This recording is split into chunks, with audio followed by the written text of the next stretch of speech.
Chapter 1701, Hidden Dragon Rises. Zero Wing sure has guts to demand such a price.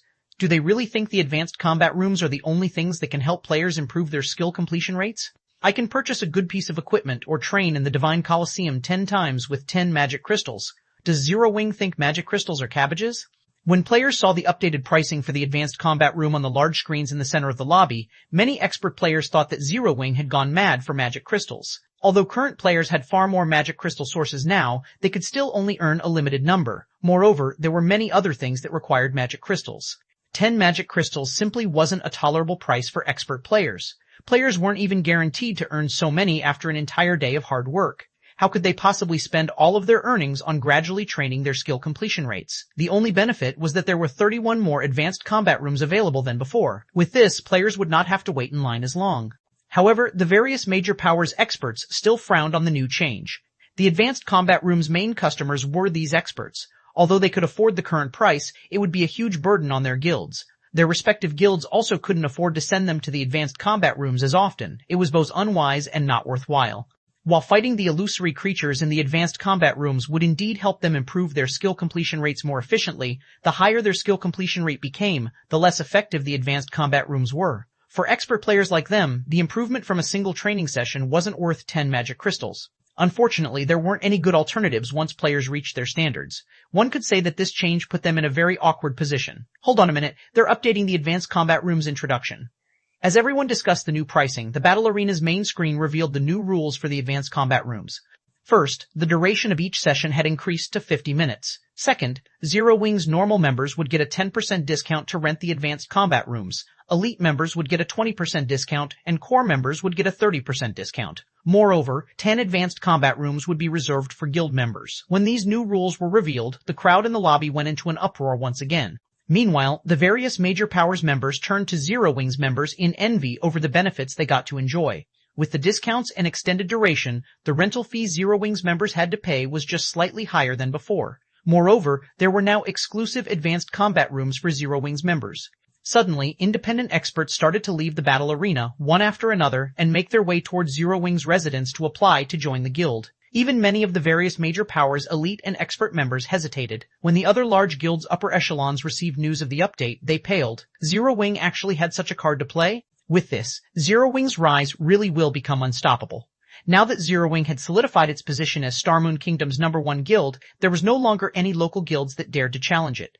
This meant that Zero Wing had a monopoly over the best resources in Starmoon Kingdom. Naturally, its guild members would receive more resources than before. With the introduction of this new guild benefit, Zero Wing became significantly more attractive towards their respective guilds' as elite and expert members.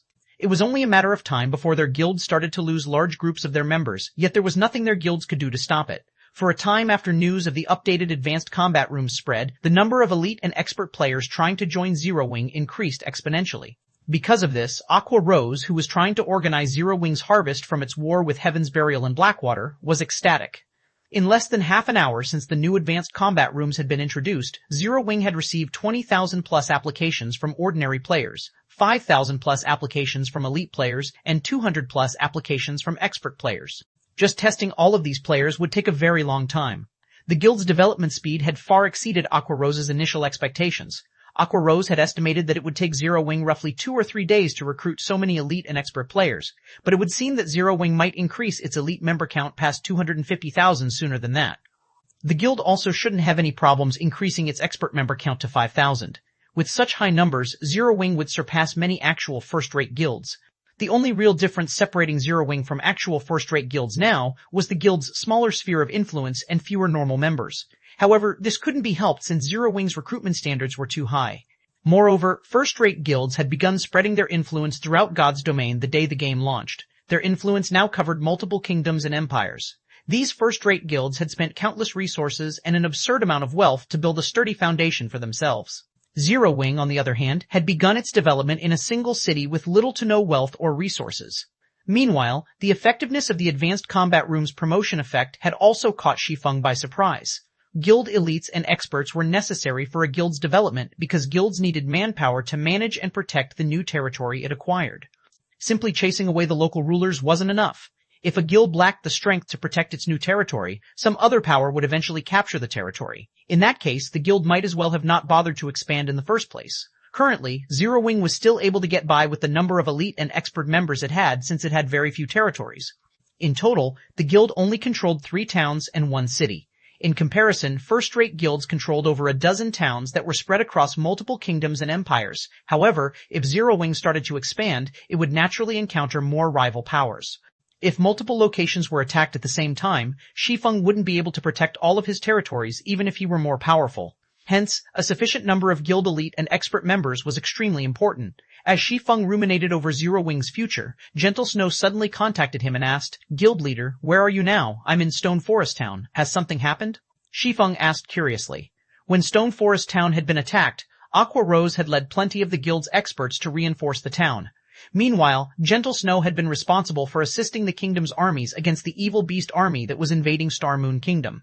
Since the Evil God's Temple's NPCs controlled these evil beasts, not players, they were much higher leveled. The lowest leveled evil beast was level 60, while the majority of the evil beasts were chieftain rank and above. In addition, quite a few tier 3 NPCs from the Evil God's Temple commanded the evil beast army. If Gentle Snow hadn't led Zero Wing's forces to help the kingdom's armies, the evil beast army would have long since broken past the defensive line. If that happened, the evil beasts would devour every resource in their path, growing stronger as they made their way towards Zero Wing City. The number of evil beasts over here has started to decrease. According to our scouts' reports, Beast Emperor seems to be pulling out the evil beasts and demons under his control. Beast Emperor has sent his monsters to surround the primordial divine ruin. The 2,000 elite members and 100 expert members we stationed at the ruin have been annihilated. Moreover, Beast Emperor has announced that Zero Wing is prohibited from entering the primordial divine ruin from now on. It seems that we're his only target, Gentle Snow said, gritting her teeth. The primordial divine ruin had already become a prime location for the various large guilds to acquire weapons, equipment, and combat techniques. Most importantly, it was the only entrance to Primordial City. Primordial City was the only place to obtain primordial souls, which could help players complete their Tier 2 promotion quests. If Zero Wing's supply of primordial souls were cut off, its development would definitely fall behind other guilds. By only preventing Zero Wing's members from entering the primordial divine ruin, Beast Emperor was clearly trying to provoke the guild. Naturally, the other guilds were more than happy to watch from a distance. Now that Zero Wing had already entered Primordial City and gained an advantage over their guilds, the other guilds wanted to see Zero Wing's members enter the Primordial Divine Ruin even less. Although Gentle Snow wanted to do something about this, the Orc Empire was a neutral map. Even if she notified the kingdom's armies about the evil beasts and evil demons at the Primordial Divine Ruin, the kingdom's armies would not take action. Beast Emperor must really think that no one can touch him just because he's in a neutral map. Shi Feng could not help but sneer when he heard Gentle Snow's report, killing intent flashing in his eyes. Since he dares try to cut off my path to fortune, I'll cut off his legs. 1702, Taking Control of the Lost Town, Chapter 1702, Taking Control of the Lost Town. Although Shi Feng had spoken very softly, Gentle Snow could clearly hear the determination and anger in his tone. Guild leader, we aren't really going to take action, right? Gentle Snow grew anxious at Shi Feng's words. That Beast Emperor is obviously doing this to lure us over to the Orc Empire. If we really march our army into the neutral map, we will be beyond the kingdom's protection. Those powerful evil beasts and evil demons will tear us apart easily. If we get dealt a heavy blow now, it will diminish the reputation and prestige we've garnered from the previous war. Although Zero Wing had not suffered any casualties during its battle with Heaven's Burial's armies, it had expended a lot of its resources. In fact, Zero Wing's expenditure in the battle had been astronomical. Other guilds might not have a clear idea of how much the battle had cost Zero Wing, but how could she, a vice-guild leader of Zero Wing, not know? Of the 140,000 magic crystals the guild had prepared for the battle, over 140,000 were spent. With the few magic crystals Zero Wing had remaining, going up Beast Emperor's evil beasts and evil demons would be impossible. Meanwhile, once Zero Wing exhausted its magic crystal reserves and lost the protection of the movement-type defensive magic array, the outcome would be horrendous for Zero Wing's forces. Unlike the evil demons that attacked Stone Forest Town, the evil demons and evil beasts Beast Emperor controlled were all level 60 and above. The majority of those monsters were also at the chieftain rank. Even a tier 1 player of the same level might not be able to solo a chieftain-ranked evil beast or evil demon. Not to mention, there were still the stronger Lord, High Lord, Great Lord, Grand Lord, and Mythic-ranked evil demons and evil beasts. It might be a different story if Zero Wing could summon more Baphomets as it did during its battle against Heaven's Burial. If that was possible, Zero Wing might have a chance at victory. However, Shi Feng had already stated to Zero Wing's upper echelon that he had summoned the 3 Baphomets using a consumable item and used up all the summoning chances during the previous battle. Trying to pick a fight with Beast Emperor while being at such a disadvantage clearly wasn't a wise decision. Of course we need to make a move, Shi Feng nodded. In a resolute tone, he continued, moreover, we're going to beat him up badly. He understood Beast Emperor's motives. Currently, Zero Wing was like the midday sun in Star Moon Kingdom. Through the prestige and reputation it earned from the previous war and the attractiveness of the advanced combat rooms, Zero Wing's growth potential was clear for all to see. If Beast Emperor did not take advantage of Zero Wing's current undeveloped state to suppress the guild or even deal it a heavy blow, Zero Wing would definitely become an even greater obstacle for him in the future. Hence, Beast Emperor had dispatched a considerable number of evil beasts and evil demons to surround the primordial divine ruin and prevent Zero Wing from obtaining the resources available there. With this, regardless of whether Zero Wing took action against this blockade or not, Beast Emperor would be able to suppress the guild's development. Most likely, Beast Emperor had already made a thorough investigation of Zero Wing's available combat power. After all, with how large Zero Wing had become, some information about the guild was bound to leak. Meanwhile, if other guilds were faced with Beast Emperor's blockade, they would most likely hesitate over whether to take action against Beast Emperor or not. Unfortunately for him, Shi Feng would not hesitate. He might not have any way to deal with Ancient Rock City at present, but dealing with the evil demons and evil beasts that had left the protection of the city was not entirely impossible.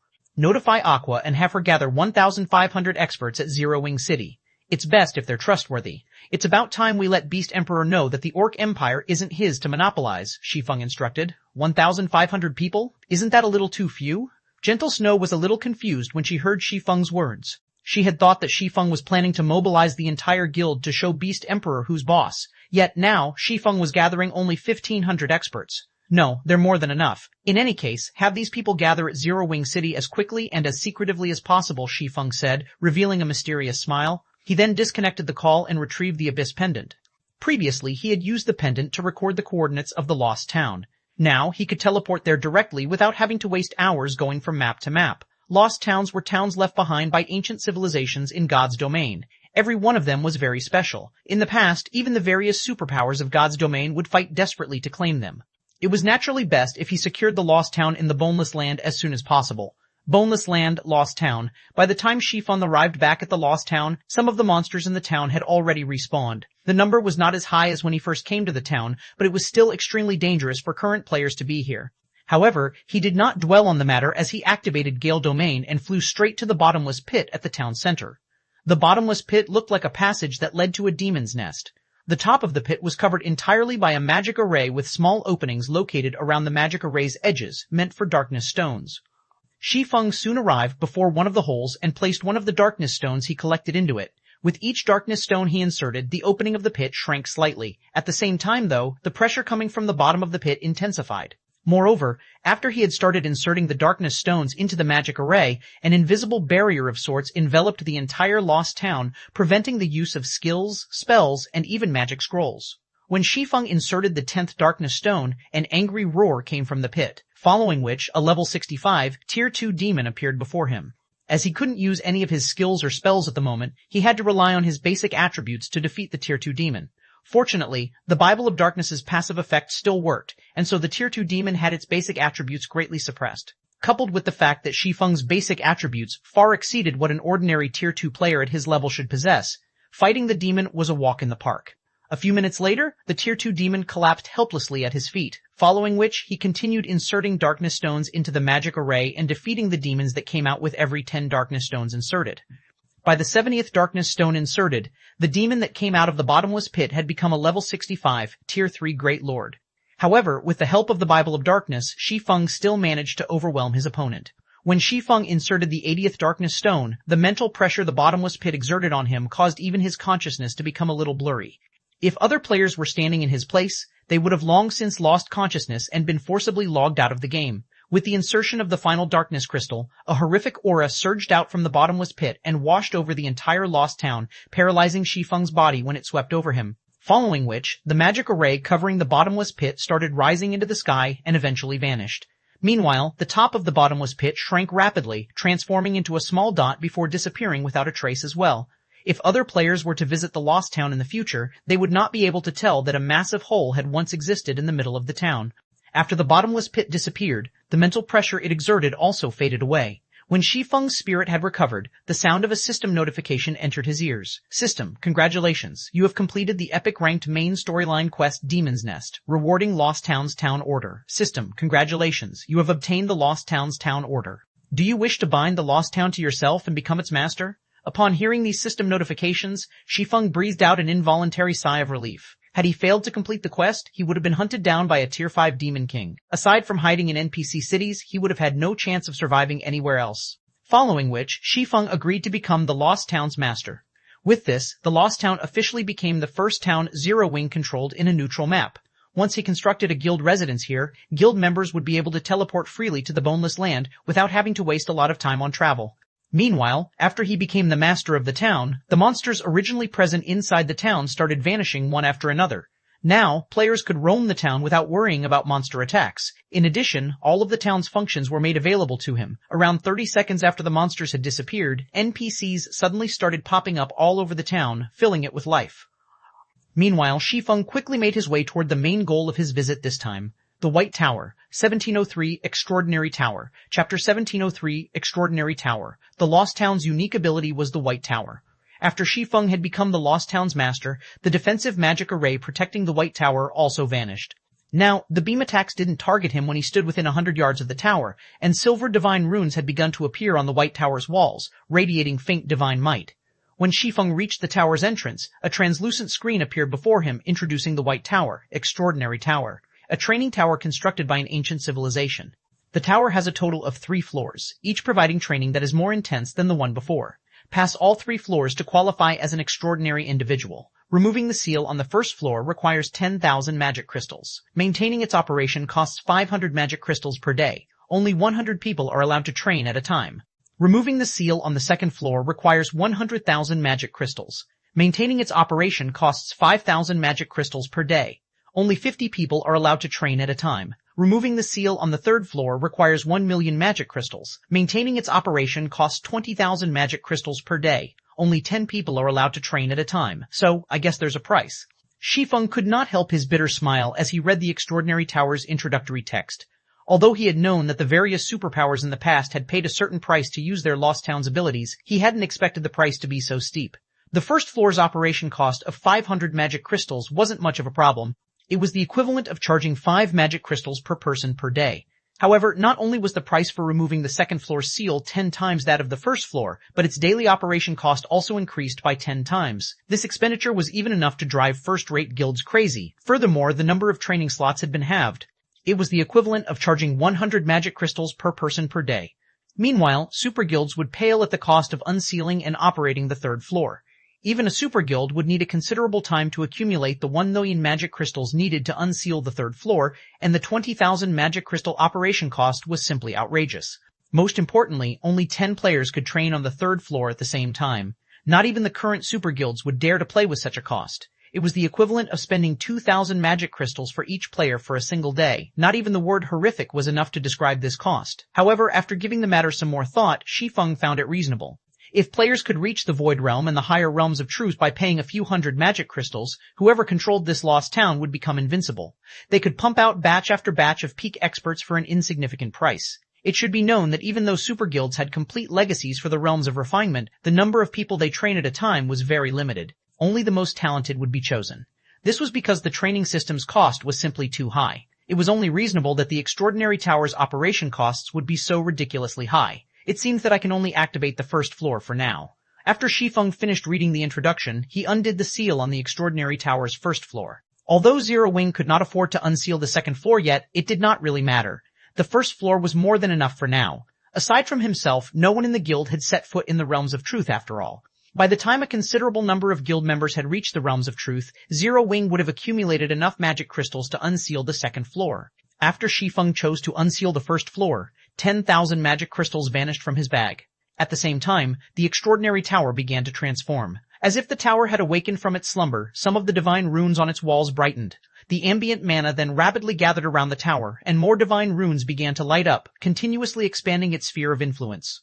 Initially, the Extraordinary Tower only collected mana from its immediate area, gradually increasing that radius until it enveloped the lost town. It then reached past the town's boundaries to several thousand yards past the lost town's walls. What a powerful mana surge. Is this the Lost Town's true power? Shi Feng was greatly shocked as he watched the flowing white torrents of mana in the sky. Standing beside the extraordinary tower, Shi Feng could feel the mana density around him rapidly increase. After absorbing mana for a short moment, the mana density around the tower could rival the magic tower, and it continued to rise. 1 minute, 3 minutes, 5 minutes, after around 10 minutes, the mana torrents began to fade. At this point, the divine runes covering the extraordinary tower shone brilliantly, giving the tower a sacred feeling. In addition, the lost town felt as if it had been resurrected as it brimmed with life. Grass, trees, and flowers grew rapidly all over the town. The mana density had also increased until it slightly surpassed the density in Stone Forest Town. One would find it very hard to believe that just some time ago, the lost town had been desolate. And this transformation was only the result of unsealing the first floor. Even Shi Feng struggled to believe what he was seeing. If he undid all 3 of the extraordinary tower's seals, what would he see then? After calming his excited heart, Shi Feng entered the extraordinary tower. As Shi Feng stepped through its doors, he discovered that the tower's interior had undergone quite a few changes. The first floor had felt dull and old during his previous visit, but now it looked impressive. Everything seemed to glow, and Shi Feng felt like he stood in a sports arena's main hall, which could fit tens of thousands of people. Dazzling mana weapons were on display all around him. The sight was mesmerizing. God's Domain's ancient civilizations were truly amazing. When Shi Feng called up the first floor's system interface and examined its listed contents, he was ecstatic. He had only been able to visually inspect the dark environment during his previous visit to the tower's first floor. Even so, he had counted over 10,000 mana weapons. Now that he was the Lost Town's master, he could inspect any information related to the town. What he learned about the first floor made him realize that he still underestimated the strength and foundation of the ancient civilization that had once ruled over this land. Mana weapons were extremely rare in God's Domain, but the first floor hall contained 24,671 of these weapons. There were enough mana weapons here to arm a 20,000-man army.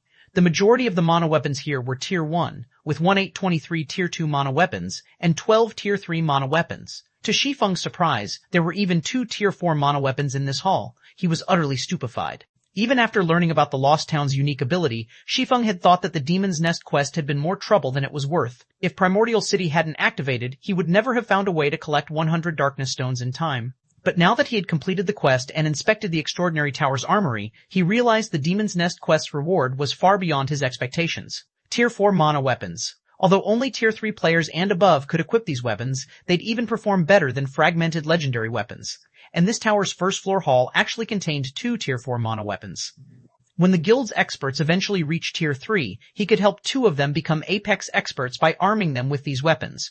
The upper echelon from an ordinary guild might not realize the benefit of 2 more Apex experts, but Shi Feng did. This meant that Zero Wing could occupy more towns and obtain even more resources.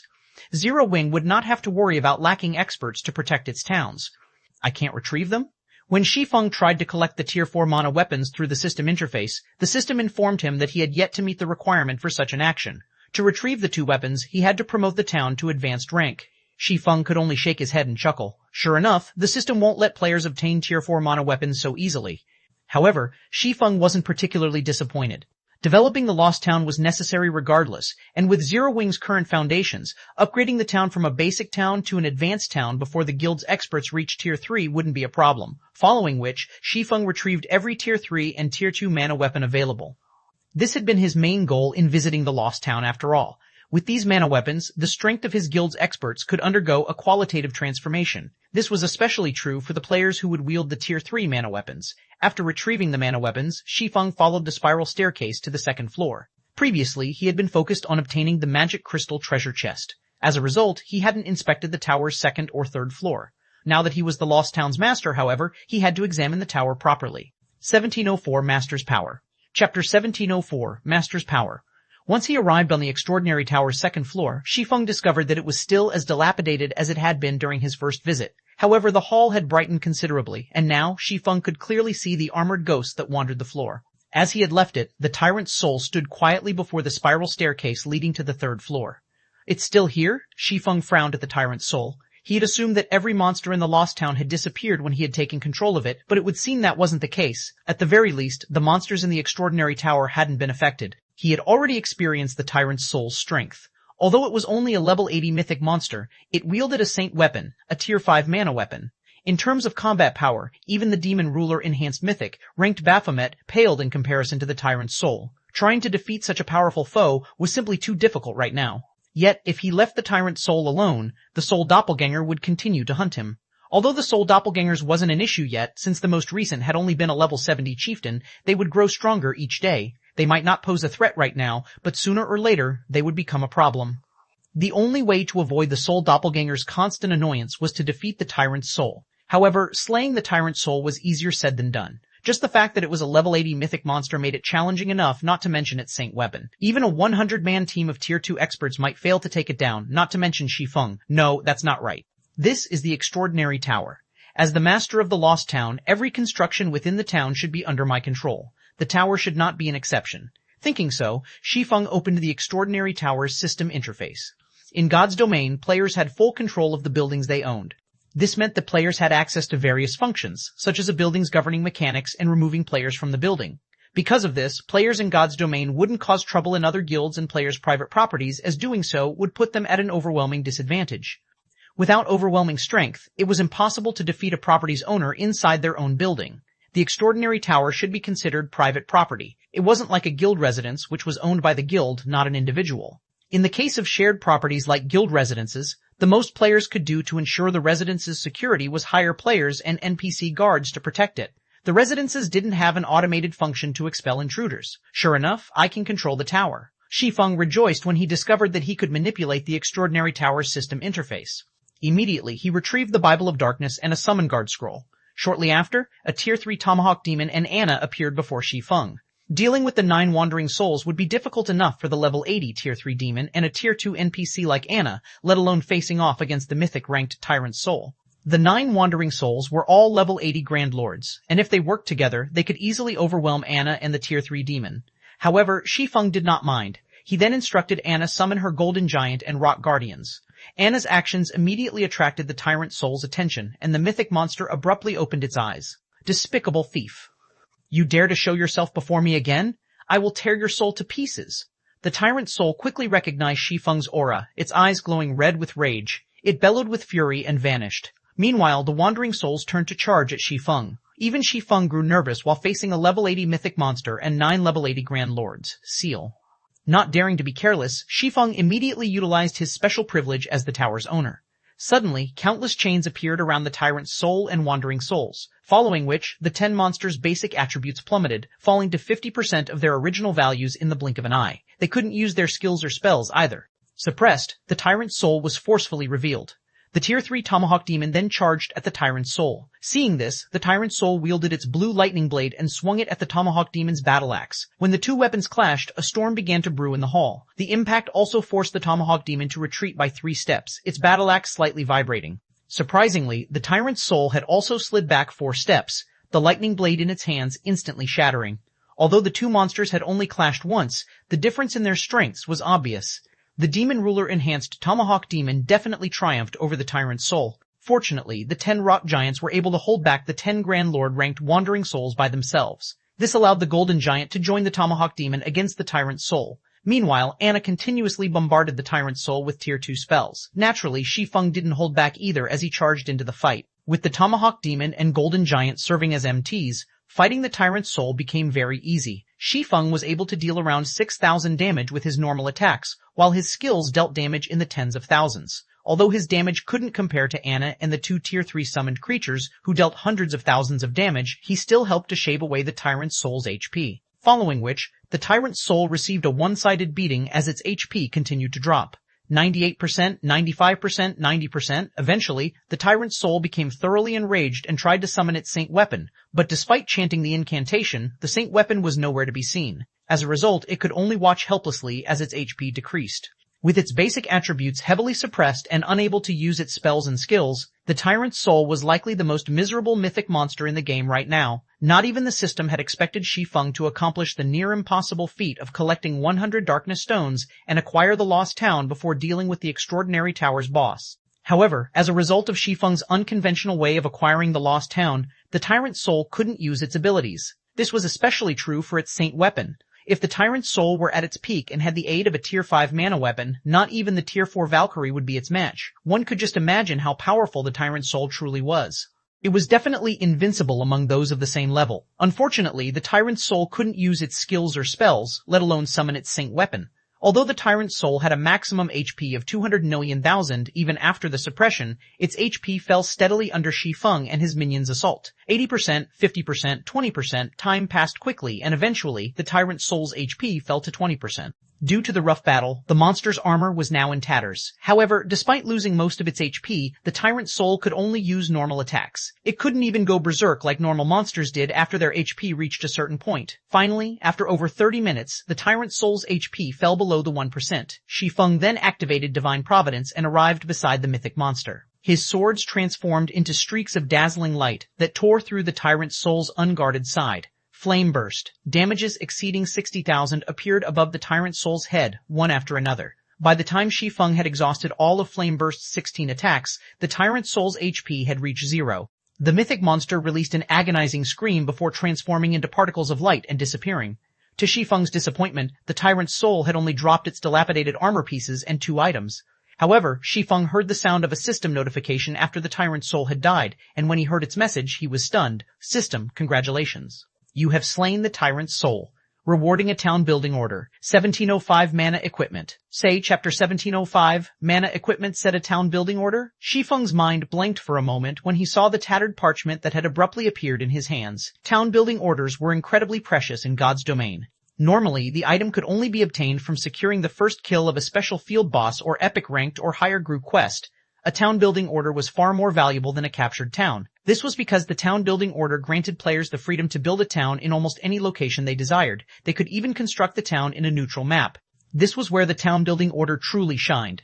Neutral maps didn't have teleportation points, and players had to rely on their own feet to reach these maps. Moreover, very few neutral maps contain towns or cities. In the case of the Orc Empire, capturable towns and cities had only appeared due to an expansion pack. Trying to find a pre-made town to capture in other neutral maps was a dream. Of course, the Orc Empire's natural towns and cities had their flaws. They lacked some of the functions that normal guild towns and cities possessed. For example, they couldn't be promoted. Regardless of how well guilds managed these towns and cities, they would remain at the same rank they started with. Meanwhile, the town constructed with a town building order didn't have such restrictions.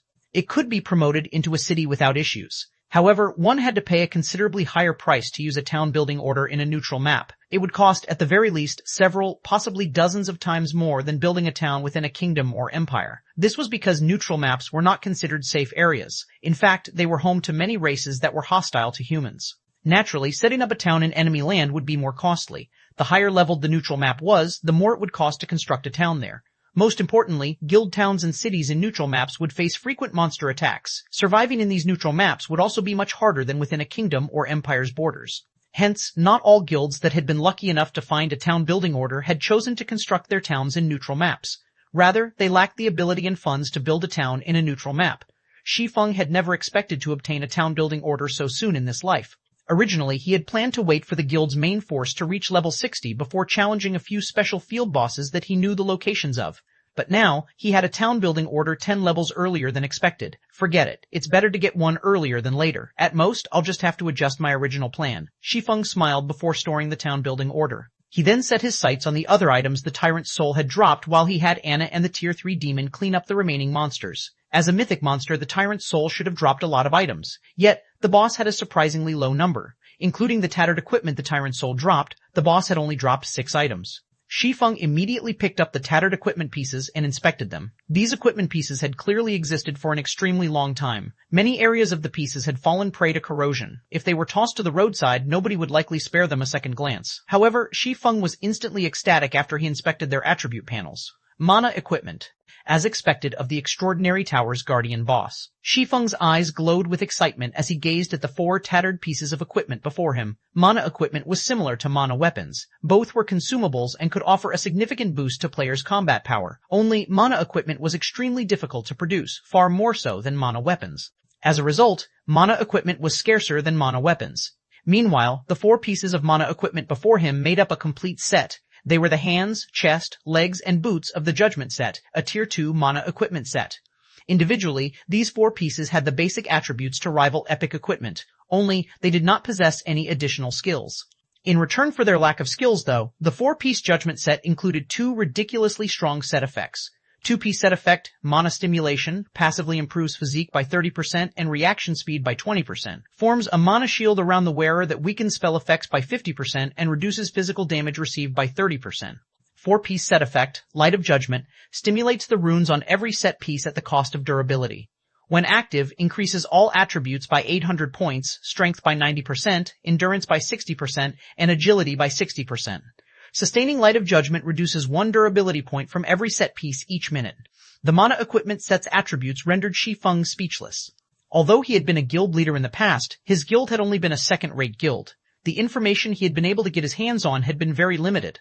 Although he had known that mana equipment was very powerful, he hadn't realized exactly how powerful. Now that he had seen one of these set's attributes, he finally understood why mana equipment was so powerful. The basic attributes it provided could rival epic equipment of the same level, and when operating at maximum capacity, its buffs were even more impressive than a berserk skill. An 800-point increase to all attributes was simply unimaginable for Tier 2 players. Both the berserk skills that players learned and those from equipment generally only boosted the player's basic attributes. In other words, the higher a player's basic attributes were, the more effective their berserk skills would be. Meanwhile, when level 60 Tier 2 experts used a berserk skill, excluding the percentage buffs from weapons and equipment, they would generally gain around 1,300 to 1,500 points to their main attribute. The boost to the other basic attributes was far smaller. Yet, Judgment of Light offered a fixed increase of 800 points to every basic attribute. That was the equivalent of a level 60 Tier 2 expert gaining 50% or higher boost to their attributes. After including the percentage buffs Judgment of Light provided, the player's overall improvement would be terrifying. Shi Feng even suspected that he could gain as much strength with Judgment of Light as he did from Heavenly Dragon's power, which was above average compared to other berserk skills. It was a pity that the Judgment set was a class-specific set equipment and could only be used by Guardian Knights. If Kola equipped this set, he should even be able to tank mythic monsters of the same level. Shi Feng began to fantasize as he examined the Judgment set. If Kola wore the Judgment set with his Titan Guard, he'd become the strongest MT in God's domain. Following which, Shi Feng stored the mana equipment set and set his sights on the last 2 items the Tyrant's Soul had dropped. One of them was an old key, while the other was a Tier 4 magic scroll. The Tier 4 magic scroll was a Tier 4 domain scroll, and the key would unlock the magic crystal treasure chest on the tower's top floor. Since he had stolen some of the treasure chest's contents during his last visit, the Tyrant's Soul had learned its lesson and locked it, making it impossible for Shi Feng, or anyone for that matter, to steal any more items. Now that Shi Feng had the key, though, he could open the treasure chest and retrieve the remaining items. Previously, he hadn't had much time to loot the treasure chest, and in the end, he had only claimed 5 items. However, every one of those 5 items could even invoke a super guild's envy. Shi Feng and his minions then dealt with the remaining 9 wandering souls and collected 15 pieces of level 70 secret silver and fine gold equipment before he made his way to the tower's top floor. The magic crystal treasure chest hadn't moved from its original position. However, the chest now sported a massive golden padlock. A single glance told Shi Feng had no hope of destroying the lock as he was now, but after using the key he removed the lock in 5 seconds. Lifting the treasure chest's lid, an aurora of light escaped, which was so dazzling that anyone could see it from anywhere in the lost town. Sure enough, this chest still has a lot of treasures. Shi Feng's heart pounded with excitement as he looked at the 6 items inside the treasure chest. He immediately began to appraise them, one after another. Of the 6 items, 3 were Tier 2 skill books. One was a Tier 2 taboo skill for assassins called Indiscriminate Killing. One was a Tier 2 spell for elementalists called Elemental Mirror, and one was a Tier 2 passive skill for rangers called Precision Shooting. The other 3 items included a Tier 3 mana staff, a magic tower design, and the last was the Guardian puppet design. It's no wonder why the players and powers that obtained gold magic crystal treasure chests had never said a word about their harvests, so this is why. Realization dawned on Shi Feng when he saw the Guardian puppet design. He had wondered what made the gold magic crystal treasure chests so special that almost no player or power had ever mentioned obtaining one during his previous life. None of the 5 items he had gained during his first visit were enough to tempt a super guild to put everything it had into obtaining one of these treasure chests. However, after taking a look at the Guardian puppet design, he understood. This Guardian puppet design alone was many times more valuable than every other item in the gold magic crystal treasure chest. It was so valuable that superpowers would wage an all-out war with each other to obtain it. 1706 Guild Treasure, Chapter 1706, Guild Treasure. Looking at the Guardian puppet design in his hands, Shi Feng could not help but inhale deeply as he began scrutinizing it. In the past, Guardian puppets were something exclusive to the various superpowers and an extreme few large guilds. Every Guardian puppet was treated as a priceless treasure and was the symbol of a guild's foundations. Almost nobody would choose to sell their Guardian puppet unless absolutely necessary. Meanwhile, the ones that got sold had been furiously contested over by countless powers. The Guardian Puppet had been in great demand because it was ancient technology that had been lost in time. Without a proper design, players couldn't replicate the technology since the production of the Guardian Puppet involved too many fields of study such as alchemy, forging, and engineering. Moreover, every subclass had to be at the master rank at the very minimum. Only after gathering the masters of these subclasses could players produce a Guardian Puppet. However, according to rumors, just the materials needed for one production attempt cost over 2,000 gold, far more expensive than making a slightly below average piece of epic equipment. The final cost for making the Guardian Puppet would simply be unimaginable. Meanwhile, the reason why the Guardian Puppet was so valuable was its frightening combat power. Even a level 0 player could instantly become a monster-like existence with the help of the Guardian Puppet. It was a war weapon that no epic item or even fragmented legendary item could compare to. To a guild, the Guardian Puppet was a priceless treasure. In the past, there were some first-rate guilds that dared to provoke even superpowers yet managed to live to tell the tale. The secret behind their survival was their possession of Guardian Puppets. Even an ordinary Guardian Puppet had the combat power of a Tier 3 existence.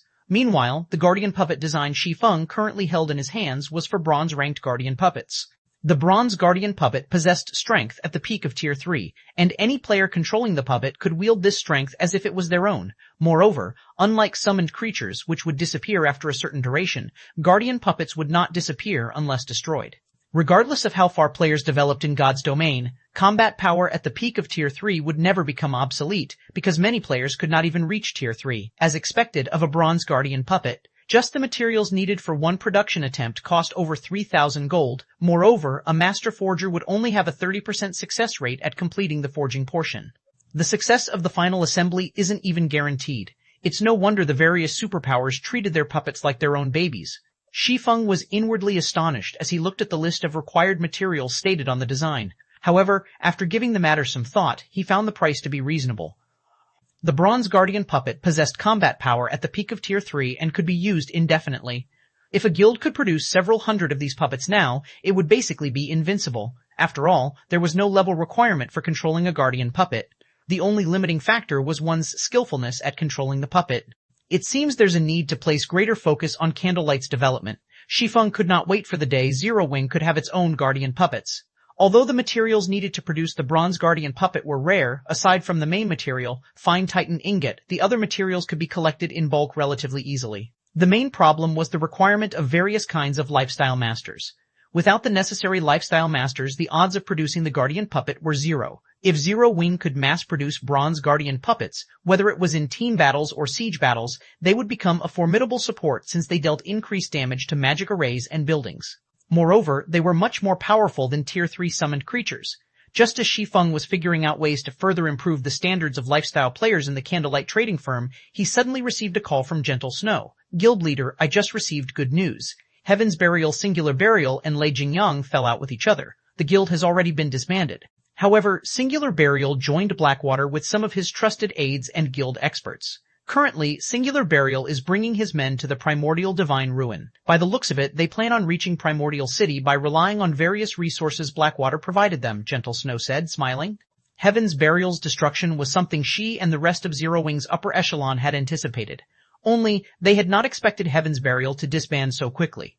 Caught off guard, they had a hard time taking over the shops located in the various cities Heaven's Burial ruled before, many of which were snatched away by other guilds. However, Heaven's Burial's sudden disbandment also saved Zero Wing plenty of trouble. At the very least, there was no longer any need to wage price wars with Heaven's Burial's shops in Starmoon Kingdom, nor was there any need to dispatch larger armies to capture Heaven's Burial's guild towns. So, they've given up on Starmoon Kingdom and are shifting their focus to Primordial City? Shi Feng could not help but chuckle. Looking at Gentle Snow, he asked, have you gathered the necessary manpower yet? As you've requested, I personally contacted every one of the selected candidates and had them secretly gather at Zero Wing City. Currently, we're just short by a few dozen people before we have the required number, Gentle Snow replied. Good. Have them gather at Zero Wing City's Candlelight trading firm. I'll head over there myself right now. It's about time we gave Beast Emperor and Singular Burial a little surprise, Shi Feng said with a nod before disconnecting the call. Even now, Gentle Snow still had no idea what Shi Feng intended to do by summoning 1,500 experts. However, she continued notifying the selected experts to gather at Zero Wing City's Candlelight trading firm. Meanwhile, after ending the call, Shi Feng spent 3,000 gold to have the NPCs in the Lost Town construct a guild residence. At the same time, he hired 100 level 150 Tier 2 NPC guards and 1,000 level 150 Tier 1 NPC guards for town defense. With this, the town should have no problems fending off monster attacks in the short term. Once that was done, he took out a guild transfer scroll and teleported to Zero Wing City's residence. After the heaven-defying battle at Stone Forest Town, the number of players visiting Zero Wing City each day had skyrocketed. Now, the city's player population had already shot past the 4,000 mark. Just the entrance fees collected each day totaled roughly 22,000 gold. Not to mention, there was still the income from Stone Forest Town, the Candlelight Trading Firm, and many other enterprises. Now that there was no longer any need to continue placing bounties on Heaven's Burial's members, all that income could be invested into the guild's development. Meanwhile, even after including the guild's various expenses such as providing guild benefits and the guild's expansion, Zero Wing still saved up around 15,000 gold per day. This income could make any first-rate guild crazy with jealousy. For first-rate guilds, just being able to get their guild to operate normally was already a challenging task. Moreover, the guild benefits they offered their members weren't even comparable to Zero Wing's. It would not be an exaggeration to say that no first-rate guild in God's domain could compete with Zero Wing in terms of wealth. After returning to Zero Wing's residence, Shi Feng first went to the guild warehouse to retrieve some materials obtained from team dungeons and through trading with the various first-rate guilds. Then, he started producing magic array scrolls for the Divine Beast's Descent magic array. Once he completed 2 sets, he took out the 2 remaining elemental sources from his bag and combined them with the magic array scrolls. Suddenly, the 2 sets of magic array scrolls started evolving. Originally, Divine Beast's Descent was an intermediate magic array, but after the fusion was completed, the magic arrays exuded an aura that was even more powerful than advanced magic arrays. Following which, Shi Feng stored the 2 sets of magic array scrolls and left for the Candlelight Trading Firm. By the time he arrived at Zero Wing City's Candlelight Trading Firm, Gentle Snow and the others were already waiting for him. Currently, the lounge on the second floor was filled with players, every one of whom was curiously wondering why their vice guild leaders had gathered them here today. However, when they saw Shi Feng, who was currently disguised as Black Flame, enter the lounge, the entire room suddenly fell silent. Guild leader? Why is the guild leader here? Were we gathered here today under the guild leader's orders? Everyone in the lounge could not help but discuss Shi Feng's sudden appearance, excited expressions on their faces. I believe you all must have heard that our brothers stationed over at the primordial divine ruin have been surrounded and killed by evil demons and evil beasts. In fact, Beast Emperor, the person controlling those monsters, has even announced that Zero Wing's members are forbidden from setting foot into the primordial divine ruin, and any who dare do so will be killed without question. Although that place isn't our guild's territory, I feel that we should still make a response. Hence, I have gathered you all here today so that we can prepare a surprise for Beast Emperor and his allies. We are going to destroy every evil beast and evil demon present near the primordial divine ruin. We will let the various major powers know that Zero Wing is not a pushover. When Shi Feng was done speaking, gasps filled the entire venue. Even Gentle Snow and Aqua Rose, who stood beside Shi Feng, could not help but turn to look at their guild leader, both of them thinking that Shi Feng had lost his mind. Destroy every evil beast and evil demon present near the primordial divine ruin? How can such a feat possibly be accomplished? 1707, Tier 2 Legion, Chapter 1707, Tier 2 Legion. The silence persisted for a short moment before a commotion erupted inside the lounge. Everyone felt that Shi Feng's intentions were too crazy. Setting aside how many evil beasts and evil demons were present around the primordial divine ruin, just the mythic evil beasts and mythic evil demons there would be more than enough to annihilate their team of 1,500 players. Not to mention, they were attacking in enemy territory, which meant plenty of enemy reinforcements. If you feel that you are not up to it, you may leave. I won't force any of you to take part in this operation. After all, the operation this time is indeed very dangerous. If you wish to take part in it though, come to me to register. Note that you will also have to sign a confidentiality contract to take part in this operation, Shi Feng said in a calm tone after carefully observing everyone present. The reason why Zero Wing was contesting with other guilds over various resources was to provide its members with better benefits. Meanwhile, the majority of the resources obtained would go to elite and core members of the guild. If the guild's core members were not even willing to put themselves at risk for the guild, then when the guild faced greater pressure in the future, nobody would know what kind of actions these core members would take. Thus, there was naturally no need for the guild to continue nurturing such ungrateful core members. Previously, when Zero Wing was still in its infancy, he could tolerate feeding the guild's elite and expert members without asking much in return. However, now that Zero Wing was no longer in its infancy and had already stepped onto the path of becoming a superpower, the guild would need much more resources than before to continue developing. His latest acquisition, the Lost Town, only made the guild even more desperate for resources. Now, he could neither afford nor tolerate having freeloaders in his guild. Hence, there was a serious need to adjust the way the guild operated. The first thing he was going to change was how benefits were offered to guild members. A guild member's contribution would now also be an important criterion in deciding what kind of benefits they would receive. Strength was no longer the only determining factor. The more a person contributed to the guild, the more returns they would receive. In the past, many large guilds had failed to pay attention to this aspect and simply focused on recruiting strong players without bothering with whether those players were truly loyal to the guild or not. As a result, when the guild faced an insurmountable foe, it crumbled even before the battle had begun. In contrast, some small guilds with average strength were able to unite their members to fight against first-rate guilds and maintain a considerably large territory for themselves. Shi Feng planned to institute the changes starting with this operation. After he was done speaking, everyone present fell into a daze for a while. At this time, Gentle Snow, Aqua Rose, and the other core members in the upper echelon of the guild quickly realized what Shi Feng was trying to do. Hence, they kept their mouths shut and quietly watched from the sides. We'll definitely get ourselves killed by going over there. Wonderful. I've been itching to let those bastards know Zero Wing's amazingness. Guild leader, just give us our orders. For a time, everyone present discussed among themselves. The members of the guild's main force then went up to Shi Feng to register. Only a small number of players that were recently promoted into Dark God's members hesitated over their decision. After the registration process continued for around a dozen minutes, Gentle Snow and Aqua Rose could not help but breathe out a sigh of relief.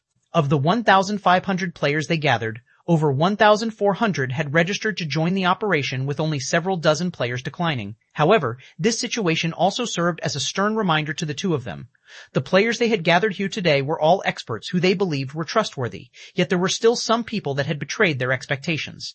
If they were to conduct such a test for the other expert and elite members, the percentage of those who would abandon the guild during its time of need would most likely be much higher. Meanwhile, many more expert and elite players would be joining the guild in the future. There are over 1,400 people remaining. Shi Feng was quite satisfied with this outcome, which could also be considered the result of the past few selections Zero Wing had conducted. Not to mention, most of the members that chose to abstain from the operation this time were mainly recent recruits, following which he turned to look at Aqua Rose and Gentle Snow and said quietly, "From today onward, start restructuring the guild ranks. Regardless if one is an expert member or an elite member, their positions are not fixed. If members fail to obtain a sufficient number of guild achievements and guild contribution points corresponding to their rank each month, they'll be demoted by a rank. I don't care how strong they are, they can be demoted all the way to a guild reserve member and eventually kicked out of the guild." Upon hearing Shi Feng's words, Gentle Snow and Aqua Rose nodded in agreement, both of them thinking that it was about time for them to make new guild regulations. After all, the current Zero Wing was no longer the same Zero Wing as before. Previously, as Zero Wing was lacking manpower and was constantly waging war with other guilds, they had no choice but to offer excellent and tempting benefits with lax conditions in order to keep the guild alive. In contrast, first-rate guilds got to develop in a stable environment for long periods. Not only were their rules and regulations clearly defined, but their contribution and achievement systems were also perfected. This allowed them to prevent freeloaders from appearing in their guilds. After everyone signed the confidentiality contract, Shi Feng distributed Tier 2 mana weapons to all the Tier 1 players present. As for Aqua Rose, Gentle Snow, and the other Tier 2 experts there, Shi Feng handed them Tier 3 mana weapons. This situation stupefied Shadow Sword, who currently wielded the Tier 3 mana weapon Edgeless Blade. He had experienced the strength of a Tier 3 mana weapon for himself. Even if he simply wielded the weapon normally, he could exert power at the Tier 3 standard. If he pushed the weapon to its maximum potential, then he was basically an unstoppable god of slaughter. Meanwhile, for the operation this time, a total of 12 Tier 2 players would be taking part in it, yet Shi Feng had actually given every one of them a Tier 3 mana weapon. Shadow Sword found this situation to be simply incredible. However, the most frightening matter would still have to be the fact that every one of the Tier 1 experts present received a Tier 2 mana weapon. That was over 1,400 players they were talking about. In other words, at this moment, Zero Wing had essentially gained an additional 1,400 plus Tier 2 experts. With the correct conditions, a 100-man team of Tier 2 experts could definitely raid a mythic boss of the same level. Meanwhile, like Shadow Sword, after Aqua Rose and the others took a look at the attributes of their respective Tier 3 mana weapons, they were similarly dumbfounded. "Guild leader, did you raid the armory of a kingdom? We won't get hunted by some kingdom's army, right?" Blackie could not help but gulp nervously as he looked at the Tier 3 mana staff he held, which completely surpassed his epic rank staff in terms of raw power. The other Tier 2 experts nodded their heads, seconding Blackie's words. They never thought that their guild actually possessed such a hidden hand. Even those in the upper echelon like themselves were utterly clueless about this. Just by holding the Tier 3 mana weapons, they could feel that their combat power had increased drastically. At the very least, the raw power of their attacks should be at the Tier 3 standard already. Although they did not possess the physique and skills of a Tier 3 player, they were still confident that, unless their opponent was fully geared in epic equipment, they could easily stomp on any Tier 2 expert right now.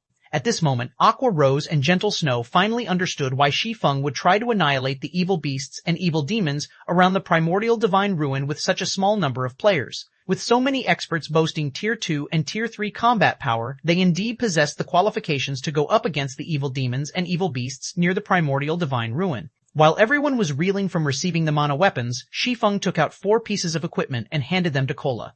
Originally, Cola wanted to say that his equipment was plenty excellent already and that there was no need for a replacement. However, once he inspected what Shi Feng gave him, his eyes nearly fell out of their sockets. Without hesitation, he removed the level 50 fine gold set equipment he was wearing and replaced them with the mana equipment set from Shi Feng.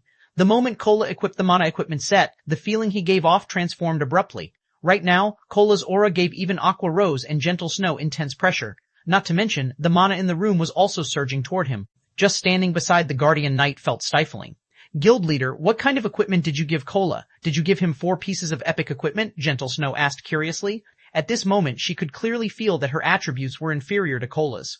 However, she currently had a piece of fragmented legendary equipment equipped, so it was simply unbelievable that Cola's basic attributes would be superior to hers. The only explanation she could think of for such a difference was that Cola had just equipped 4 pieces of epic equipment. No, it's Tier 2 mana equipment set. It's something similar to the mana weapons you all are using, Shi Feng replied, shaking his head. He then turned to Cola and asked, how does it feel after you've equipped it? Guild leader, this set is simply insane. I feel that I can tank even a mythic boss right now. Cola's eyes glowed with excitement as he looked at the 4 silvery pieces of equipment on him. When the surrounding crowd heard Cola's words, they could not help but gasp. From Cola's expression, they could tell that the Guardian Knight was not joking at all. However, realizing this only served to shock them even more. 4 pieces of mana equipment were actually enough to create an MT capable of tanking a mythic boss of the same level. This situation was simply too frightening. Relax. You'll have plenty of chances to show off later on, Shi Feng said, chuckling. Following which, Shi Feng had Aqua Rose recruit 176 trustworthy summoners from the guild's elite members for the upcoming operation and had them sign confidentiality contracts as well. Move out. Our target is the primordial divine ruin. It's about time we let our enemies pay the price of blood. Shi Feng commanded after seeing that everyone had gathered. 1708 Miraculous Hun. Chapter 1708 Miraculous Hunt Zero Wing City 4 Towers of Elements. Due to 4 Towers of Elements teleportation function, the number of players that gathered at the 4 Towers of Elements increased with each passing day. Many among them belonged to the various adventurer teams and large guilds. This was because teleporting through the 4 Towers of Elements was the fastest way for players to reach the Orc Empire. Using this function, players could save up on over 10 hours of mounted travel time when traveling to the Orc Empire. Aside from being able to teleport into the Orc Empire, players could teleport to leveling maps around Zero Wing City. Although these leveling maps weren't high-resource maps, the easy travel method still made these maps attractive. Because of this, the 4 Towers of Elements weren't any less lively than the city's central district, even though they stood at the edges of Zero Wing City, far from most of the city's attractions. Quite a few player shops had also risen around the towers. Among these player shops stood the Purple Pavilion Trading Firm, a trading firm Shi Feng had been quite familiar with during his previous life. This trading firm was run by none other than Suzy, one of Shi Feng's old friends in the past. The Purple Pavilion Trading Firm's business was doing considerably well, and many Adventurer Team's players purchased items from its shop. Guild leader, is there a problem with that shop? Gentle Snow asked curiously when she noticed Shi Feng staring at the Purple Pavilion Trading Firm. The Purple Pavilion Trading Firm? Following Shi Feng's gaze, Aqua Rose said, based on our information, the trading firm is quite impressive. Its owner had rented a shop here before we had even revealed the 4 Towers of Elements teleportation function. The Purple Pavilion's owner also has amazing connections and offers many specialty products from other countries. The Purple Pavilion trading firm has used this opportunity to partner with quite a few well-known adventurer teams and purchase various rare materials from them at below market price. Right now, excluding the trading firms operated by the various large guilds, the Purple Pavilion trading firm ranks among the top 5 in Zero Wing City. However, based on our investigations, Purple Pavilion doesn't have a powerful backer. As a result, certain major trading firms have begun to take action against Purple Pavilion in secret. When Gentle Snow and the others heard Aqua Rose's explanation, they could not help but view the Purple Pavilion trading firm's owner in a new light. In God's domain, the competition between trading firms was just as intense as that between guilds. In fact, the competition between trading firms was far more intense. This was because guilds weren't the only ones operating trading firms in God's domain. Some independent players and adventurer teams had their own trading firms to earn more resources and coins, funding their personal development. Hence, God's domain had more trading firms than guilds. Thriving in such a competitive environment without a powerful backer was extremely difficult. The fact that the Purple Pavilion trading firm's shop ranked among the top 5 shops operated by non-guild entities in Zero Wing City proved how amazing it was. Aqua, have someone give the various shops in Zero Wing City a warning. I don't care what they do elsewhere, but nobody is allowed to play dirty in Zero Wing's towns and cities. If they're caught doing so, they should prepare to face the consequences, Shi Feng quietly instructed, glancing at some of the players on the street who were clearly stalking the Purple Pavilion trading firm. Part of the development of guild towns and cities relied on the development of the shops in them. If Zero Wing couldn't provide sufficient security and fair competition for the independent merchant players in its towns and cities, these players would eventually refuse to conduct their business in Zero Wing's territories. Understood. Aqua Rose nodded. She immediately arranged for some of her subordinates to warn the various player-operated shops in Zero Wing City. After dealing with this matter, Shi Feng and the others split into multiple groups and teleported to the Orc Empire's border at intervals. For this operation, Shi Feng didn't just have his team members sign the confidentiality contract to keep their mouths shut about the mana weapons to avoid attracting other guilds' attentions. It also forced them to keep the operation itself a secret. Although this method didn't stop spies from simply logging out of the game and notifying their employers, Zero Wing would discover anyone who violated the contract the moment they logged out, since these players had been invited at the same time. Unless these spies wanted to blow their cover and lose all of their progress in the game thus far, they wouldn't dare log out. After arriving in the Orc Empire, everyone gathered in a predetermined location. Once Shi Feng ensured that his team had arrived safely, he had them saddle up and make their way towards the primordial divine ruin. Each of these players was either an elite or expert in Zero Wing, so they all had their own guild mounts. A legion of majestic thunderwolves quickly traversed the Orc Empire's barren lands, and as it passed, the areas it left behind looked as if they had been ravaged by a powerful storm. However, even amongst this legion of majestic beasts, Shi Feng's demonic flame tiger stood out like a sore thumb. Although the demonic flame tiger had shrunk to 3 meters in height after its evolution, eye-catching pitch-black flames and arcs of silver electricity danced along its paws. The demonic flame tiger also radiated an aura that rivaled that of a high lord. It was difficult not to notice the beast. When other players encountered Zero Wing's legion, they grew nervous. This was because the orcs in the Orc Empire also rode gigantic battle wolves and battle tigers. At first, these players assumed that the Orc Empire's armies had ambushed them, and they had nearly turned and fled. However, after getting a closer look, they realized that the mount's riders were human, not robust orcs. Seeing this, they relaxed and sighed with relief. Crap, who are those people? Almost all of them are using the same type of mount. Don't they look like Zero Wing's Thunderwolves? Those Thunderwolves are seriously cool. I wish I had one. Zero Wing? That shouldn't be possible. Those players are heading toward the primordial divine ruin, which is surrounded by evil beasts and evil demons. If they are Zero Wing's members, aren't they just heading towards their deaths? Could Zero Wing be trying to force their way into the ruin? That's impossible, right? There are more than 100,000 evil beasts and evil demons at the ruin. They'd even wipe out an army of several thousand experts in the blink of an eye. If not for that beast emperor wanting to avoid provoking every major power in the Orc Empire, he could easily stop anyone from entering the primordial divine ruin with his monster army. Zero Wing shouldn't be underestimated either. The guild had already defeated Heaven's Burial's evil demon army. I've watched the recordings of that battle. Zero Wing had even faced down mythic-ranked evil beast and demons. Didn't you see Zero Wing summon those mythic monsters? There's no way Zero Wing can summon such powerful monsters again easily. The players that noticed Zero Wing's force discussed the guild's actions heatedly. News that Zero Wing had dispatched a force to the primordial divine ruin quickly spread. After all, it would be difficult for such a powerful army to avoid notice for long. Soon, the various major powers waiting to enter the primordial divine ruin began to discuss the matter as well. Zero Wing is taking action so soon? Is Zero Wing insane? Don't they know that there are over 100,000 evil demons and evil beasts guarding the primordial divine ruin? Zero Wing's actions confused all of the various large guilds' upper echelons. Brother Singular, like Beast Emperor has said, Zero Wing really couldn't hold back and has come running to us on its own. This is a good opportunity for us to take our revenge, Falling Fire said, a cold glint flashing in his eyes as he read the report his subordinate just sent him.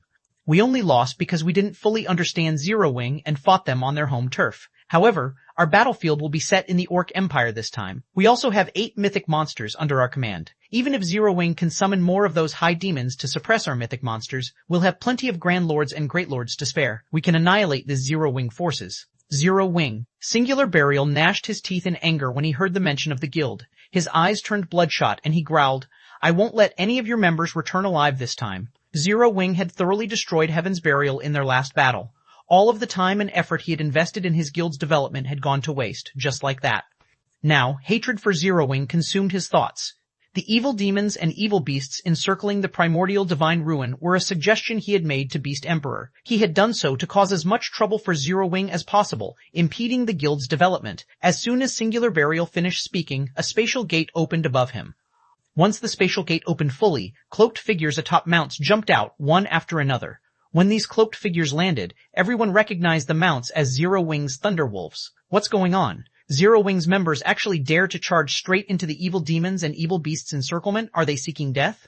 Everyone gaped at Zero Wing's members when they realized who had emerged from the spatial gate. They had assumed that Zero Wing was simply putting up a strong front by marching into the Orc Empire. Even if Zero Wing truly intended to take action, the guild would employ hit-and-run tactics and target small groups of evil beasts and evil demons at most. However, the fact that Zero Wing's members had jumped straight into their enemies' ranks via a spatial gate left them utterly baffled. Before anyone could react, Shi Feng's gaze shifted toward the nearby Blackwater members. Kill them, 1709. Might have won, High Chapter 1709, might have won hit Zero Wing's sudden appearance had shocked the players at the primordial divine ruin. Shi Feng's command to attack Blackwater's members only intensified their surprise. This is crazy. Zero Wing must be insane. They've actually barged into the evil demons and evil beasts' encirclement to attack Blackwater? The members from the various major powers and adventurer teams were stupefied as they watched Zero Wing's members charge into Blackwater's on their mounts. At a glance, it was clear that Zero Wing had dispatched less than 2,000 members to the primordial divine ruin. Even if all of them were experts, Blackwater's forces weren't to be trifled with. Although Blackwater had recently suffered a major loss, it had recruited many of Heaven's Burial's expert and elite members. The guild had sent 4,000 experts and 6,000 elites to the ruin this time, and the lowest leveled among them was level 49. Every one of these 10,000 players also wore top-tier equipment. An army of fewer than 2,000 experts stood no chance against Blackwater's forces. Moreover, the evil demons and evil beasts currently surrounded the primordial divine ruin. It wouldn't be long before these monsters arrived to support Blackwater's army. Zero Wing would have more opponents than just Blackwater's army. They would have to face 100,000 plus monsters as well. While the various large guilds wondered why Zero Wing had enacted such a ludicrous plan, the guild's mounted forces had almost reached Blackwater's members. Bastards. Falling Fire cursed as he commanded his players to fall into formation. Fortunately, the players Blackwater had dispatched to raid the primordial divine ruin were all well trained, and the 10,000-man army quickly took up arms. The 500-plus shield warriors and guardian knights formed two rows at the front, raising their shields as they prepared to stop their enemies' advance. Meanwhile, the clerics, oracles, and druids at the rear of the army began to cast their buffs on the army's MTs. Now, the two human walls formed between the army and Zero Wing's members could even stop dozens of great lords of the same level, not to mention charging players. Meanwhile, the ranged forces between the shield warriors and guardian knights began to cast their offensive spells. Blackwater's army had far better reaction speed, combat standards, and far more combat experience than the various adventurer teams who fought others in the fields. The entire army moved as one, utterly organized. However, the berserkers leading Zero Wing's charge paid the blockade before them little heed. They didn't even bother to wait for their own shield warriors and guardian knights to catch up as they plowed into Blackwater's formation.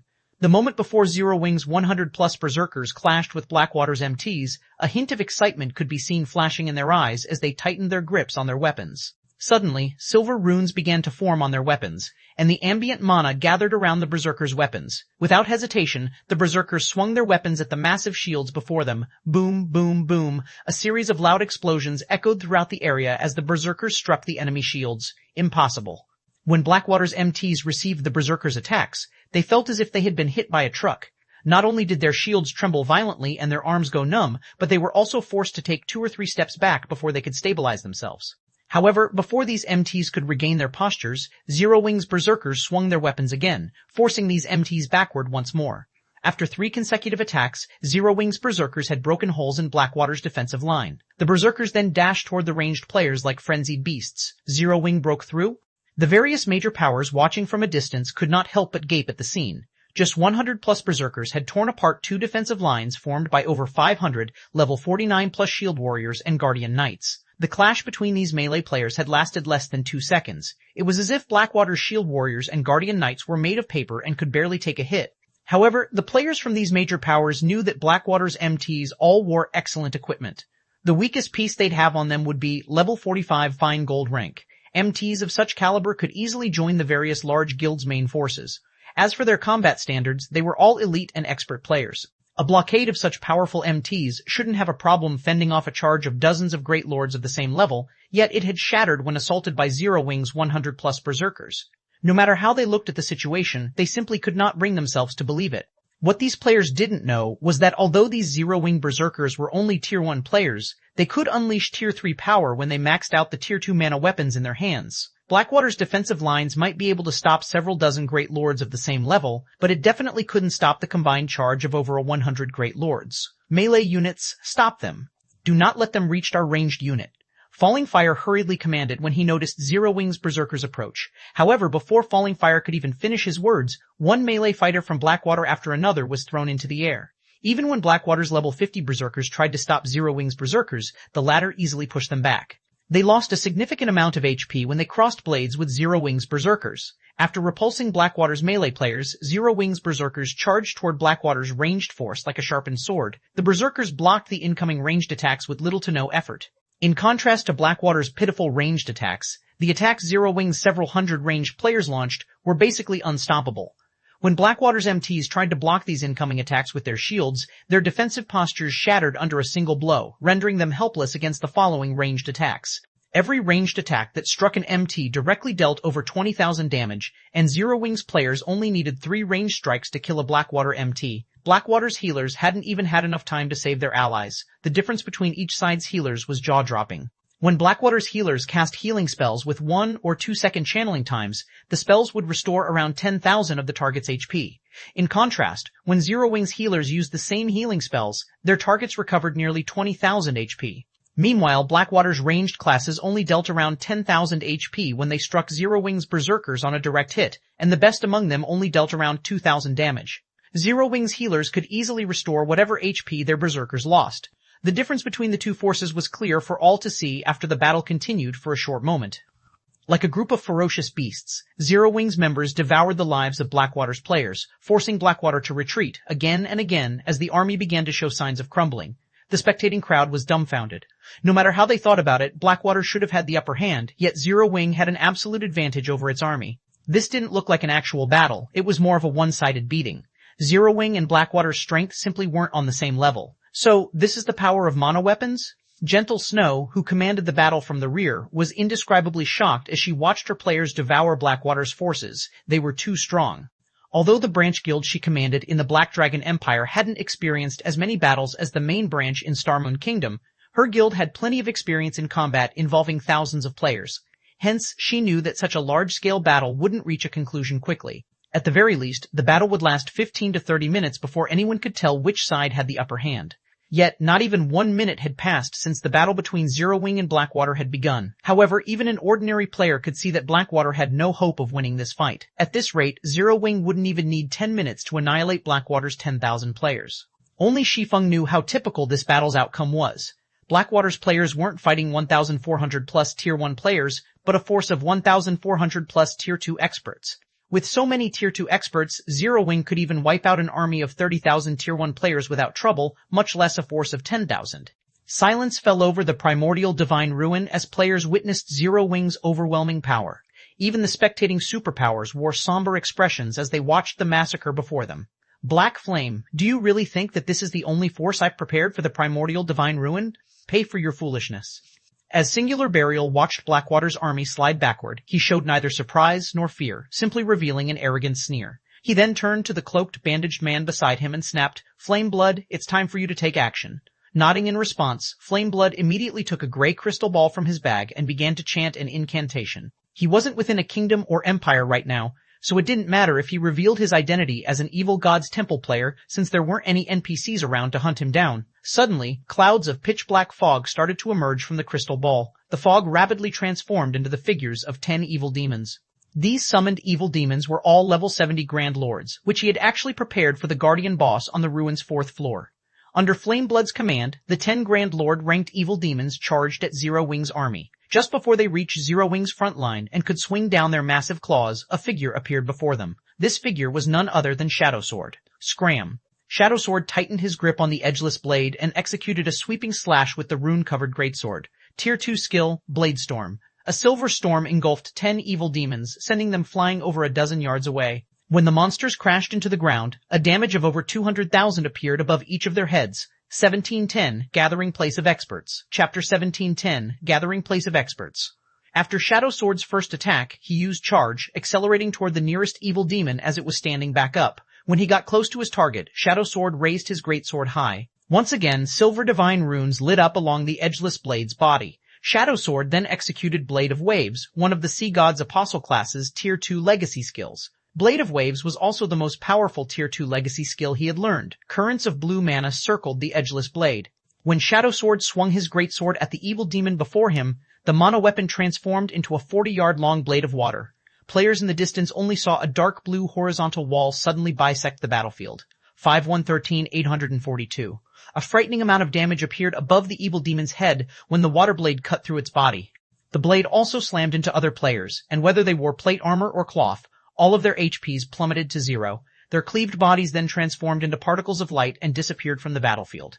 After the attack, the evil demon that took the hit fell into a heavily injured state, his combat power drastically decreasing. The surrounding Blackwater members expressed their shock and terror when they saw this. Strong. Too strong. Not only had Shadow Sword repelled 10 Grand Lord-ranked evil demons with one attack, but his follow-up attack had also heavily injured one Grand Lord-ranked evil demon and killed over a dozen players.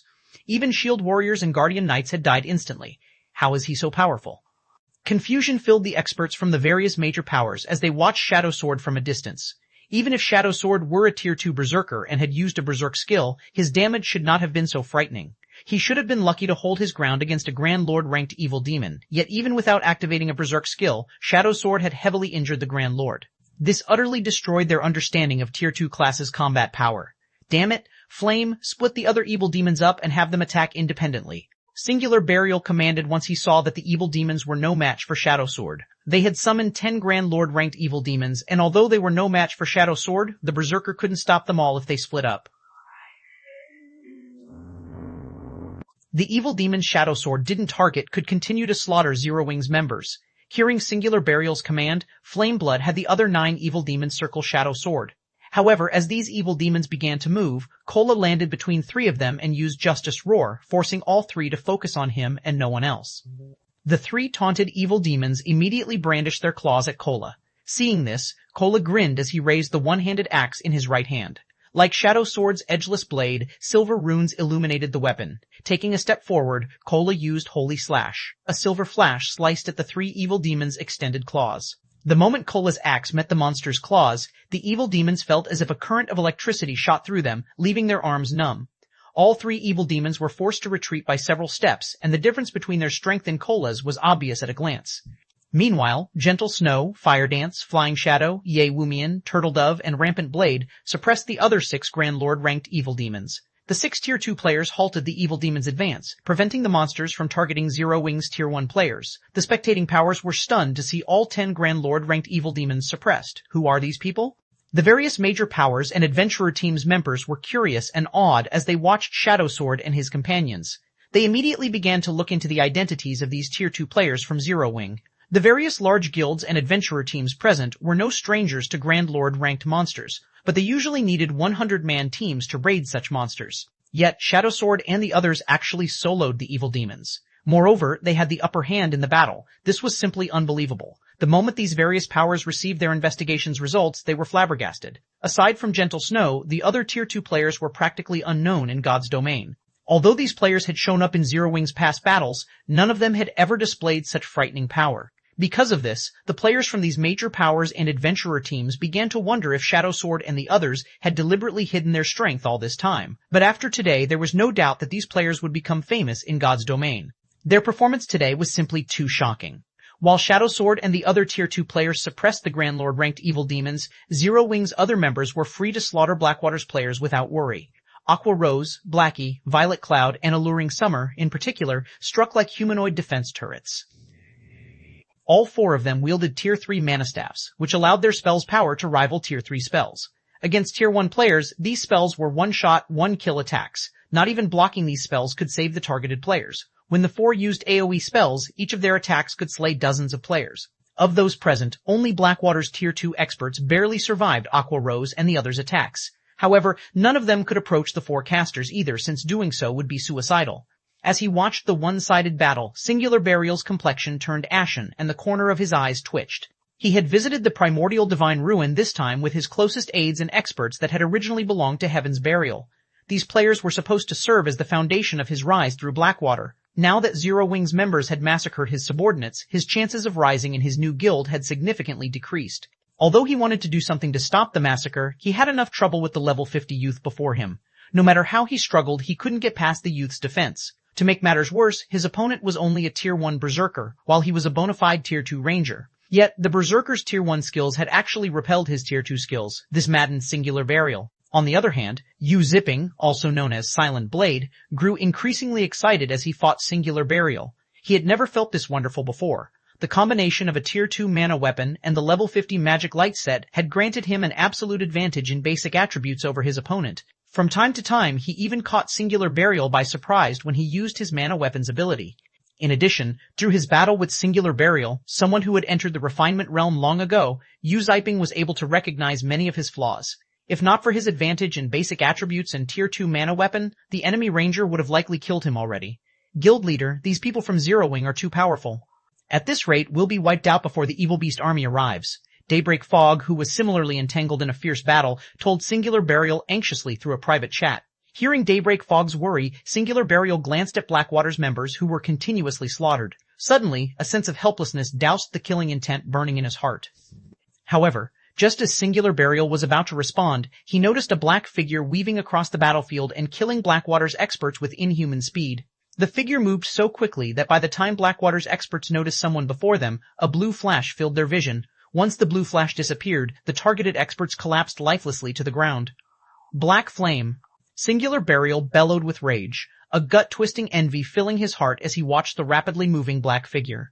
Zero Wing was clearly a guild that had been established without a background or backers, yet the guild had gained one powerful expert after another. Fire Dance, Shadow Sword, Flying Shadow, Cola, Violet Cloud, Alluring Summer, even super guilds sought to recruit these experts, yet they had gathered in Zero Wing. Moreover, the unknown Berserker youth before him also possessed immense talent. Singular Burial could not understand why so many obscure experts had gathered in Zero Wing, yet he had failed to recruit even one such expert for himself. While Singular Burial screamed his lungs out, Shi Feng vanished from the battlefield. In the next moment, Shi Feng reappeared before Singular Burial. Singular Burial, your era has ended, Shi Feng growled as he swung down his sacred sword. Although Singular Burial had responded quickly, Shi Feng's appearance had been too abrupt. Even though he had immediately thought of using the Ranger class's escape skill to put some distance between himself and Shi Feng, in the face of the Tier 2 taboo skill Instant Strike, he was a split second too slow to get away. After receiving the one attack, Singular Burial's HP, which was over 50,000, instantly fell to 0. 1711 Blackwater defeated Chapter 1711. Blackwater defeated when Singular Burial reluctantly collapsed and dropped an icy blue longbow on the battlefield. The surrounding Blackwater members were dumbfounded and turned to stare at Shi Feng. A moment ago, Singular Burial had 100% of his HP, yet after one of Shi Feng's attacks, the Ranger had lost it all. Suddenly, a chilling sensation assaulted Blackwater's members. If even a Tier 2 player like Singular Burial could not withstand a single hit from Shi Feng, it went without saying Shi Feng could kill Tier 1 players like them with a casual swing of his blade too. Black Flame. Falling Fire's expression darkened as he glared at Shi Feng. His combat standard was recognized as one of the best in Blackwater. There were only a handful of people in the guild that he had to admit were superior. However, despite having such a high combat standard, not even he was confident in keeping up with and blocking the attack Shi Feng had used against Singular Burial. Shi Feng's attack was simply too fast, but it wasn't just because of his high attack speed. Shi's neutral response time and physical acceleration were also ridiculously fast. After heaving a deep sigh, Falling Fire commanded, "Everyone, retreat." Due to Shi Feng's display of overwhelming strength, his team members' morale had received a huge boost. Zero Wing's members now fought with more passion and skill than before. In contrast, the morale of Blackwater's members plummeted. Now, this battle's outcome could not be any more obvious. Continuing to fight would only incur more losses for Blackwater. Hearing Falling Fire's command, Blackwater's members immediately turned away from their opponents and fled in every possible direction. Meanwhile, Aqua Rose and Gentle Snow commanded Zero Wing's members to exploit their victory. Seeing that things had gone south for Blackwater, Flameblood did not dare to linger. He summoned 20 Great Lord-ranked evil demons to buy himself enough time to activate a teleportation scroll. This battle's outcome had truly exceeded his expectations. He had thought that 10 Grand Lord-ranked evil demons would be more than enough to butcher Zero Wing's forces, but he had never expected the small army to have so many monstrous players. Zero Wing, just you wait, sooner or later I will make you pay for this defeat. Flameblood revealed a sneer as he watched Zero Wing's members charge towards him. He was an evil god's apostle, not a guild member.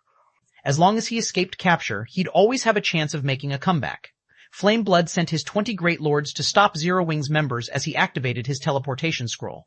The teleportation scroll to teleport to the evil god's temple had a 15-second activation process, which was slightly shorter than a normal return scroll. With the power of 20 Great Lords at his side, he could easily buy enough time to get away. However, when the 7th second ticked by, Flameblood noticed a slowly approaching figure out of the corner of his eye. This figure was none other than Shi Feng. Flameblood couldn't help his growing anxiety as he watched Shi Feng approach. Although over 200 yards separated the two, Flameblood felt as if the Grim Reaper itself had set its sights on him. Faster! I have to get out of here as quickly as possible. For the first time ever, Flameblood felt that the teleportation scroll's activation time was too long. Although Shi Feng's approach appeared slow, in reality he was extremely fast. In just 3 seconds he had halved the distance between him and Flameblood.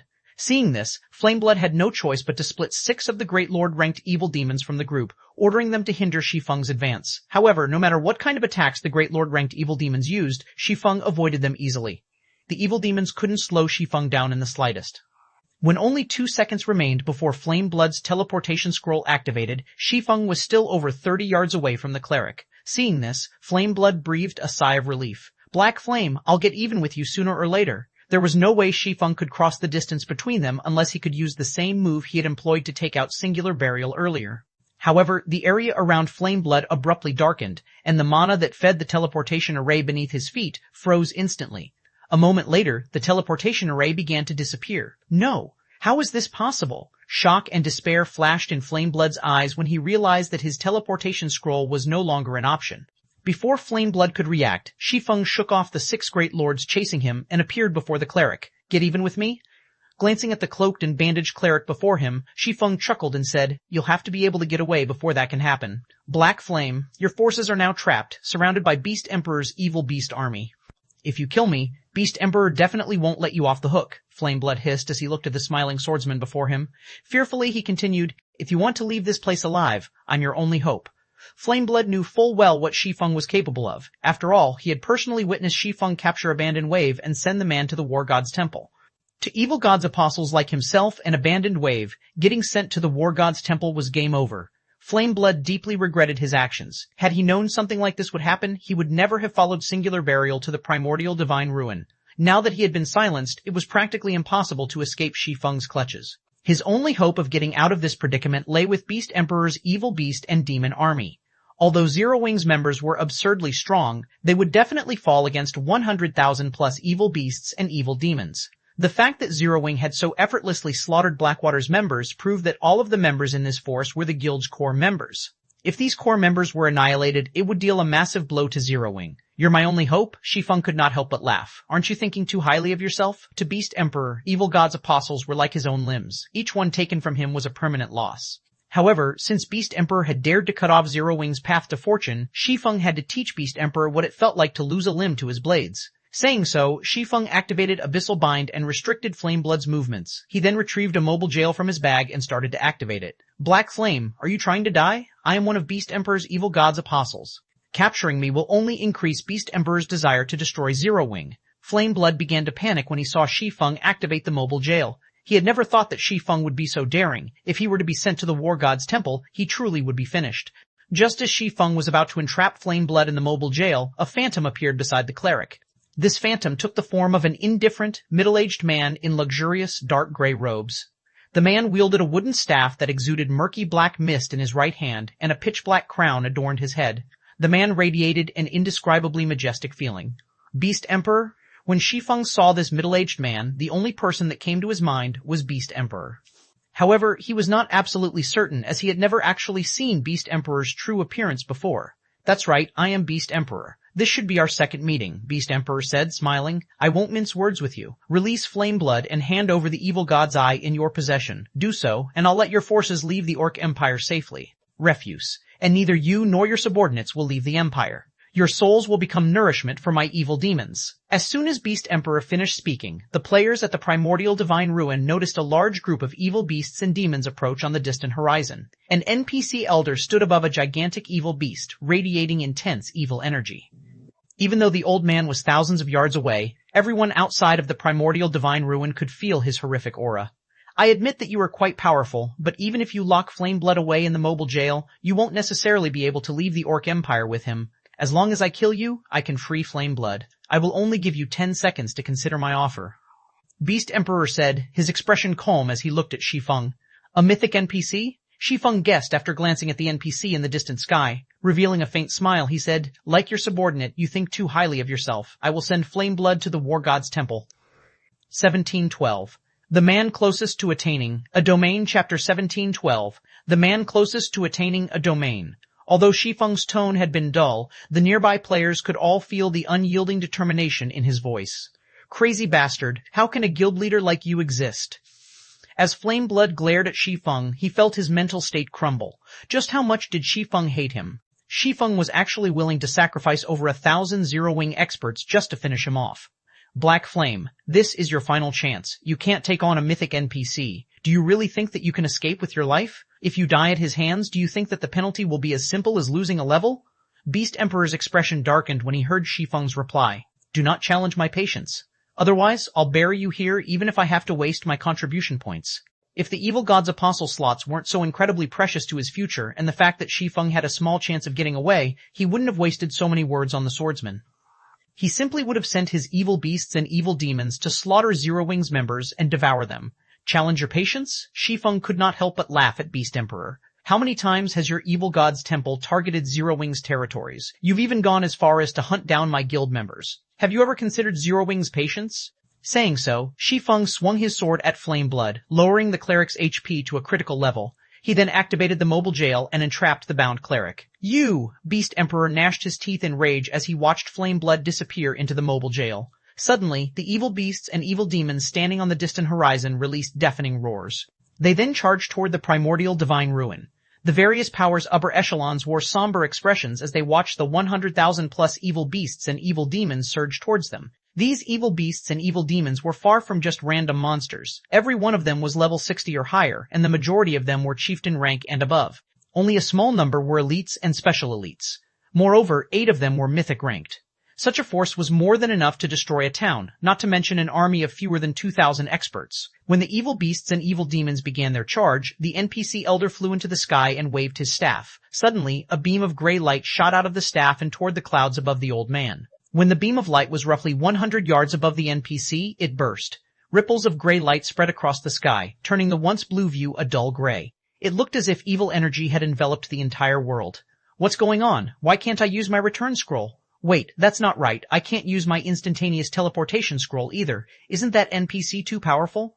He's actually sealed off this entire region. Zero-Wing is definitely dead now. Utter shock filled the spectating powers at the primordial divine ruin as they watched the NPC elder fly towards the ruin. With their ability to teleport stolen from them, Zero-Wing's only way of escaping this location was to rely on their own 2 feet.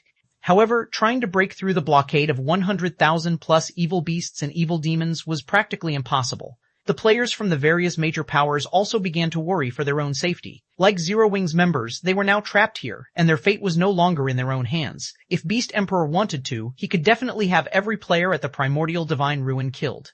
Big Sis Melody. What is going through Black Flame's mind? He's actually willing to trade Zero-Wing's 1,000 plus experts to capture a single player. Does he hate Beast Emperor that much? A girl standing amidst the Sacred Temple's team asked curiously as she watched Shi Feng, who was arranging Zero-Wing's army into a defensive formation. The girl had long, curly, light blue hair and a lithe but curvy body.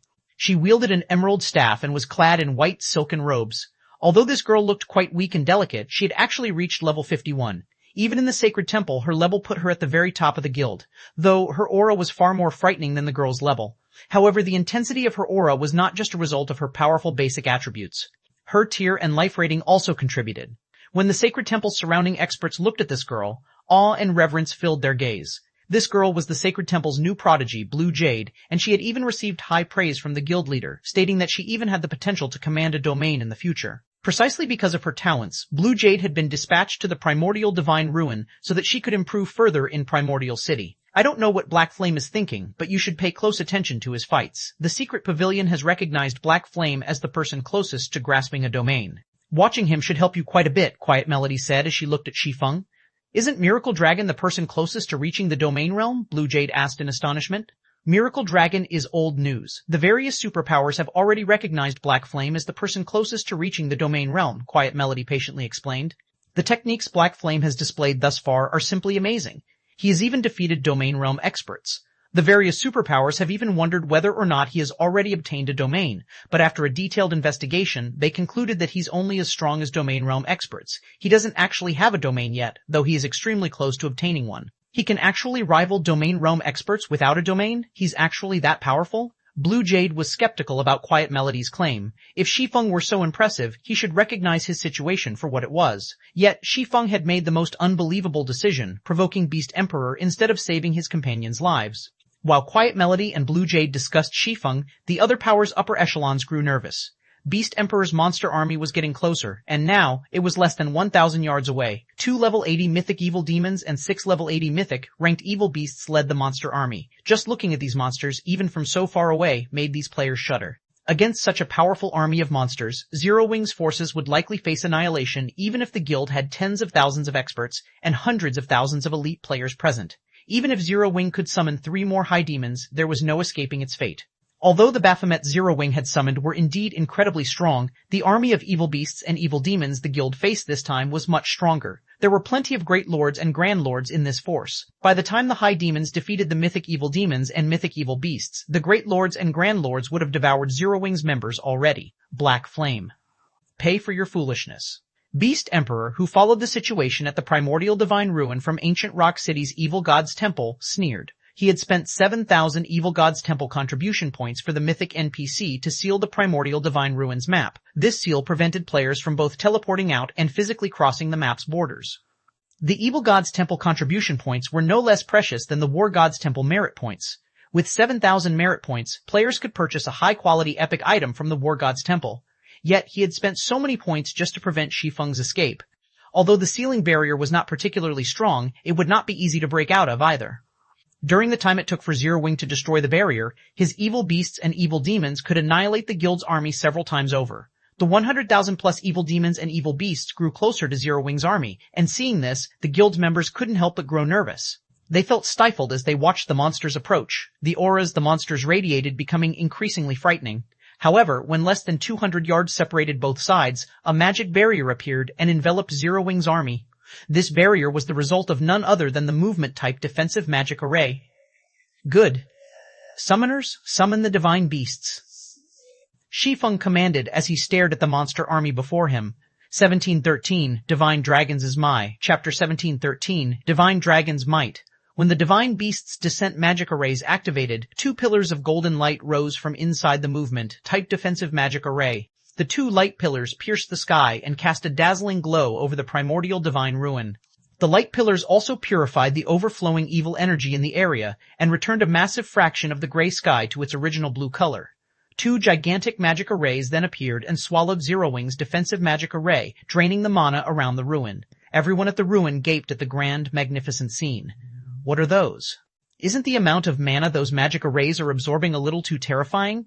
Even though we're so far away, I can still feel the mana around me drying up. Wait, I can't even use my spells anymore. The members of the various major powers and adventurer teams stared at the 2 golden magic arrays in the sky in utter disbelief.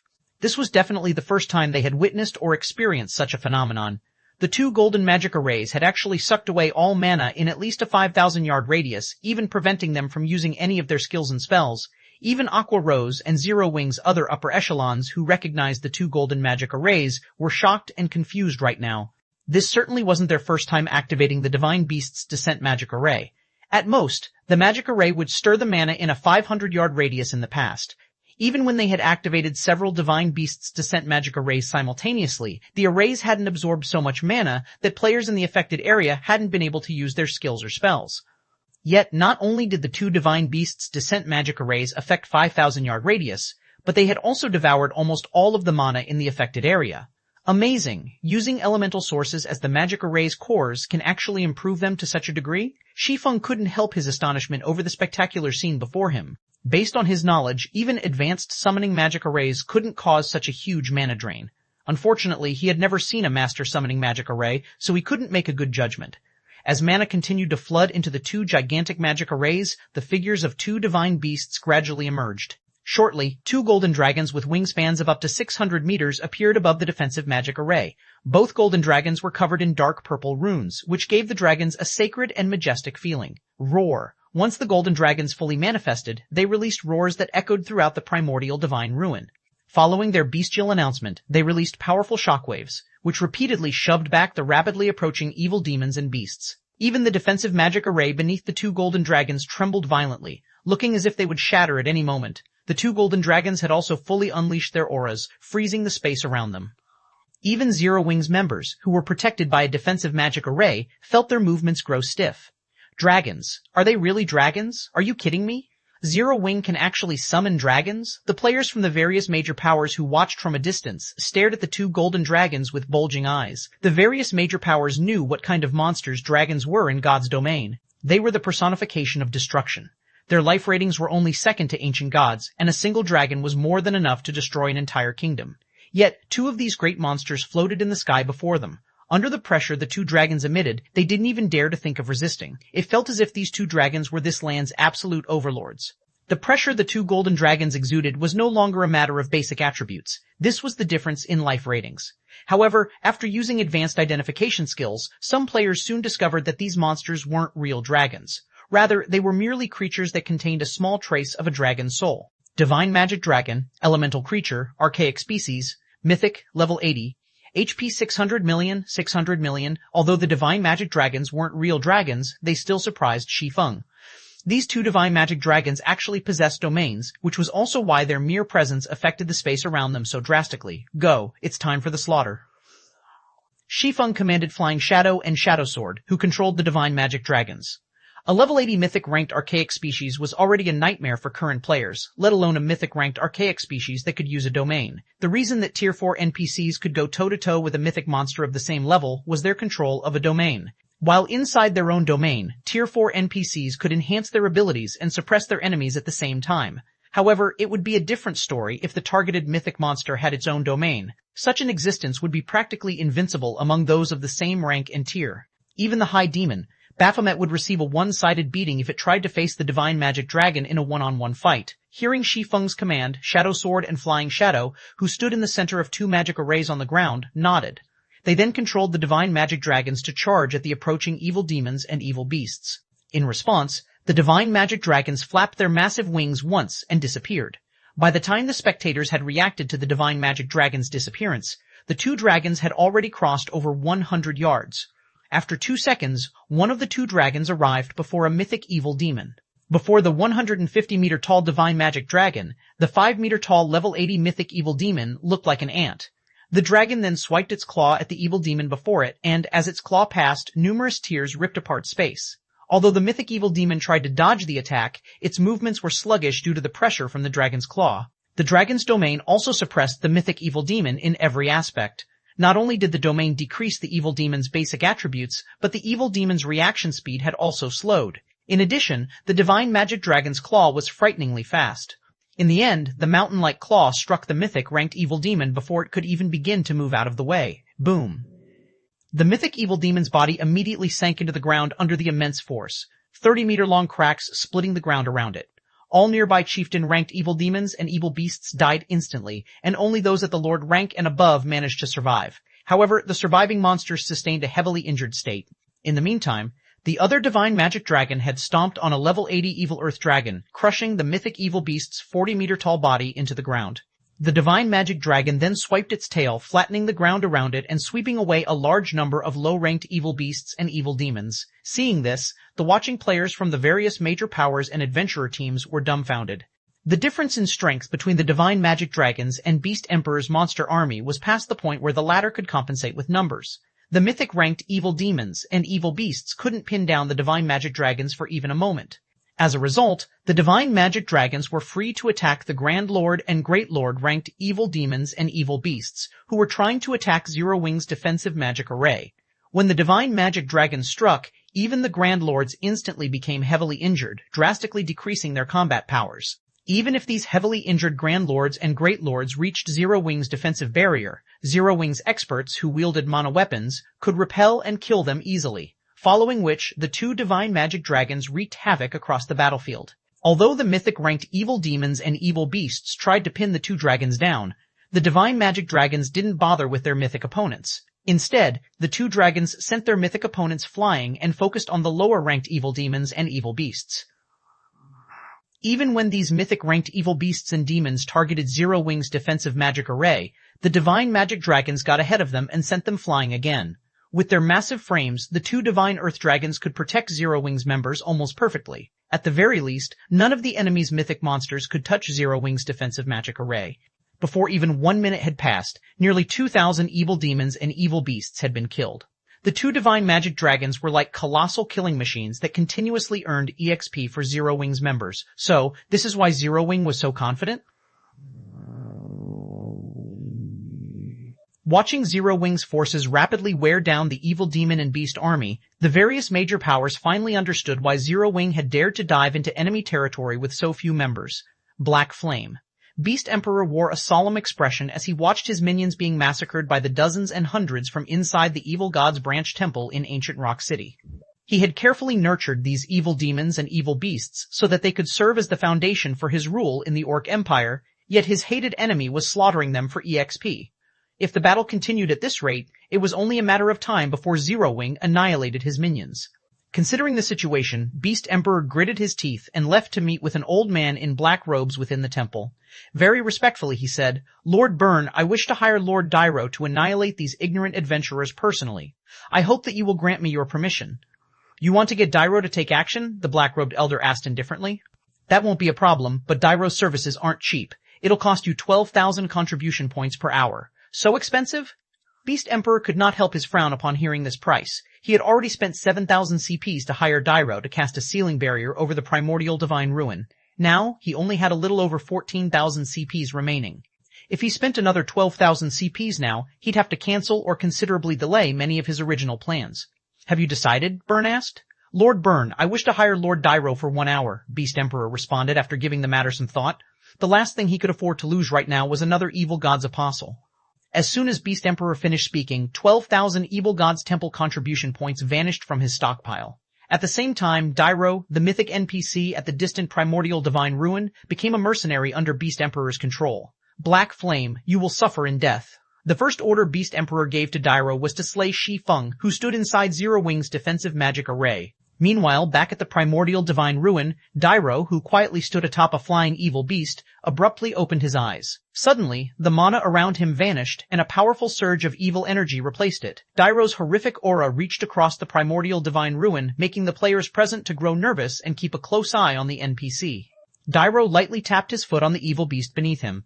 The flying evil beast then let out a low screech as it slowly descended toward Shi Feng. "Impossible! This mythic NPC can actually participate in the battle?" Gentle Snow and Aqua Rose's expressions darkened when they saw the NPC elder approach. Hurriedly, Aqua Rose shouted, "Shadow Sword, ignore the mythic monsters for now and stop that NPC." Hearing Aqua Rose's command, Shadow Sword promptly nodded. He, too, realized the severity of the situation. Unlike the mythic-ranked evil demons and evil beasts, allowing a mythic NPC to get within attack range would be no laughing matter. Immediately, Shadow Sword controlled his divine magic dragon to charge at Dyro. Scram! Shadow Sword then directed his divine magic dragon to slap at the NPC elder. 1714. Fighting a mythic NPC. Chapter 1714. Fighting a mythic NPC. This Beast Emperor can actually convince a mythic NPC to join the fray? Is this a joke? That's a Tier 4 NPC we're talking about. The various major powers and adventurer teams members at the primordial divine ruin stared with wide eyes as they watched Dyro descend to the battlefield, their hearts palpitating in fear and shock. None of these players were strangers to Tier 4 NPCs. Tier 4 NPCs ruled over every major NPC city in the various kingdoms and empires, and anyone who had met such an NPC would know just how powerful they were. In God's domain, players were able to face monsters of a higher tier due to having more skills, spells, and combat techniques. With this advantage, players could exploit powerful monsters' weaknesses and defeat them, despite having lower basic attributes. However, NPCs had no such weaknesses. Unlike monsters, both the quality and quantity of NPCs' skills and spells was far superior to players. They were capable of executing many complex combination attacks with these skills and spells, making them far more difficult to deal with than monsters. To make matters worse, although NPCs' basic attributes were lower than monsters of the same rank and tier, they were still overwhelmingly higher than players. After Dairo opened his eyes, the pressure he gave off made him feel like an entirely different entity than before. The evil energy Dairo radiated was so incomparably dense that the evil energy corroded the space around him. Players over 2,000 yards away could clearly feel this man's aura. If players felt as if they had been submerged in a pool of water as the mythic evil demons and mythic evil beasts' auras had washed over them, then Dairo's aura felt as if they had been dumped into a pit of quicksilver. They couldn't help but shudder as they bathed in this NPC's aura. These players finally understood just how terrifying a Tier 4 NPC was. If this NPC Elder wanted to, he could definitely kill every player at the primordial divine ruin, and they wouldn't be able to do anything to stop him. As the various Powers and Adventurer Team's members were in shock over Dairo's aura, a massive figure suddenly appeared before Dairo. This figure was none other than the Divine Magic Dragon under Shadow Sword's control. As soon as it reached its target, the Divine Magic Dragon's mountain-like claw descended on the mythic NPC. However, despite having even enough power to send mythic monsters of the same level flying, Dairo ignored the claw and allowed it to land. Boom! The evil bat Dairo rode shot to the ground like a bullet. The instant the evil bat crashed, the impact formed a crater with a 70-yard radius in the ground. Despite the evil bat being a level 80 Grand Lord, the single attack had heavily injured it. Now, even flight was impossible for the evil bat. Where's the NPC? Shadow Sword examined the bottom of the crater in confusion. He only spotted the evil bat in the crater. Dairo was nowhere to be found. Shadow Sword couldn't even sense the NPC's horrific aura. It was as if the old man had vanished. A second later, a figure appeared in the evil bat's original location, which was none other than Dairo. The old man was in the midst of chanting an incantation, having already written numerous lines of divine runes. As Dairo continued to cast his spell, a magic array formed behind him, absorbing a tremendous amount of evil energy from its surroundings. A short moment later, the space before the array ruptured, creating a black hole that absorbed every form of energy available in its vicinity. Sensing the growing strength of the magic array's aura, Shadow Sword's expression darkened. He could easily tell how powerful Dairo's spell would be. It was definitely stronger than Tier 4 large-scale destruction spells. If this spell struck the divine magic dragon he controlled, the attack would undoubtedly send the dragon flying. If that happened, Dairo would have an opportunity to attack the movement-type defensive magic array, and the consequences would be unimaginably dire. Die. Shadow Sword swiftly used the Tier 4 skill, 5 Thunder Fingers, aiming the cone attack at Dairo. As the divine magic dragon's claw sped towards the NPC, countless arcs of electricity extended from the tip of its digits and reached for Dairo. However, as if he had prepared for this attack, Dairo lightly tapped the butt of his staff at the air before him. In response, a gray, threefold magic array appeared before the old man, protecting him from the dragon's attack. Tier 4 defensive spell, Dark Hunt. Double speed casting? Everyone gaped in shock as they watched Dairo, who was still casting his first spell. The magical class players were especially stupefied. Double speed casting was a feat that many magical class players worked to achieve. Unfortunately, very few magical class experts could actually do it. Moreover, the higher a spell's tier was, the more difficult it would be to double cast, not to mention double speed casting. Even Tier 2 peak experts had great difficulty double speed casting 2 Tier 2 spells, yet Dairo could cast 2 Tier 4 spells simultaneously. The NPC's spellcasting was already on par with peak experts. Dairo's threefold magic array instantly stopped the incoming arcs of electricity. None of the arcs had managed to deal any damage. Seeing that Dairo was about to complete his first spell, Shadow Sword hurriedly directed his divine magic dragon to attack the NPC from another direction. Dark Hunt could only block attacks from one direction. It was useless against attacks from other angles. However, just when the divine magic dragon's claw was about to reach Dairo, the NPC disappeared once again. This time, he reappeared 100 yards away from the attacking dragon. Tier 3 spell, Advanced Movement. Crap. Supplementary casting. The magical class experts' minds were blown when they saw Dairo appear 100 yards away from the divine magic dragon. Advanced Movement was not a particularly rare spell. It was actually a common spell that Tier 3 magical class NPCs used. What was truly astounding was the way Dairo had used the spell. In a way, supplementary casting was similar to double casting, but rather than channeling 2 spells at the same time, one could abruptly cast the second spell midway through casting their first spell when supplementary casting. This technique was even more difficult than double speed casting. Meanwhile, before the divine magic dragon could reach Dairo to launch another attack, the NPC finished writing the last line of divine runes for his spell. A sneer twisted Dairo's wizened face. "Do you think you can stop me, the dark wizard Dairo, with a lowly summoned creature?" Dairo said as he looked at Shi Feng as he made a wave with his staff. Suddenly, cracks in space began to split the sky. Boundless evil energy then flooded out of these cracks and gathered at the tip of Dairo's staff. After gathering enough evil energy, Dairo created 21 pitch-black spears around him with another wave of his staff. Silver arcs of electricity crackled along these spears. Tier 4 Curse, Destruction Spear.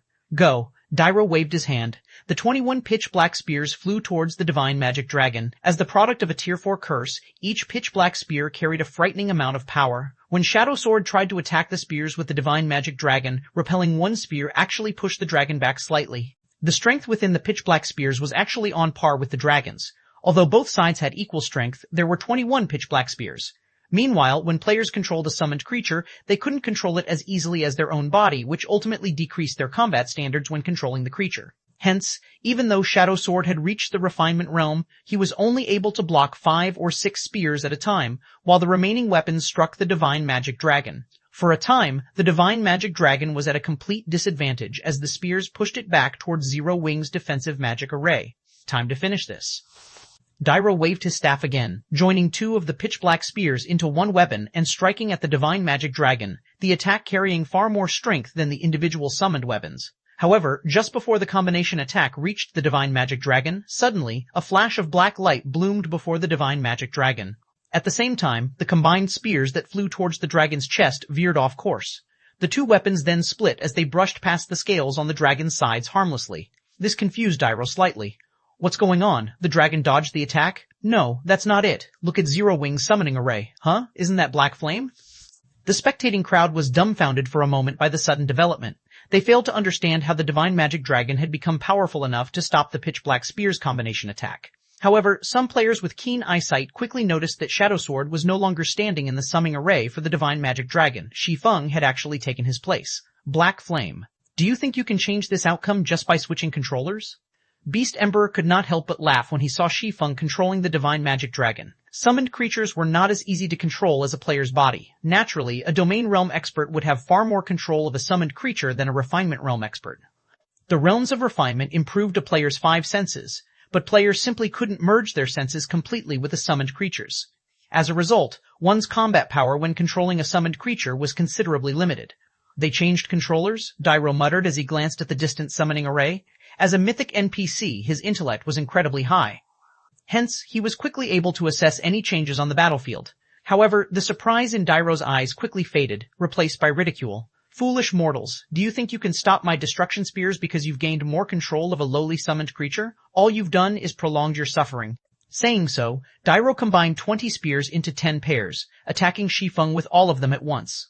Seeing the 10 incoming attacks, Shi Feng executed Sword's Orbit with the divine magic dragon's claws. Dang, dang, dang, dang. A series of clangs echoed throughout the primordial divine ruin. In the end, Shi Feng's dragon knocked every one of the 20 destruction spears aside. The spears hadn't even budged the dragon an inch, much less damaged the divine magic dragon. 1715 Miraculous Effect of the Realms of Truth. Chapter 1715 Miraculous Effect of the Realms of Truth. He blocked all of the attacks? How is that possible? All of the players at the primordial divine ruin were experts. Quite a few of them were even refinement realm experts, so they all recognized how impressive the technique Dairo had just executed was. In their opinions, Dairo's 10 combination attacks were simply splendid. Even if there was no difference in basic attributes, the refinement realms among the spectating crowd weren't confident in blocking all of those attacks without backing up in the slightest.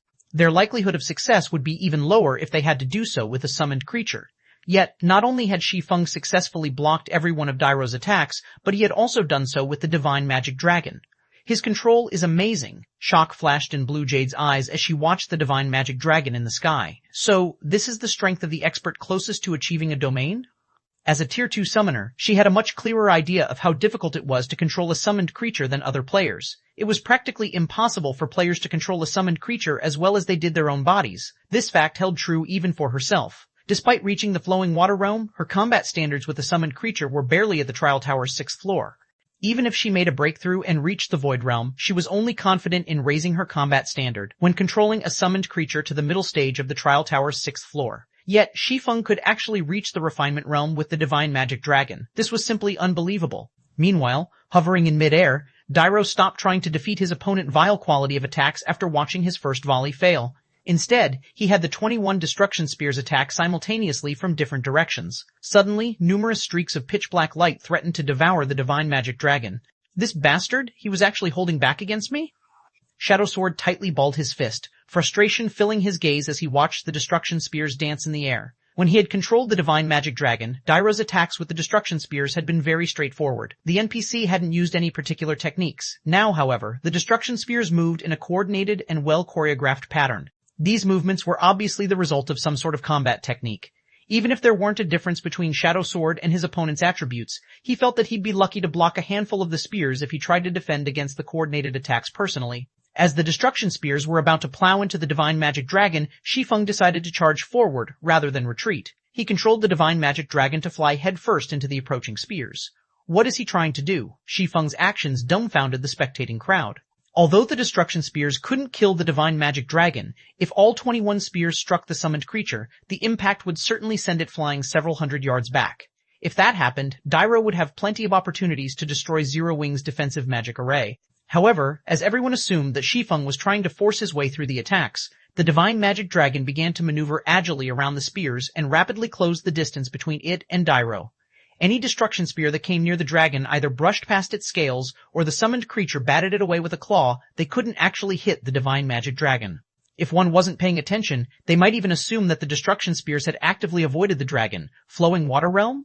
Blue Jade could not help but rub her eyes as she watched the scene before her, unable to believe it. However, no matter how she looked at the situation, the Divine Magic Dragon's combat standard was definitely at the Flowing Water Realm. There was no other way it could block all of those spear attacks. However, the situation also left her confused. Just how did Shi Feng accomplish such a feat? How could something like this be possible? They were talking about controlling a summoned creature here. Blue Jade wasn't the only one who was shocked. The many experts at the Primordial Divine Ruin were similarly stupefied. Leaving aside Shi Feng's personal combat standard, his control of summoned creatures could definitely rank at the very top of God's domain. So, this is the true benefit of the Realms of Truth? Shi Feng, who evaded the relentless destruction spears, felt the true power of the Realms of Truth for the first time. Unlike the Realms of Refinement, the Realms of Truth focused on exerting the maximum potential of one's body, rather than the five senses. Hence, even when controlling the Divine Magic Dragon, his performance in the Realms of Truth had reached the Ascension Realm. After deflecting the endless spear attacks for a short moment, the Divine Magic Dragon Shi Feng controlled arrived before Dairo. Shi Feng then had the summoned creature slap at the NPC. However, Dairo was still a mythic NPC, and his reaction speed was extremely fast. Before the massive claw could reach him, he used advanced instantaneous movement and appeared 100 yards away from his original location. However, not wanting to give the NPC time to breathe, Shi Feng charged forward once again. Suddenly, Dairo was at a disadvantage and had no choice but to evade Shi Feng's attacks physically. While evading, Dairo continued to chant incantations and write divine runes. Although Shi Feng realized what the NPC was doing, he couldn't do anything about it. 5 seconds, 10 seconds, 20 seconds. After chanting for a total of 24 seconds, Dairo abruptly stopped and sneered at the Divine Magic Dragon before him.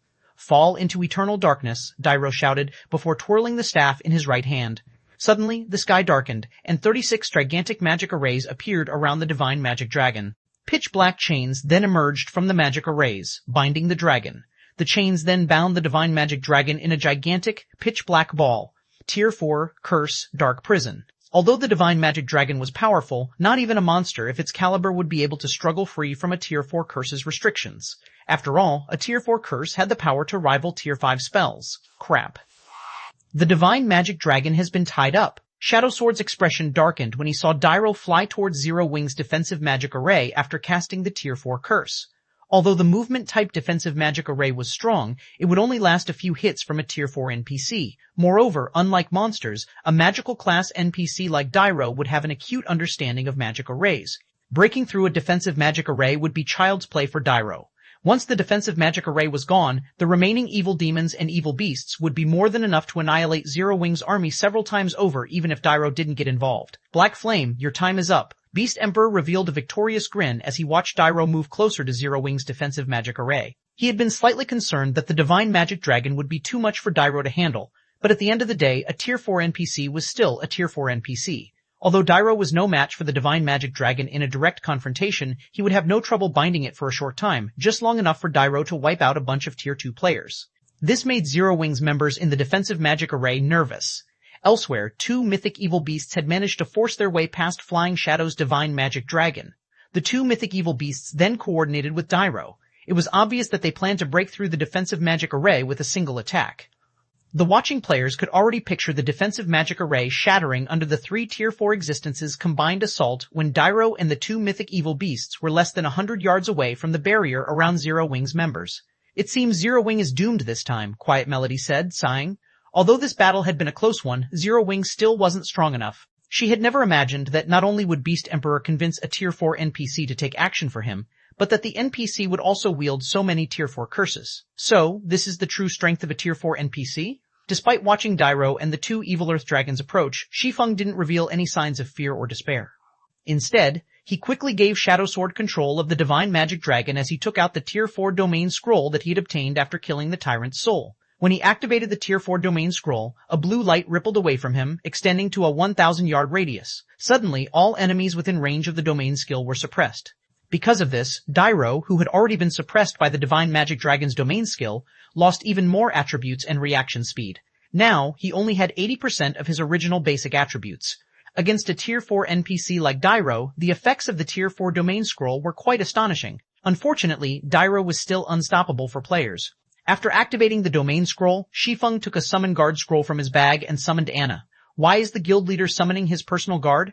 Aqua Rose, Gentle Snow, and the Zero Wing's other members were confused to see Anna join the battlefield. They were no strangers to Anna. She, without a doubt, had the most frightening growth potential of any personal guard they had seen in the game. In one-on-one combat, she could even defeat opponents of a higher tier. However, Anna was only a Tier 2 NPC. Even if Dairo's attributes and reaction speed were suppressed, Anna still had no hope of taking him down. However, as Zero Wing's members doubted Shi Feng's sanity, Shi Feng retrieved a crimson potion from his bag and handed it to Anna. After receiving the potion, Anna removed the lid on the bottle and drank it without hesitation. Players weren't the only ones who could use potions in God's domain. NPCs could as well. The Crimson Potion was none other than the Grandmaster-ranked Growth Potion Shi Feng had obtained after killing Baphomet. When consumed, the potion would forcefully elevate the user by 1 tier. After consuming the potion, Anna's physique began to transform. The surrounding ambient mana flooded into her, and as it did, golden divine runes began to decorate Anna's body, adding a hint of holiness and beauty to her appearance. Anna's aura had also undergone a heaven-defying transformation. If her previous aura was like flowing water, her new aura felt like the endless ocean. If one paid close attention, they would notice that Anna was no longer a Tier 2 NPC, but a bona fide Tier 3 NPC. How is this possible? Even the various major powers and Beast Emperor had noticed Anna's transformation, let alone Zero Wing's members. After all, her rise from a Tier 2 NPC to Tier 3 had caused quite the commotion. Alright, let's begin the second round. Shi Feng smiled at the approaching Dairo. 1716 Tier 3. Anna, Chapter 1716, Tier 3 Anna, a Tier 3 personal guard. Beast Emperor, who watched the battle through a crystal ball in the Evil God's Branch Temple, was slightly surprised when Anna appeared beside Shi Feng. However, his surprise quickly turned into a sneer as he said, "Do you really think that a measly Tier 3 personal guard can stop a Tier 3 personal guard can stop a Tier 4 NPC?" To put it simply, personal guards were hired NPCs in God's domain. However, since they were enhanced through a contract, personal guards' basic attributes were slightly higher than ordinary NPCs of the same level. Although Anna had been promoted to Tier 3, she was only slightly stronger than other Tier 3 NPCs. She might be invincible against current players, but she was still far from being able to contend with Tier 4 existences. Meanwhile, when the Tier 4 Cursed Dark Prison was used on ordinary mythic monsters of the same level, it could trap the monster for at least an hour. Although the Divine Magic Dragon was extremely powerful, Beast Emperor guessed that the Dark Prison should hold it for at least 20 minutes. Although no one could damage the sealed monster during that time, it couldn't do anything either. Meanwhile, relying on a Tier 3 personal guard to distract a Tier 4 NPC like Dairo was a joke. Beast Emperor wasn't the only one who thought so. Every player at the Primordial Divine Ruin agreed with the sentiment. Although only one tier separated Tier 3 and 4, the gap between the tiers' strength increased with each subsequent tier. In front of a Tier 4 NPC, a Tier 3 NPC didn't even qualify to buy time. As Dairo and the 2 level 80 Evil Earth Dragons drew closer, Anna began to chant an incantation from within Zero Wing's defensive magic array.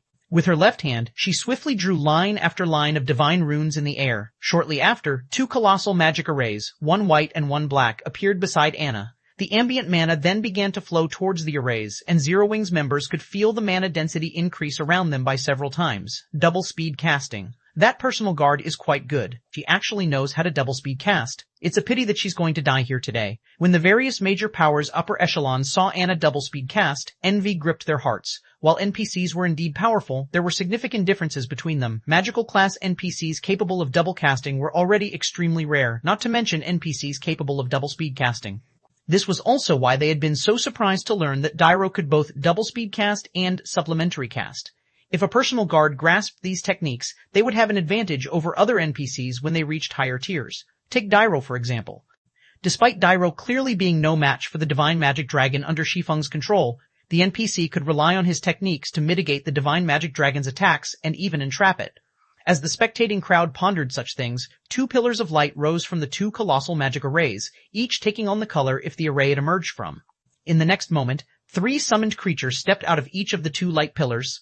3 knights in silver armor had emerged from the white light pillar, each of which wielded a silver sword in their right hands and a shield that could easily serve as a mirror in their left. Knight of Light, elemental creature, Grand Lord, level 80, HP 60 million. Meanwhile, 3 mages in deep black robes stepped out of the black light pillar.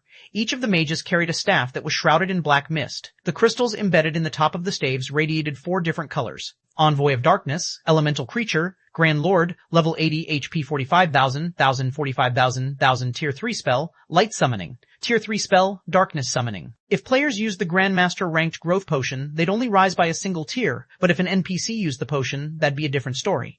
After Anna rose to Tier 3, she had learned all of the Tier 3 spells she would know after truly being promoted to Tier 3. Hence, right now, she was a bona fide Tier 3 existence. The growth potion's only flaw was its short duration of 15 minutes. Once the potion's duration ended, Anna would revert to her original state. Hence, players had only used these potions in crucial moments in the past. They could not be treated like trump cards in guild wars or siege battles. What a powerful personal guard. The instant the 6 level 80 Grand Lords appeared beside Anna, silence fell over the spectating crowd. Nobody had thought that Anna was actually strong enough to summon 6 Grand Lords of the same level. With this, she was basically invincible among Tier 3 existences. Before the spectating crowd could recover from their shock, Anna controlled the Knights of Light and Envoys of Darkness to charge out of the defensive magic array and attack Dairo and the 2 mythic evil beasts.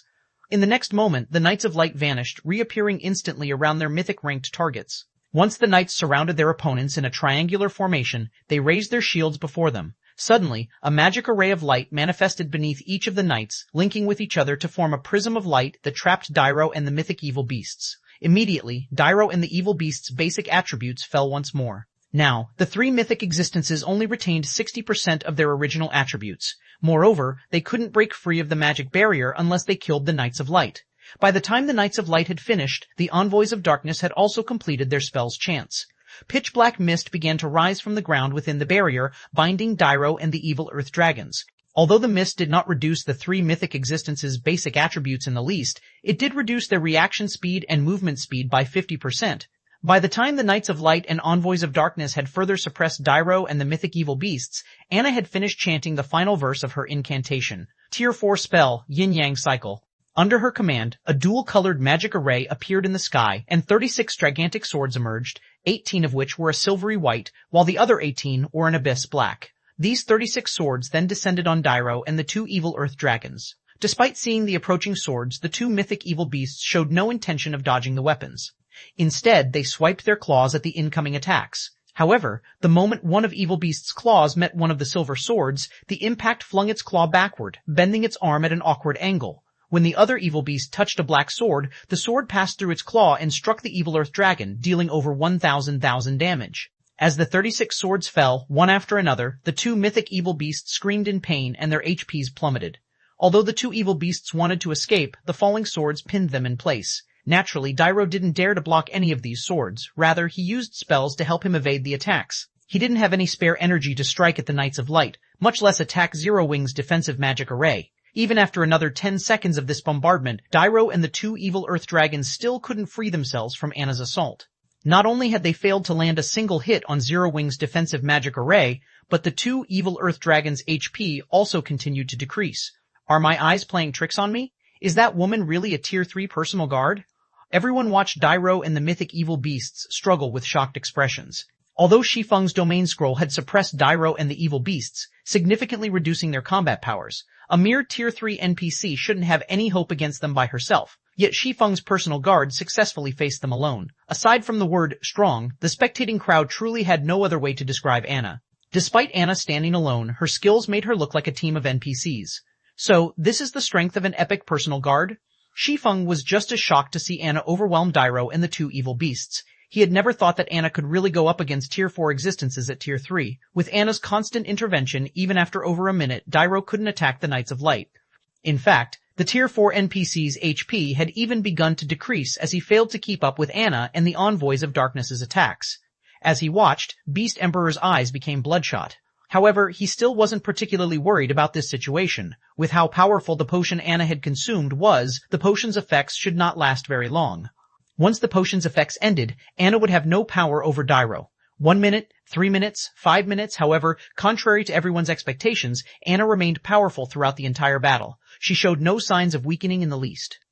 After Forbidden Domain's cooldown had ended, Shi Feng cast the skill on Dairo's dark prison without hesitation. The giant ball of pitch-black chains shattered instantly. The 36 pitch-black magic arrays around the ball also disappeared. Once the trapped Divine Magic Dragon regained its freedom, it resumed its attacks against Dairo. The Divine Magic Dragon had already possessed higher attributes than the Tier 4 NPC, but after Shi Feng had suppressed Dairo with his Tier 4 Domain Scroll and the Knights of Light's Prism of Light, Dairo was only slightly stronger than Grand Lords of the same level. As a result, the difference between the Divine Magic Dragon and Dairo became even more obvious. Furthermore, Shi Feng's Forbidden Domain had also affected the Dark Wizard, and he couldn't use any of his spells.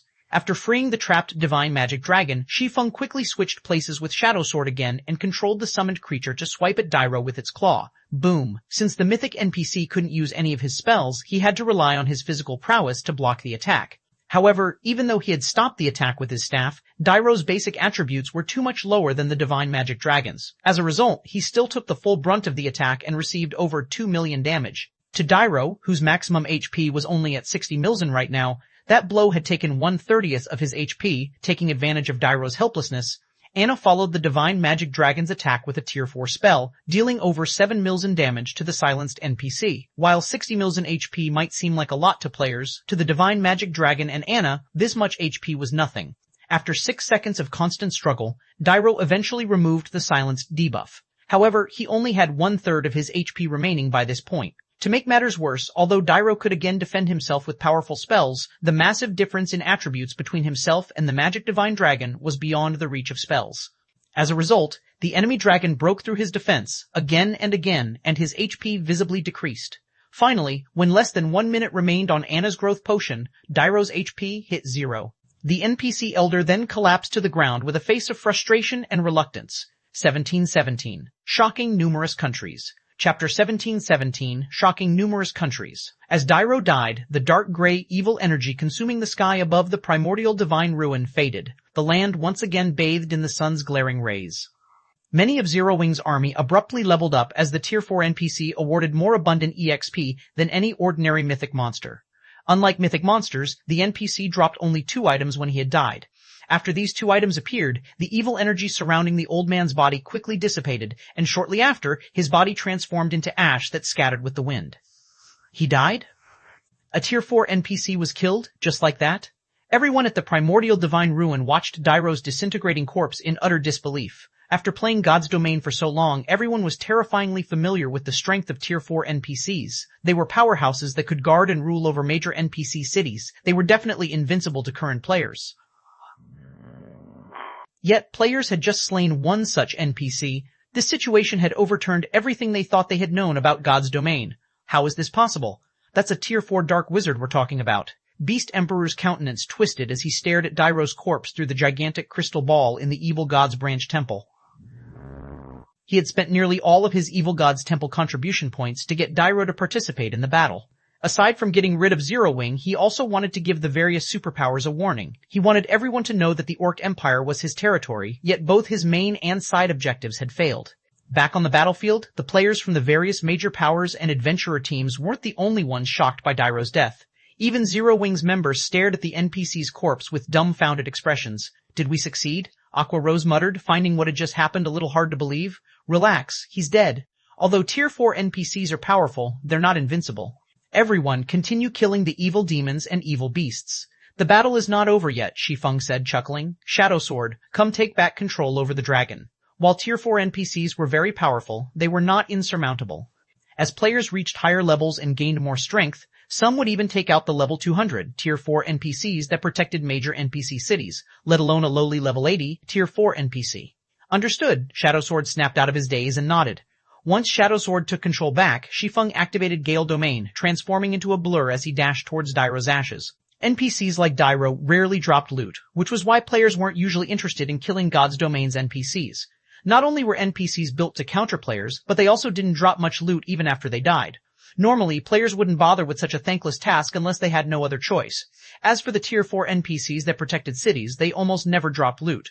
And due to the city's magic arrays, these NPCs would command even more combat power. To make matters worse, if players killed a city's protector, the city's kingdom or empire would post a bounty on their head. If players had a working brain, they wouldn't provoke an NPC city's Tier 4 NPCs without a very good reason. However, in the rare event such NPCs dropped loot, the items would definitely be top tier. Although Shi Feng didn't need to worry about anyone stealing Dairo's loot due to the evil beasts and demons on the battlefield, he thought it would be best to be safe rather than sorry. On the off chance that some suicidal players decided to give it a go, reclaiming the loot would be troublesome. The two evil earth dragons were still trapped in the Knights of Light's Prism of Light, and Anna and the Divine Magic Dragon had them thoroughly pinned down. This allowed Shi Feng to reach Dairo's partly disintegrated corpse easily. After retrieving the two items the NPC had dropped, he immediately turned and fled back to the defensive magic array.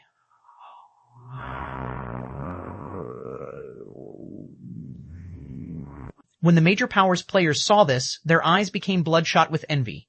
That was a Tier 4 NPC's loot. Even if they didn't know what the items were exactly, due to how powerful Dairo had been, those items were guaranteed to be extraordinary. However, although they were jealous, none of them dared to take action. Whether the Divine Magic Dragons or Anna's level 80 Knights of Light and Envoys of Darkness came after them, all of these beings were ridiculously powerful.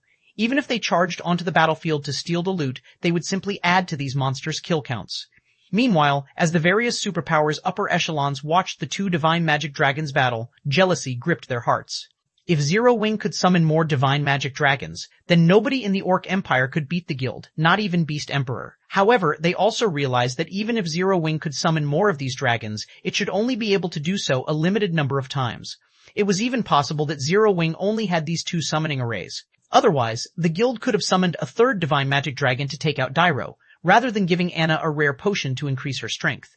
A potion that could elevate a personal guard by 1 tier was far more valuable than a Divine Magic Dragon. Each of these dragons required 88 summoners, which had to be protected at all times. On the other hand, the potion Anna had consumed could be carried and used without such challenging restrictions. Of course, that was just an assumption. They'd have to investigate the situation slowly through their spies in Zero Wing to learn the exact truth of the matter. But it was safe to say that from today on, no one would dare to provoke Zero Wing at the primordial Divine Ruin. When Shi Feng returned to the defensive magic array, he continued to command Zero Wing's army as they slaughtered the evil beasts and demons. After they killed 2 mythic evil beasts and 30,000 plus lower-ranked evil beasts and evil demons, Beast Emperor finally gave up and recalled his minions from the primordial Divine Ruin. Even Beast Emperor is helpless against Zero Wing. Falling Fire, who watched the battle from a safe distance with a magic mirror, frowned as he watched this outcome. He had planned to send Blackwater's army back to the ruin after Beast Emperor had severely wounded Zero Wing's forces, but it seemed that his plan was no longer viable. Sure enough, Zero Wing still won. Amazing. This is simply amazing. Zero Wing actually forced back an army of 100,000 plus evil demons and evil beasts with a little over 1,000 players. With this, Beast Emperor has lost his position as the Orc Empire's overlord. The spectating crowd at the primordial Divine Ruin could not help but shudder with excitement as they watched the evil demons and evil beasts frantically flee. Zero Wing had come to the primordial Divine Ruin with fewer than 2,000 players, yet not only had it defeated Blackwater's 10,000-strong army, but it had also pushed back a force of 100,000 plus monsters. In the midst of the battle, Zero Wing had even killed a Tier 4 NPC and 2 Tier 4 evil beasts. The watching players finally understood just how powerful Zero Wing was. The various superpowers in particular felt a sliver of fear as they watched the guild. At the very least, they didn't want to make an enemy of Zero Wing within the Orc Empire's boundaries. After all, nobody could say for certain that Zero Wing couldn't summon more Divine Magic Dragons. As the battle ended, news of Zero Wing's shocking victory at the primordial Divine Ruin quickly spread to the kingdoms and empires neighboring the Orc Empire. Meanwhile, this news didn't only reach the ears of the various large guilds as even ordinary players learned of the battle. The news had reached so many players because many of the players at the primordial Divine Ruin were from adventurer teams as well. Many of these adventurer team's members began to upload the videos they had recorded of the battle to their respective countries' forums. Crap. Is this really a battle between players? Why does it feel more like a battle between NPCs? Quick, look, isn't that a Tier 4 NPC? What? Zero Wing even managed to kill a Tier 4 NPC? Due to this masterpiece of a battle, Zero Wing's fame in the various kingdoms and empires rose significantly. Many players even began to consider joining Zero Wing. For a time, countless players swarmed towards White River City and Zero Wing City. Black Flame, don't think that you've won the war just because you've won this battle. A cold glint flashed in Beast Emperor's eyes as he read the forum posts. Since you've severed one of my limbs, I'll make sure that Zero Wing never sets foot in the Orc Empire again. He admitted that his evil demon and evil beast army had been defeated, and the loss had been significant. However, he knew very well that the divine magic dragons were summoned creatures. They could only exist for a limited amount of time. Once that duration ended, he could simply send his minions back to the primordial divine ruin and slaughter Zero Wing's army. Even if Zero Wing could summon the divine magic dragons again, he could just order another retreat and attack at a later time.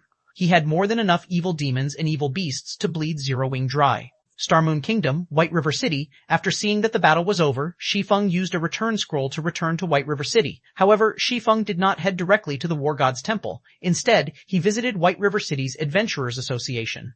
In a VIP room on the Adventurers Association's second floor, when one of the association's senior administrators entered the room, he greeted Shi Feng, who rested on a sofa, and asked, "Lord Protector, how may I be of service today? I wish to build a town in a neutral map outside of the kingdom, and I need the Adventurers Association's help," Shi Feng said, nodding. He then revealed the town-building order he had acquired from the Lost Town. 1718, Building a Neutral Town. Chapter 1718, Building a Neutral Town inside the luxurious VIP room. The NPC senior adopted a more respectful attitude towards Shi Feng upon watching the swordsman pull a tattered piece of parchment from his bag and place it on the table, following which, the NPC inspected the parchment carefully. Although the town-building order was nowhere near as valuable as a Star Moon Kingdom city-building order on its own, it could rival, even surpass, the value of the kingdom's city-building order depending on how it was used.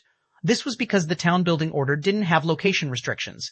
One could even construct a town in a neutral map if they wished to. Neutral maps were not under any kingdom or empire's jurisdiction, so building a town in one of these maps was akin to securing rule over the map. On the other hand, while the Star Moon Kingdom city building order was indeed very valuable, the city built had to be constructed within Star Moon Kingdom's borders.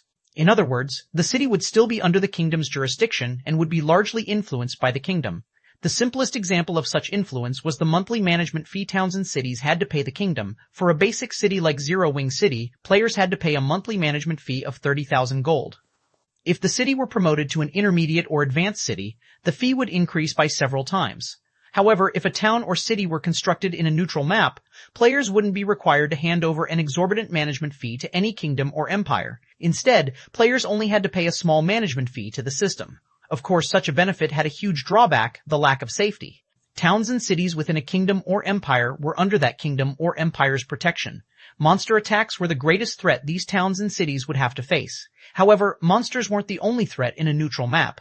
Raids from other races would be commonplace as well. If a guild weren't strong enough, building a town in a neutral map would simply be a waste of manpower and resources. In fact, guilds had often overestimated their strength during Shi Feng's previous life, constructing towns in neutral maps, which were subsequently destroyed. However, this drawback included another benefit, which was the greatest benefit of building a town in a neutral map. Since neutral maps were not under a kingdom or empire's jurisdiction, guild towns and guild cities in neutral maps could trade with other races.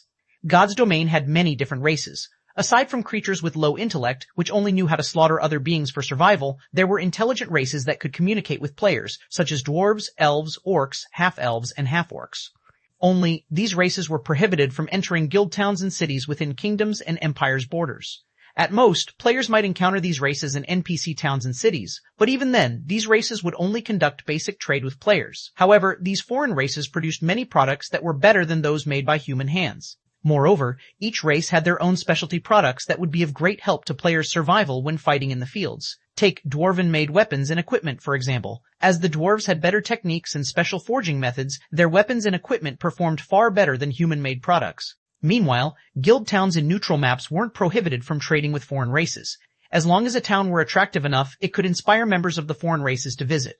Aside from trade, players could also employ foreign races to serve as the town's soldiers. Unlike human warriors, these races' warriors generally specialized in a particular aspect. Hence, Guilds that had towns in neutral maps in the past had hired foreign races warriors to protect their towns. Because of these aspects, although neutral towns didn't seem any different than ordinary guild towns, they could actually function like miniature kingdoms in neutral maps. Although the neutral town couldn't compare to kingdoms and empires in every aspect, it had the qualities to become one.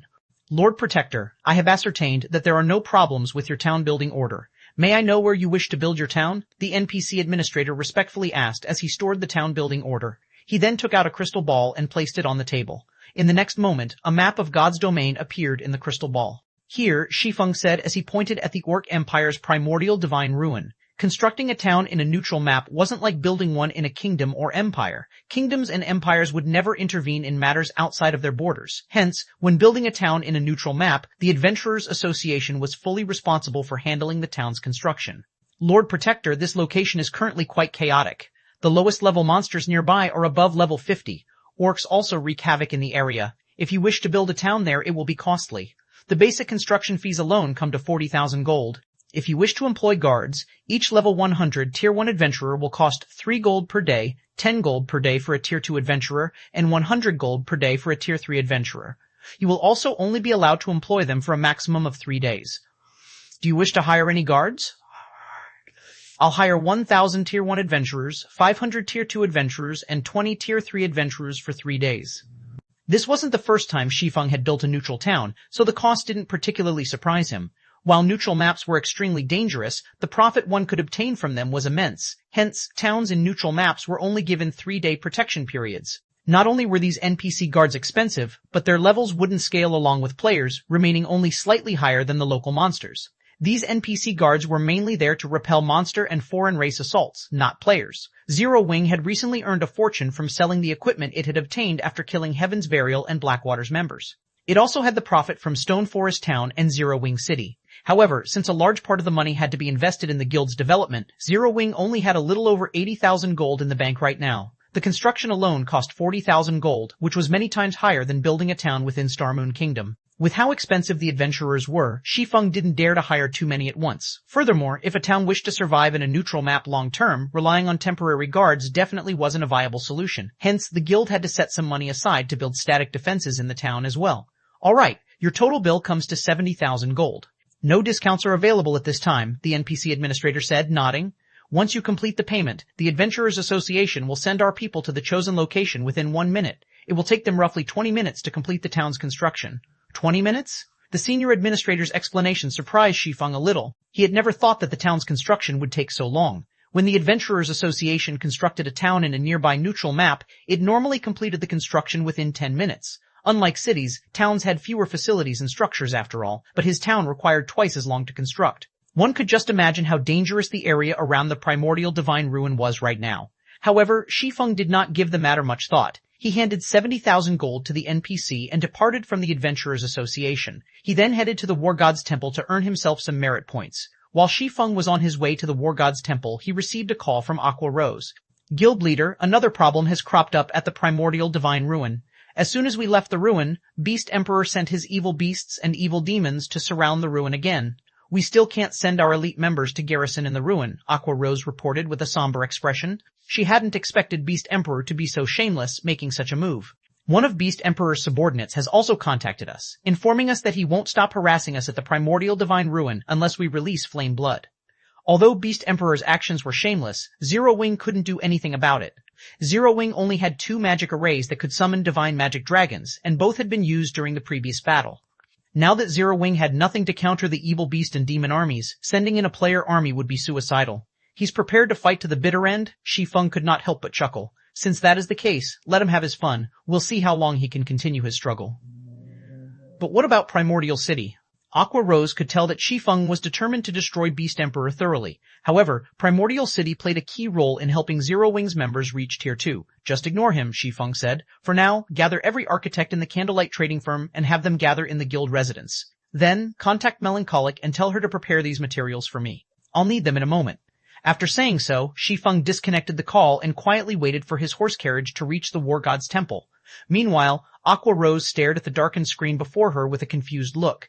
Is it really fine to leave him alone? Aqua Rose muttered to herself worriedly. However, the expression Shi Feng has worn during their conversation indicated that he had a well-thought-out plan in mind. Immediately, she shook her worries out of her mind and sent Beast Emperor's subordinate a reply. Once that was done, she started to gather the necessary manpower and notified Melancholic Smile to collect the necessary materials. Ancient Rock City, good, very good.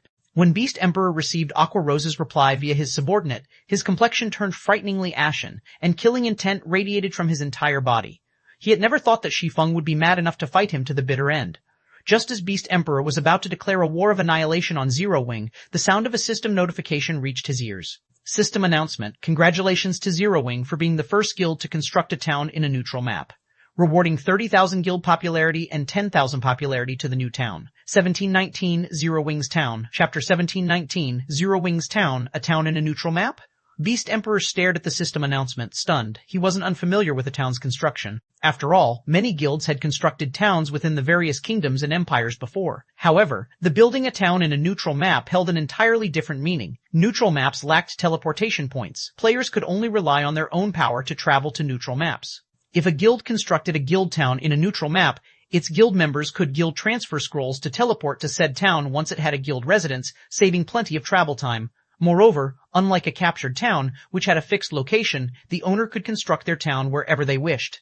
Neutral maps were rich in resources, but the various major powers had only captured pre-made towns thus far.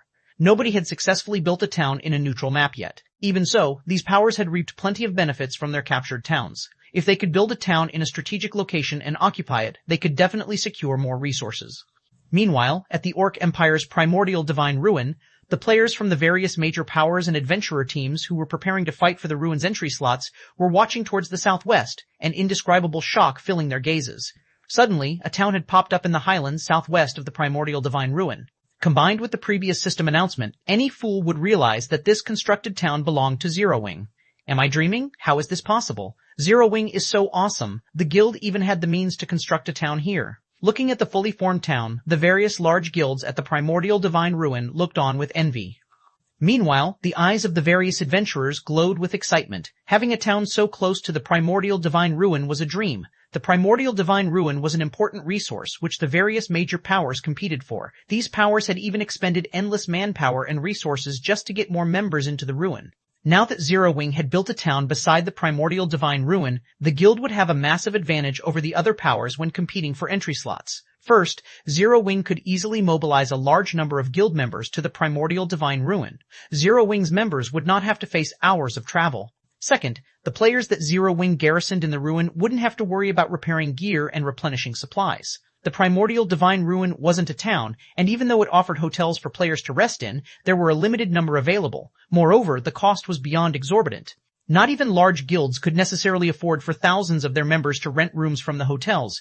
Yet if players set up camp outside of the ruin, their stamina and concentration recover would be incredibly slow. This prevented them from grinding the surrounding monsters and leveling up efficiently.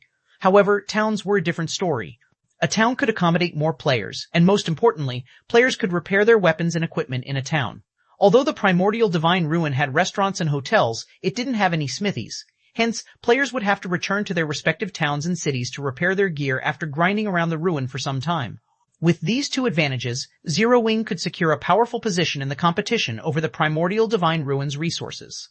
While the various large guilds were furious over Zero Wing building a guild town next to the ruin, the various adventurer teams were elated. The participating adventurer teams were still far weaker than the various large guilds in the competition for entry slots. After all, unlike adventurer teams, the various large guilds had many members under their command and could afford to garrison their members in the primordial divine ruin in shifts without affecting their total combat power within the ruin. However, now that a town had been built next to the primordial divine ruin, the various adventurer teams could use it as a temporary base, staying close to the ruin long term. With this, the various adventurer teams could compete with the various large guilds on a more even playing field. Meanwhile, news of Zero Wing's new town in the Orc Empire quickly spread to the neighboring kingdoms and empires. For a time, the various large guilds and independent experts were all talking about Zero Wing. Zero Wing's rise is certain now. Not only does the guild have the advanced combat rooms in a guild city, but it also has built a town right beside the Orc Empire's primordial divine ruin. That's right, I heard that many independent experts have chosen to join Zero Wing to better develop themselves. Apparently, not only has the guild reserved specific advanced combat rooms for its members, but Zero Wing members can also learn the guild's combat techniques for a much lower price than non-guild players. I knew I should have joined Zero Wing earlier. Many independent experts from the various kingdoms and empires neighboring the Orc Empire were tempted to join Zero Wing after learning about the guild's latest achievement. They hadn't known much about Zero Wing previously, and those that had known hadn't had a particularly optimistic view of the guild. However, that had all changed after the guild's overwhelming victory against Blackwater and Beast Emperor. Now that Zero Wing had constructed a guild town beside the primordial divine ruin, even a fool could tell that the guild had a very high chance of becoming a super first-rate guild in the future. Many expert players targeted super first-rate guilds. If one could become an internal member of such an organization, they'd be able to live a life free of worry in the real world. However, super first-rate guilds had plenty of expert players, and only a limited number of people could become internal members. Hence, the competition within super first-rate guilds was intense. However, if players joined a guild that had the potential to become a super first-rate guild, even if they were only ordinary experts, they still had a high chance of becoming an internal member. Thinking about the potential benefits, many of the various kingdoms and empires' experts hurried toward Starmoon Kingdom. For a time, more players gathered before Zero Wing's residence in White River City and Zero Wing City, allowing the guild to recruit another large batch of elite and expert players. Meanwhile, when Aqua Rose, who was gathering the architects Shi Feng had requested, found out about Zero Wing's new town, realization dawned on her. She was also instantly overjoyed. Now that Zero Wing had a guild town beside the primordial divine ruin, the guild would have a much easier time collecting combat techniques and entering Primordial City. Most importantly, the town would bring in a massive amount of income for Zero Wing. Nowadays, a large number of players grinded and leveling in the Orc Empire. All of these players were elites and experts from the various kingdoms and empires, and they all had plenty of resources. Meanwhile, there were only a few guild towns in the Orc Empire. Furthermore, Ancient Rock City, which had been a hub for players, had become an evil demon nest. This further limited the number of rest areas for players. Now that a new guild town had popped up beside the primordial divine ruin, tons of expert and elite players would swarm the town, giving Zero Wing access to all sorts of rare resources. The guild's new town would likely be even more profitable than Stone Forest Town, and for Zero Wing's members, this was a golden opportunity to visit the Orc Empire to grind. Their leveling efficiency in the neutral map would definitely be faster than grinding in Starmoon Kingdom. Meanwhile, Shi Feng, who sat in an advanced horse carriage as he headed towards White River City's War God's Temple, remained wholly ignorant of the commotion Zero Wing's new town had caused. All he knew was that his new town's construction had been completed. The system had also notified him that he needed to inspect the town and complete the handover procedures. However, Shi Feng wasn't focused on his newest town, but on the contents of his bag. While he had been embroiled in battle, he hadn't had the chance to inspect his harvest. Now that things had settled down, he had to go through the items. After all, he had obtained much from the battle at the primordial divine ruin. Not only had Zero Wing's army killed a large number of Blackwater experts, but it had also taken down 2 mythic evil beasts and a mythic ranked NPC. Among the top-tier equipment Blackwater's experts had dropped, the best had to be the magic weapon from Singular Burial. The magic weapon was a longbow called Firmament Striker.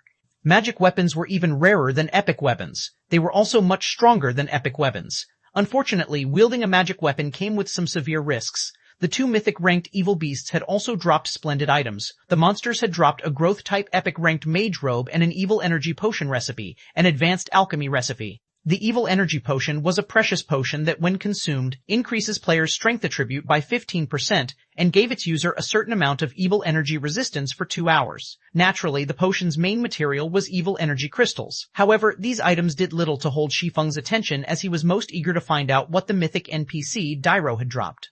Mythic NPCs rarely dropped items, but when they did, the items were definitely top tier, following which, Shi Feng retrieved the 2 items Dairo had dropped from his bag. He then appraised them with Omniscient Eyes. 1720, Evil God's Inheritance. Chapter 1720, Evil God's Inheritance. When Shi Feng started appraising the 2 items Dairo dropped, the mana density inside the closed carriage rapidly increased. Like 2 hungry beasts that had just woken up, the 2 items absorbed the ambient mana around them ravenously. This situation surprised Shi Feng somewhat. He had never thought that the 2 items Dairo dropped would be so amazing. Right now, the mana density in the carriage was slightly above even that of Stone Forest Town. The mana absorption process eventually stopped after about 10 seconds. The situation inside the carriage then quickly reverted to its original state. Previously, the 2 items Shi Feng obtained had been sealed, which gave them the appearance of purplish gold crystal balls and made it impossible to discern their identity. In fact, the only information Shi Feng got when he tried inspecting the items was their name, Sealed Crystal Ball, and nothing else. Meanwhile, upon seeing the two unsealed items, Shi Feng could not help but be stunned. Of the two items, one was a broken longsword, and the other was a gemstone that radiated 5 different colored glows. Evil God's inheritance, one-handed sword, a treasured sword that the evil god once used. However, the sword was destroyed in a battle, shattered into 3 pieces. Although the evil god's treasured sword was destroyed, the power of the evil god contained inside it remains intact. As long as one gathers all 3 fragments, it is possible for the sword to regain its past glory. This piece is the broken hilt of the sword. By permanently sacrificing 10 points of all attributes, the user may execute 1 slash with the sword. Although this sword has been severely damaged, it can still exert 1/10 of its original power. When this fragment is within 1,000 yards of other fragments, the fragments will resonate with each other. Drops upon death. Cannot be traded, limit gemstone, epic consumable, can be embedded into a weapon or equipment to permanently improve it, can be used on only epic ranked items or below. Shi Feng shuddered involuntarily as he looked at the descriptions of these 2 items, his eyes glowing with excitement. Although he had long since known that the loot of a Tier 4 NPC would be extraordinary and certainly superior to epic items, he had never imagined that Dairo would drop these 2 items. The evil god's inheritance was a weapon the evil god had used frequently when it was still intact. In its complete form, it should be a legendary weapon at the very least. Although he had only a fragment of the weapon, it could lead to obtaining a real legendary weapon. Its value was definitely higher than that of a fragmented legendary weapon. After all, legendary items were exceedingly rare in God's domain, and every one of them had extraordinary origins. Not to mention, most of the clues players found that were related to legendary items were usually fake. Meanwhile, the most valuable aspect about the evil god's inheritance was the fact that it could be used. Even though it was capable of exerting only 10% of its original power, that was 10% of a legendary weapon's power, not something a fragmented legendary weapon could hope to compare to. Only, the price to use the weapon was a little steep. Let alone other players, even Shi Feng would feel a sting if he had to pay 10 points in all attributes just to swing the weapon once. As for the other item Dairo dropped, it was something Shi Feng had only ever heard about before. During his previous life, the Limit Gemstone had appeared in an auction hosted by a super guild. However, the Limit Gemstone sold back then wasn't supplied by the hosting super guild. Instead, it was an item some other player had put up for trade. When this item appeared during the bartering session of the auction, it had immediately caused an uproar at the auction venue. After all, the best weapon and equipment that peak experts could get their hands on back then were only epic rank. Fragmented legendary items were still far out of their reach. Hence, to them, an item capable of improving epic weapons and equipment was far more valuable than even epic weapons. In the end, the Limit Gemstone had been traded for 1 epic weapon and 3 pieces of top-tier dark gold equipment of that time. Back then, nobody had a strong opinion on this price. It was neither too expensive nor too cheap. Only some time later did everyone find out that the buyer of the Limit Gemstone had ended up making a huge profit.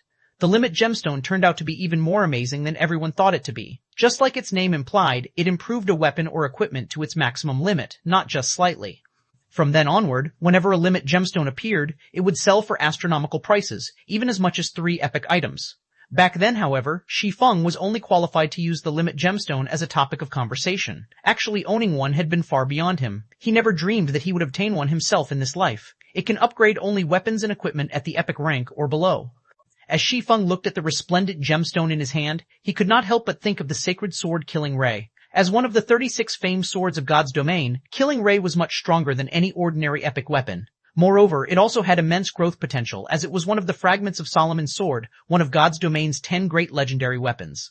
Since it was once part of a legendary weapon, the quality of the materials used to forge Killing Ray went without saying. One could say that it was the best item to improve with the Limit Gemstone. Immediately, Shi Feng unsheathed Killing Ray and placed the Limit Gemstone on the flat of the sword, following which the sound of a system notification entered his ears.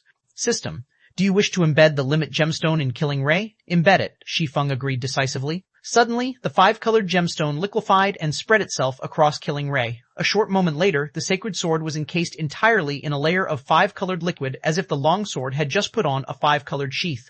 Following which, the glow from the 5-colored liquid intensified, so much so that Shi Feng couldn't look at the sword directly. After several seconds, the phenomenon subsided, and Killing Ray reverted to its original state. At this moment, however, several divine runes graced the sword's body, adding a hint of divinity to the sacred sword. As Shi Feng wielded Killing Ray, he felt a pleasant feeling like never before. Right now, aside from his impression that the sacred sword was more powerful than before, Shi Feng sensed that his compatibility with it had improved substantially. Now, Killing Ray felt more like an extension of his arm rather than a weapon. He could clearly perceive the layers of air the sacred sword was cutting through. In addition, golden arcs of electricity were sparking along the edges of the sword.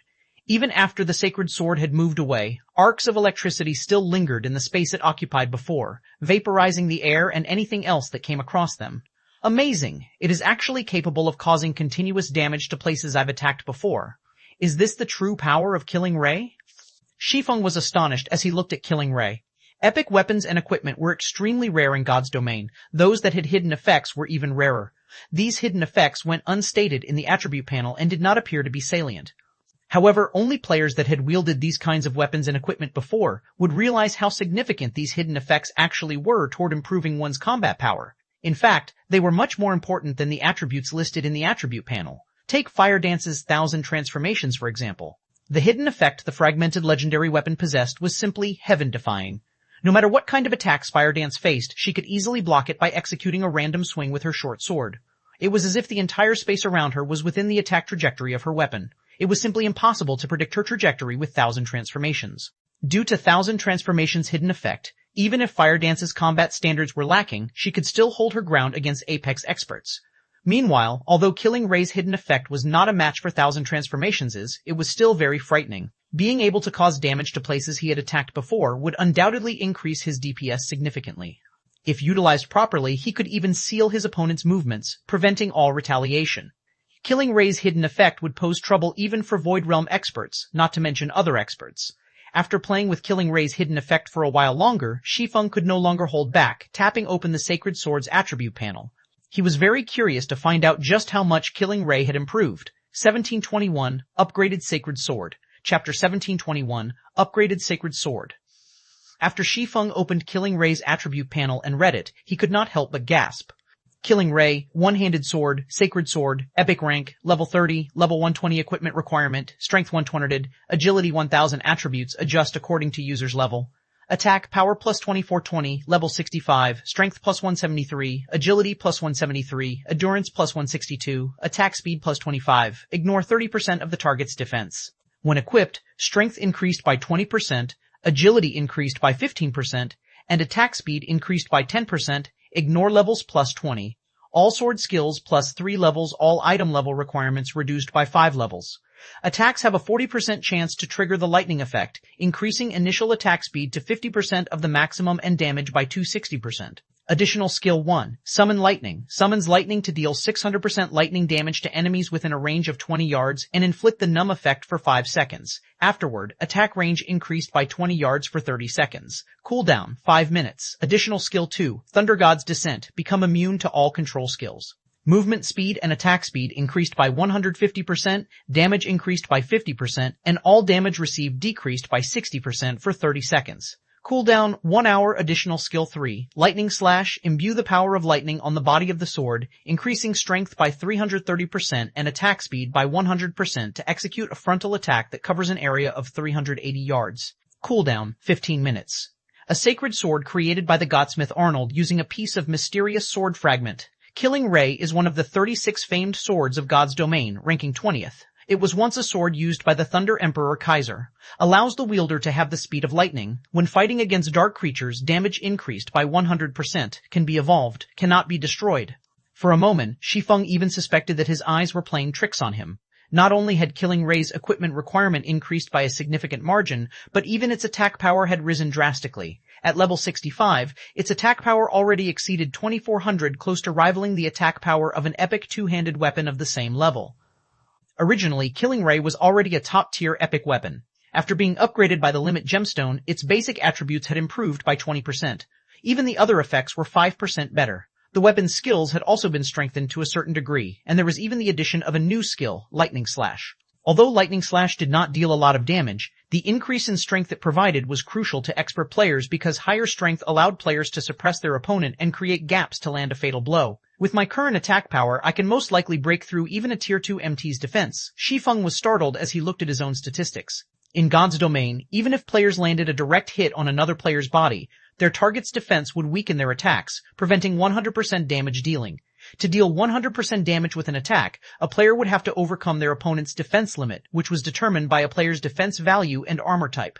Even at the same defense value, different armor types would grant different defense limits.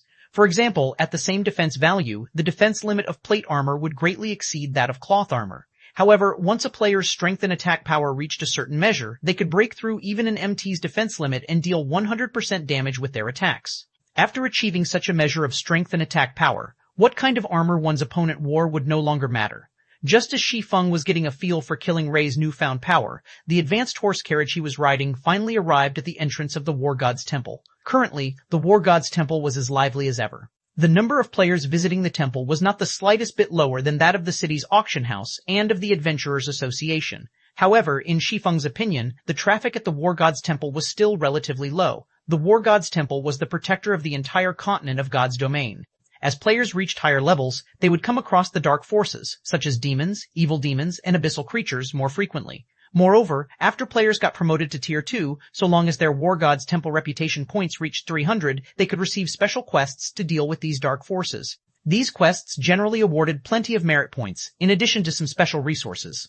Meanwhile, after players accumulated 500 reputation points with the temple, they could start accepting large-scale crusade quests, which required players to target the gathering points for the dark forces. In the past, this was the type of quest that the various large guilds enjoyed accepting the most because at least half of the town building orders they obtained originated from these crusade quests. If a large guild wished to have a better time developing in neutral maps, they would shift their focus to the War God's Temple. Currently, most of the players visiting the War God's Temple were independent players. Only a small minority were guild players.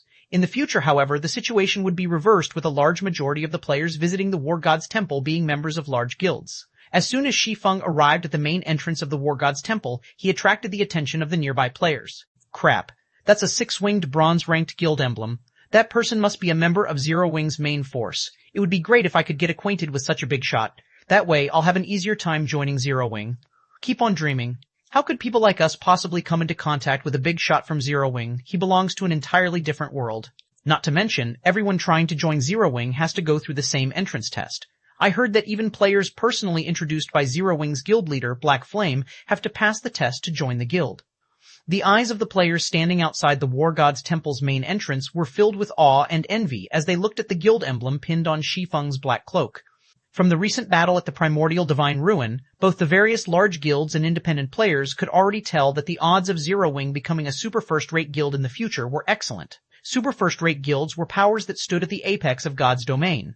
Even a first-rate guild backed by multiple major corporations would have to treat super first-rate guilds with great respect, lest it provoke them. Meanwhile, who wouldn't want to join a guild with such great potential? In the virtual gaming world's past 100 years of history, players that belonged to first-rate guilds that eventually grew into super first-rate guilds had received great benefits. Particularly, expert players that originally belonged to the first-rate guild had been able to live the rest of their lives without worry. Those that had contributed greatly towards the guild's promotion into a super first-rate guild even lived an enviable and affluent life. Now that Zero Wing had displayed the potential to become a super first-rate guild, let alone Starmoon Kingdom's players, even players from other kingdoms and empires had come to Starmoon Kingdom to apply to Zero Wing. When Shi Feng overheard the hushed conversations of the surrounding crowd, he simply chuckled as he continued into the War God's Temple. After entering the temple's lobby, he immediately went to the third-floor hall. Lord Protector, how may I be of service to you today? Senior Administrator Roland asked as he approached Shi Feng. I have caught an evil god apostle and wish to hand him over to Vice Temple Lord Capra, Shi Feng said. Another evil god apostle? Roland's eyes twitched slightly as he looked at Shi Feng in surprise.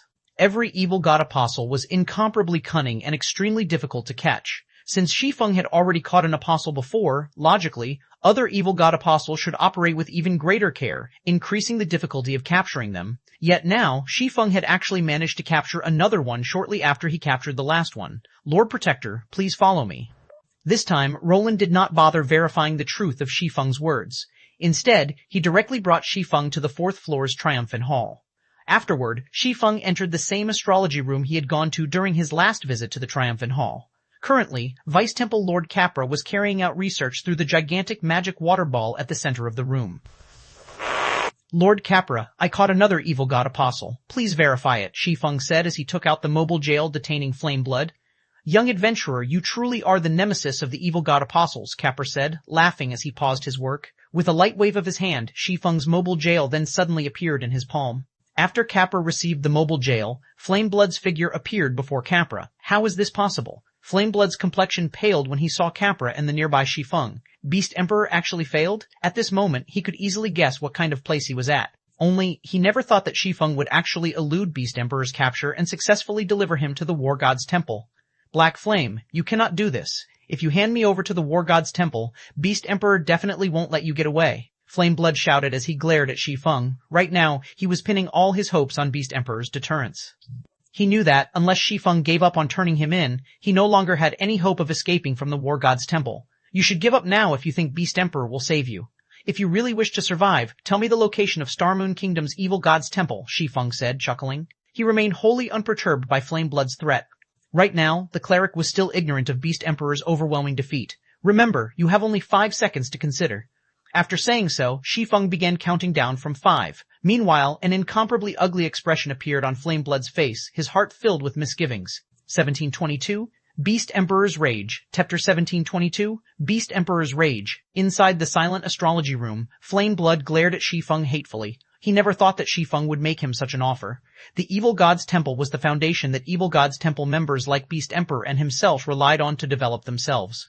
If the Evil God's Temple they belonged to got destroyed, then all the progress they had made thus far would disappear. Hence, Beast Emperor had repeatedly warned him that under no circumstances should he reveal information about Star Moon Kingdom's Evil God's Temple. Black Flame. I can tell you with confidence that the Evil God's Temple's strength is far beyond your imagination.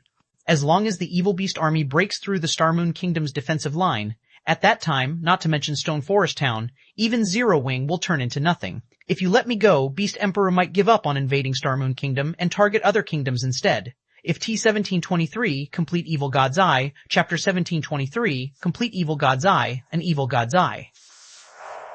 A hint of shock flashed across Capra's wizened face as he stared at Shi Feng. Clearly excited, he asked, "Did you really obtain an Evil God's Eye?" Seeing the excitement and passion on Capra's face, Shi Feng retrieved dark gray, runic crystal ball from his bag.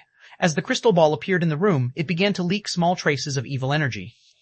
This crystal ball was none other than the Evil God's Eye that he had obtained after destroying the Evil God's sealing magic array. The moment Shi Feng revealed the Evil God's Eye, Capra's gaze sharpened as he examined the crystal ball. If Shi Feng hadn't known that good-aligned NPCs wouldn't steal from players, he wouldn't have doubted that Capra would have snatched the Evil God's Eye from him without hesitation. It's actually real. Capra became even more excited after a detailed inspection of the item. He then shifted his gaze back to Shi Feng and ch1724. Power of the Sacred Sword, Chapter 1724, Power of the Sacred Sword. After Shi Feng disconnected the call, he left the War God's Temple and used a guild transfer scroll to teleport to Zero Wing City. He then used the Four Towers of Elements teleportation function to travel to the Orc Empire, making his way towards the Primordial Divine Ruin. There are still evil demons here? Currently, Shi Feng wore his black cloak, keeping his identity hidden. As he approached the wilderness near the Primordial Divine Ruin, he frowned at what he saw. He spotted level 70+ evil demons and evil beasts wandering on the grassy plain before him. There were easily over 5,000 monsters, which were even stronger than Beast Emperor's evil beasts and evil demons that Zero Wing had recently fought. Zero Wing's new town had recently been constructed, so he had yet to set up a guild residence teleportation magic array in the town's residence. Hence, he had rushed towards the Primordial Divine Ruin to complete 1725, Fighting a Mythic with Brute Force 2D. Chapter 1725, Fighting a Mythic with Brute Force Shadowblade. Is he really the Sword King? Surprise overcame the thousands of players in line for Beast Emperor's checkpoint when they saw the 10 sword lights end the 5 melee players. Everyone here knew of Black Flame, especially after Zero Wing's battle with Heaven's Burial at Stone Forest Town. The man was even capable of taking on war weapons. During the battle with Blackwater at the Primordial Divine Ruin, Black Flame had even slain Singular Burial, Heaven's Burial's original guild leader, with one attack. Black Flame's shocking battle records had become a hot topic for players in the various kingdoms and empires neighboring the Orc Empire long ago. Due to Black Flame's popularity, many players had attempted to analyze why he was so powerful. These players had even publicly exposed some of Black Flame's skills. Among Black Flame's various skills, Shadowblade was considered one of the Meet 1726 World's Power G, Chapter 1726, World's Power Find authorized novels in Web Novel Chi Faster updates, better experience, and please click for visiting. He pushed the evil demon back. Are my eyes playing tricks on me? No, that mythic evil demon actually slid backward. Everyone's heart pounded madly when they saw the mythic evil demon retreat by 3 steps. Without the help of war weapons, a Tier 4 mythic evil demon was unshakable to current players, yet without any help, Shi Feng had forced the monster to step back. The watching players felt as if they had just watched an ant push back a ferocious lion. No matter how they looked at the situation, it had to be some kind of joke. Most importantly, Shi Feng had actually injured the evil demon physically. Although he had only left a cut behind on the evil demon's claw and arm, it was astounding. It wasn't even possible to injure a mythic-ranked monster with a Tier 3 large-scale destruction spell, but Shi Feng had done so by relying on his own strength. Even Beast Emperor's subordinates gaped in CD-27. Blockade destroyed Chapter 1727, Blockade destroyed. After seeing the mythic evil demon fall, Beast Emperor's 4 remaining subordinates were overwhelmed by their fear and despair. Although they had expected this outcome after watching Shi Feng and his personal guards suppress the mythic evil demon, they couldn't help but shudder after watching the monster actually collapse at the swordsman's feet. Find authorized novels in web novel Clay faster updates, better experience, please click for visiting. To God's Domain's current major powers, Tier 4 monsters were still insurmountable. Even super guilds had to expend a lot of time and effort to prepare and ensure that they killed one. Yet Shi Feng had accomplished this feat by relying on his own power and his 2 personal guards. Normally, if someone told them about such a situation, they'd laugh, assuming that the player was joking, but after such an impossible feat had occurred before their very eyes, they had no choice but to believe it. Regret filled their hearts. Had they known that something like this would happen, 1728 Silverwing Town Teed, Chapter 1728, Silverwing Town. As Shi Feng set foot in the town, the patrolling NPCs didn't move to stop him. However, once he reached the town's guild residence, a middle-aged man in dark blue robes appeared before Shi Feng. The logo of a silver sword had been embroidered on the chest of this man's robe. This middle-aged man was one of the senior administrators from White River City's Adventurers Association. Although the man was only Tier 2, he had reached level 150. Lord Protector, we have constructed your town according to your wishes. If there are no problems, please write its name on this town order, the NPC senior administrator said after approaching Shi Feng. Find authorized novels in web novel faster updates, better experience, and please click for visiting. System, please name your town. If you fail to do so within 5 minutes, a name will be automatically generated. A name, huh? After Shi Feng accepted the town order and pondered for a short moment, he entered the name of his new town on the town ordered 1729. Building up Silverwing Town Tyne, Chapter 1729, Building up Silverwing Town. Find authorized novels in web novel after updates, better experience. Click for visiting. Guild leader, both the battle arenas in Stoneforest Town and Zero Wing City are crowded with players right now. If we split some of these magic towers to our other locations, we'll definitely increase our profit margins from both battle arenas. Silverwing Town is only basic rank right now. It can only accommodate so many players at a time. It wouldn't be wise to build all 5 magic towers here, Aqua Rose advised. Moreover, concentrating all of our resources in a single location won't be good for the guild's development. If we share some with the branch guild in the Black Dragon Empire, developing Snow's side will proceed far more smoothly. Zero Wing was the #1 guild in Starmoon Kingdom, but that wasn't the case in the Black Dragon Empire. Not only did the Empire have plenty of large guilds, but it also had more than enough first-rate guilds. The competition between guilds in the Empire was intense. Although Tina 730 Magic King's ability, Chapter 1730, Magic King's ability inside the Silent Guild Hall, Shi Feng could not help but be stunned when he looked at the system announcements he just received. System announcement. The Ore King has obtained the Ironblood Staff and unified the various Ore tribes, activating the regional dungeon Ore Capital City. System announcement.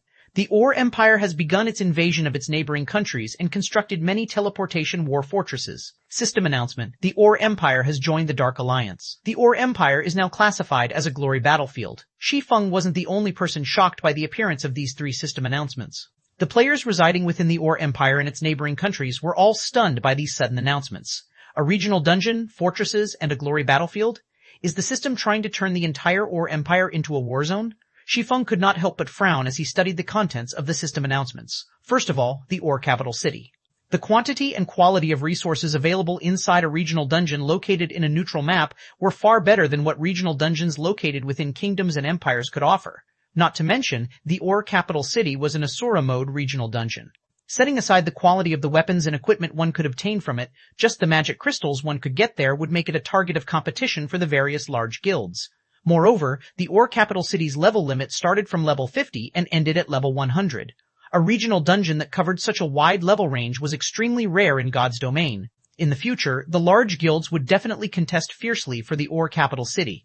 Aside from the regional dungeon, the teleportation war fortresses would most likely become a fuse that would ignite a war between the major powers as well. The Ore Capital City was located in the core area of the Ore Empire.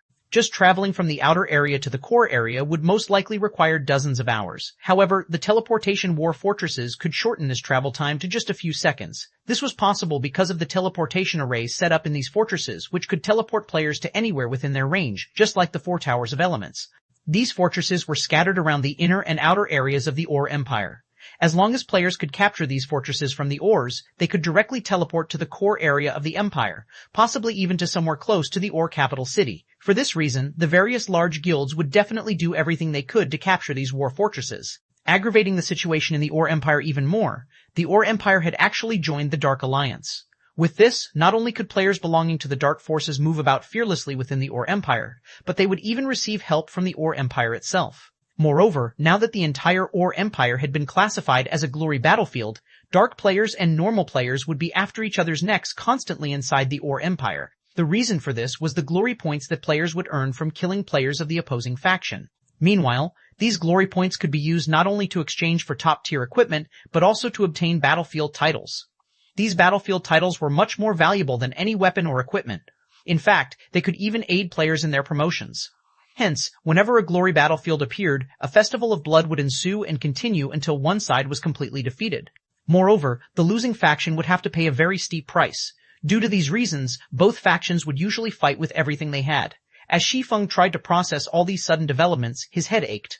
The appearance of an Asura mode regional dungeon should have been a good thing. However, the timing of the dungeon's appearance only served to further boost the value of Silverwing Town in the eyes of the various major powers. To make matters worse, even the Dark Forces were intervening in the affairs of the Ore Empire, throwing the Empire into even greater turmoil. If Zero Wing was not careful, it was very likely to fall victim to the struggles of the various major powers. At this moment, Shi Feng wasn't the only person troubled by this sudden turn of events. After finding out about the changes made to the Ore Empire, the upper echelons of many large guilds also held emergency meetings to discuss how to deal with this situation. Meanwhile, the dark guilds and dark players hiding within the different kingdoms and empires all grew ecstatic upon receiving the system announcements. Their time had finally come. Although neutral maps were not restricted by any kingdom or empire, they still weren't friendly to the dark forces. Dark players would have a much more inconvenient time leveling up in neutral maps than normal players. However, now that the Ore Empire had joined the Dark Alliance, the entire empire became the territory of dark players. They would have a much easier time moving in the Ore Empire than in other NPC kingdoms and empires. In fact, they could even teleport directly into the Ore Empire. Moreover, they also wouldn't have to keep sneaking around and hiding their identities in the Ore Empire, as the Ores were now their allies. Now, they could not only kill other players in such a favorable environment, but also earn glory points in doing so. The Ore Empire was basically heaven to dark players like them right now. Even if some independent dark players were not particularly interested in this matter, the various dark guilds would definitely exploit this situation to the fullest. After all, this was a good chance for dark guilds to develop themselves. Wonderful. This is an excellent opportunity for our guild to establish a town. Ha ha ha. The era of dark players is finally here. For a time, countless dark players swarmed towards the Ore Empire.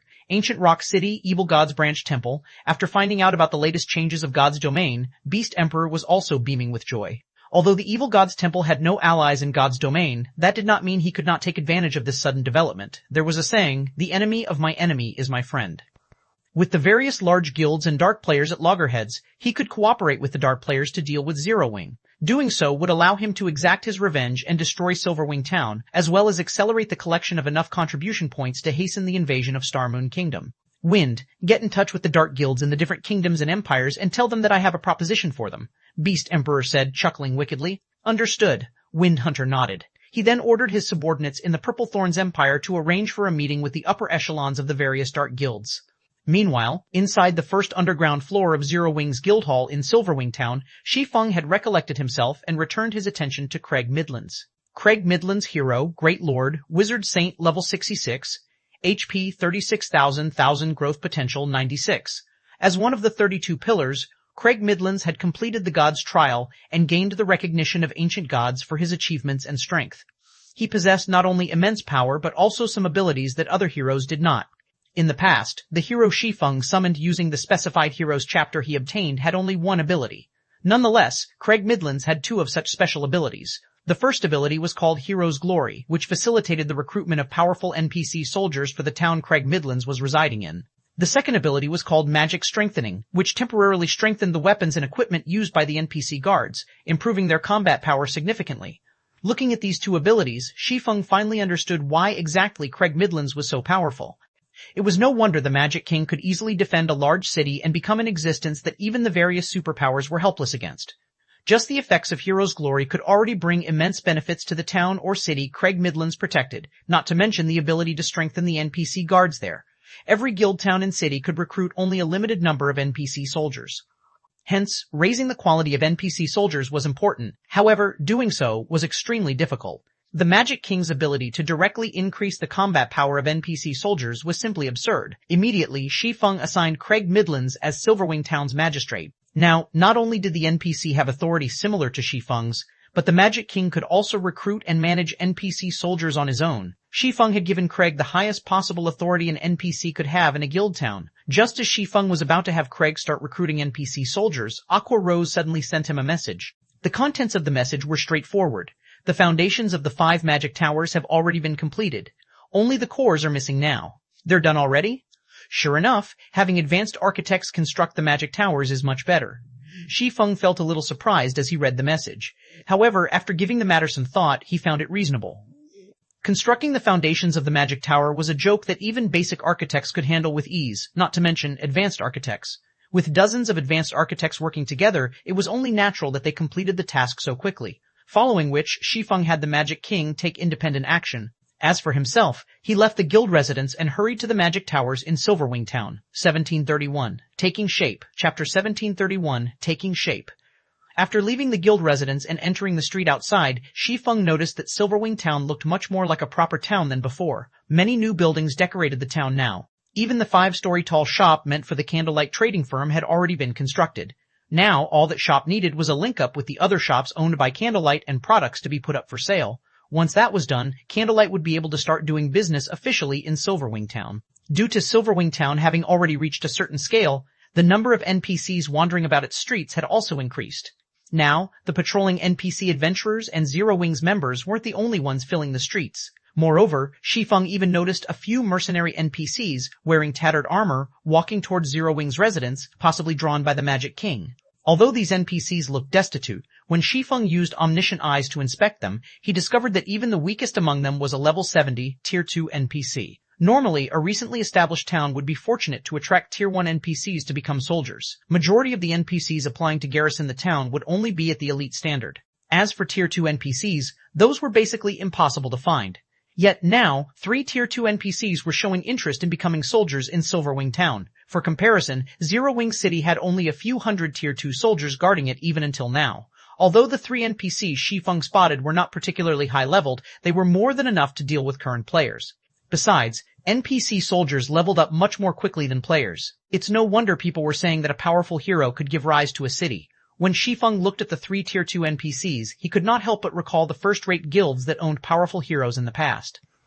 Although the funds and resources of those first-rate guilds were far from comparable to what super first-rate guilds and super guilds had, due to them obtaining powerful heroes, the defensive capability of their cities was not one bit lower than that of cities operated by superpowers. Back then, even super guilds had trouble taking action against cities defended by powerful heroes. Only after acquiring Tier 6 players were super guilds able to deal with those cities easily. The reason for this was the strength of a hero not being limited to just themselves.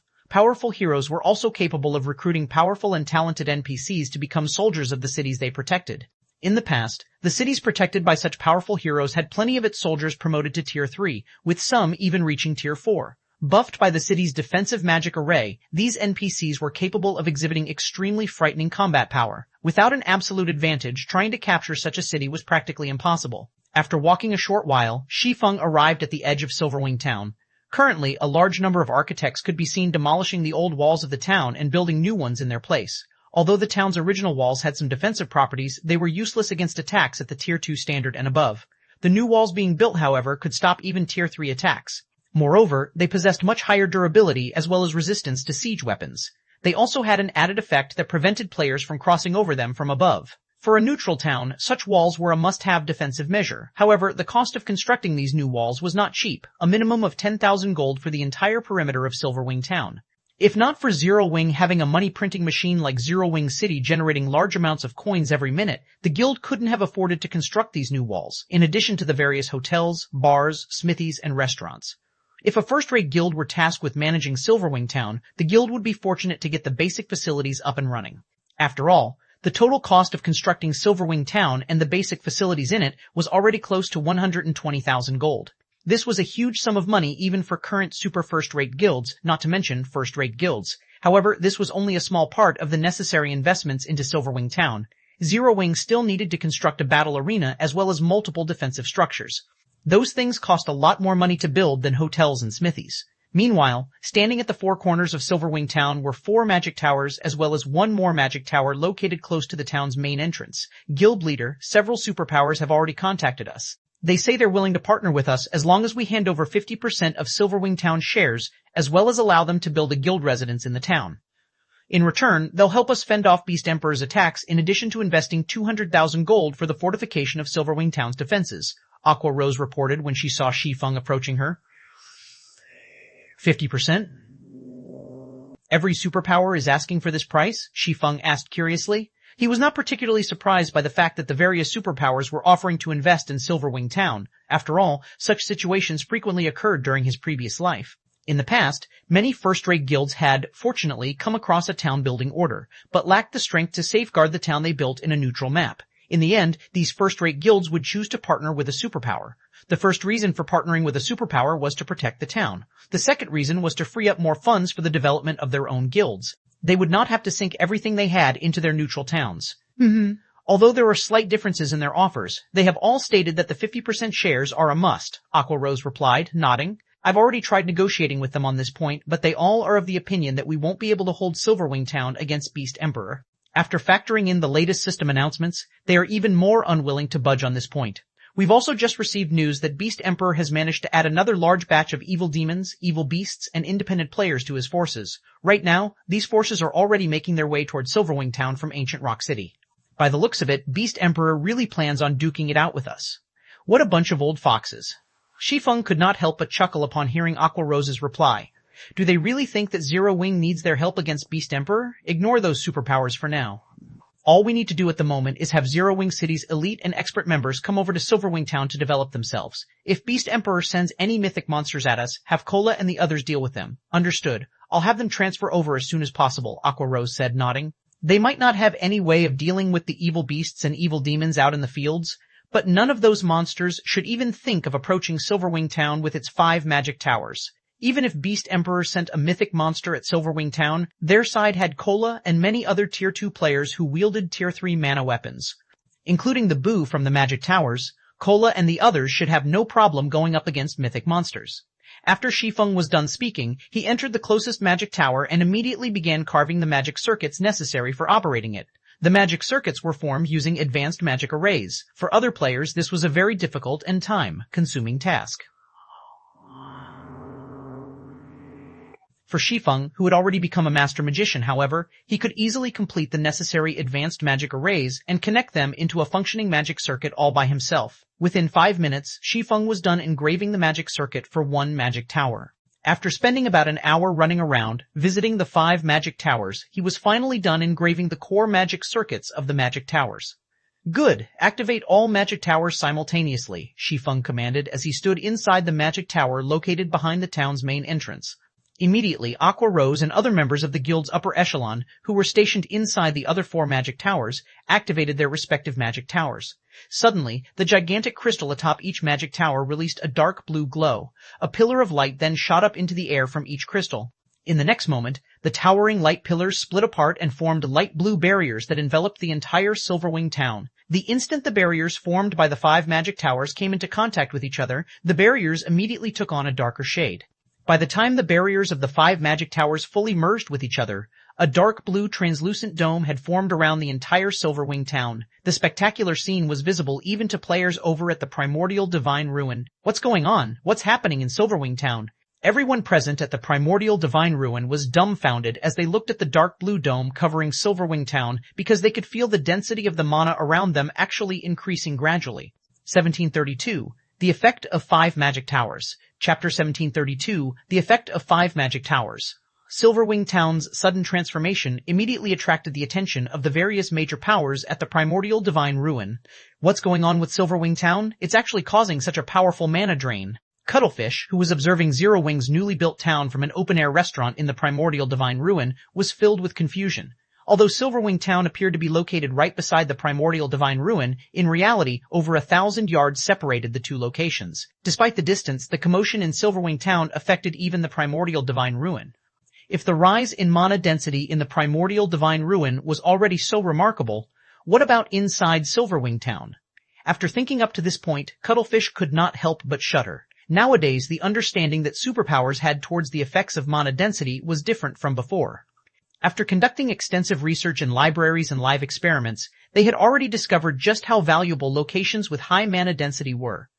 Areas with high mana concentrations did not only help players maintain a calm mind, allowing them to display greater combat power in return, but also accelerated the recovery of players' stamina and concentration. This situation enabled players to practice their combat techniques for extended periods without having to worry about running out of stamina and concentration. Meanwhile, the execution of combat techniques was different from that of spells and skills. In the case of spells and skills, one could activate them properly so long as the general movements were correct.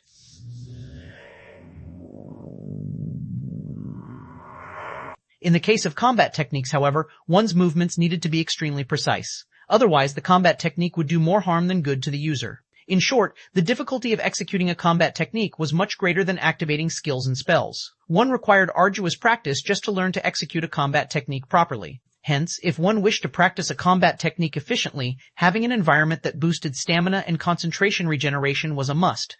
Uncle Cuttlefish, a report just came in from our scouts. It seems Zero Wing has constructed magic towers in Silverwing Town.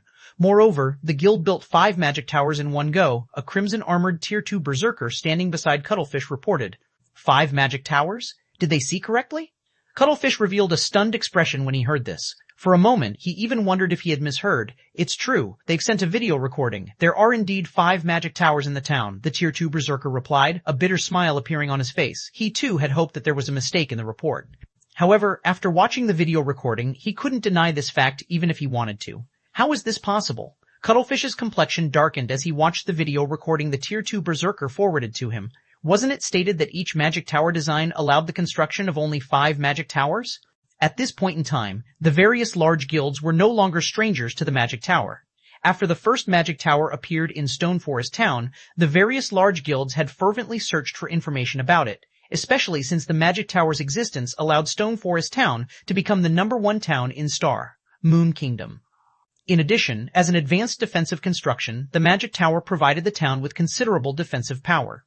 Even until now, the Crimson Emperor Guild had yet to build a single magic tower. Nevertheless, 5 magic towers had now appeared in Silverwing Town simultaneously. This was simply unbelievable. With these 5 magic towers, Silverwing Town's defensive power had increased significantly. Even if Beast Emperor wanted to destroy Silverwing Town, he would face an uphill struggle to do so. Not to mention, with the drastically heightened mana density, Silverwing Town's popularity among players would definitely increase even further. While inside a neutral map, players' stamina and concentration depleted very quickly. And even if they returned to an NPC town or city to recover, a full recovery would take quite a long time. Meanwhile, the increased mana density would significantly shorten the amount of time needed for players to recover, granting players more time to grind and do quests.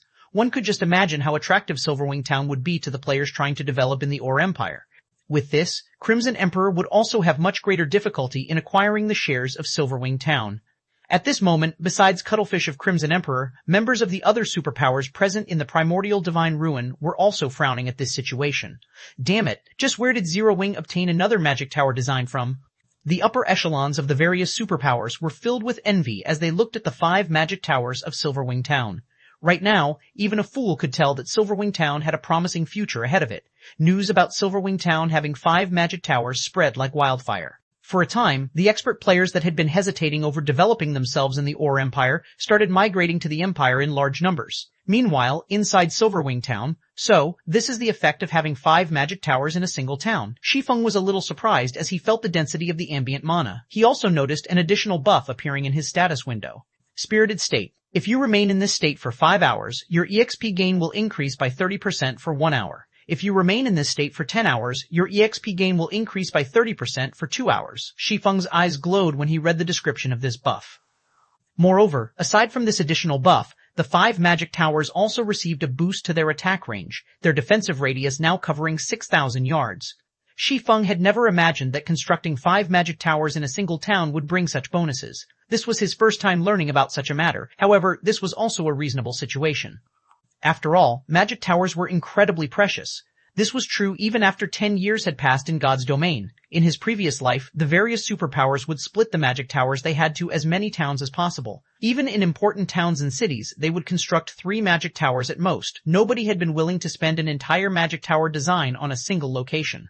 If the various large guilds in his previous life had found out that there was such a benefit from constructing 5 magic towers in a single location, most likely every guild that acquired a magic tower design would spend it entirely on a single town or city. After all, in Stone Forest Town, one needed to stay in a hotel to acquire this spirited state buff. Yet now, just being inside Silverwing Town granted players the buff.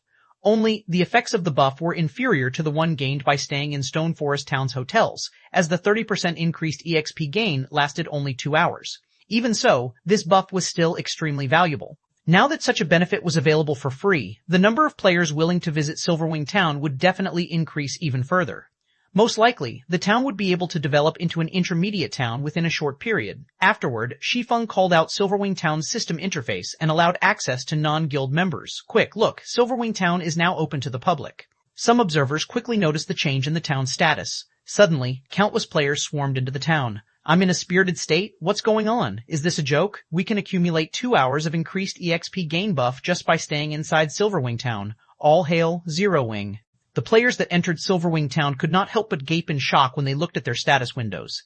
Originally, Silverwing Town was already a very attractive location for players. After all, it not only boasted a higher mana density than even Stone Forest Town, but was also located right beside the primordial divine ruin. Now that players could even gain the spirited state buff just by being in the town, Silverwing Town was basically heaven for players. Within just a few minutes of opening to the public, Silverwing Town's player population had already shot past 100,000. Moreover, this number continued to skyrocket. The player population would most likely zoom past 200,000 before the hour was over.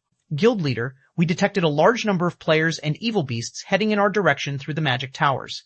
Many among these players are dark players. By the looks of it, they are planning to camp outside the primordial divine ruin and start a war of attrition with us, Aqua Rose said, frowning as she looked at the approaching evil beasts and dark players through the crystal ball of a magic tower. Beast Emperor sure is persistent. Shi Feng could not help but chuckle as he looked at the images Aqua Rose sent him. Since that is the case, if they dare come close to the primordial divine ruin, make sure to give them a proper greeting using the magic towers. 1733 Earth, Shattering Blow. Chapter 1733, Earth Shattering Blow. A large group of evil demons and evil beasts, easily over 50,000 in total, had set up camp in the wilderness outside of the primordial divine ruin. This particular group also included some cloaked players, which all radiated killing intent.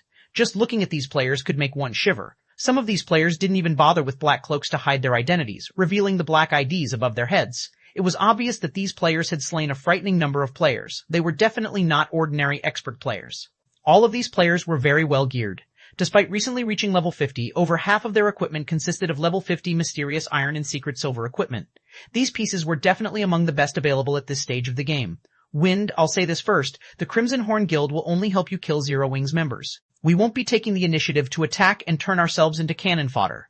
A tall, robust man carrying 2 short swords from his waist indifferently told the phantom of a person beside him. Relax. As long as Zero Wing's members leave Silverwing Town, my evil demons and evil beasts will attack them immediately. All you and your men need to do is find an opportunity to kill them. However, don't forget, my goal involves more than making them lose a single level, Wind Hunter reminded the man. He hadn't only chosen to work with Crimson Horn because it was a famous dark guild in the Dark Knight Empire, he had also chosen the guild due to its production of a particular type of poison. This poison was called Soul Devourer and would be applied to a player's weapons. When these coated weapons were used to kill a player, the poison would corrode the player's soul, and depending on how much poison was applied, the victims could lose up to 3 levels before entering a weakened state. During this weakened period, players could not level up. In return for Crimson Horn's assistance, the Evil God's Temple would help the Dark Guild's members grind glory points and accumulate battlefield titles. Leave this to us. As long as we slay Zero Wing's members, I guarantee that they will need some time to recover their strength, the indifferent man said confidently. If there weren't so many guilds here, I'd love to fight Zero Wing's peak experts. I've heard that their combat standards are quite good, and every item they wear is a treasure. However, by the looks of it, that doesn't seem possible. Saying so, the indifferent man turned to the 6 cloaked players behind him. He wasn't pleased that he couldn't see their appearances. These 6 players would be responsible for dealing with Zero Wing's peak experts in the upcoming battle. Although these 6 people were dark players, they did not belong to a dark guild. Rather, they were members of an adventurer team called Dark Hunters. The adventurer team was quite famous in the Dark Knight Empire, and not even Crimson Horn avoided provoking the team. The Dark Hunters adventurer team consisted of monstrous players, and every member was a dark player. Not long ago, the Dark Hunters had dispatched a 20-man team to annihilate the first-rate guild, Tyrant Emperor's main force. Said force had included 1,000 players. Among the Dark Hunters' 20-man team, 8 were Tier 2 players who had absurd combat standards and basic attributes. Even Star Harvester, Tyrant Emperor's guild leader and a level 51, Tier 2 assassin, had died in the battle.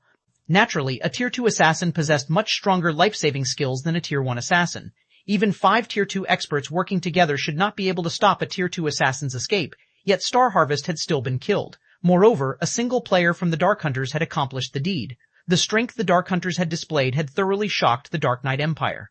Star Harvester wasn't some ordinary expert. He was a Refinement Realm expert who ranked 305th on the God's Domain experts list. Not even ordinary Refinement Realm experts stood a chance against him. Yet, the Dark Hunters had killed him. Even before the battle with Tyrant Emperor, the Dark Hunters had created many frightening battle records. Only, these battle records had been carried out in secret, unknown to the various large guilds.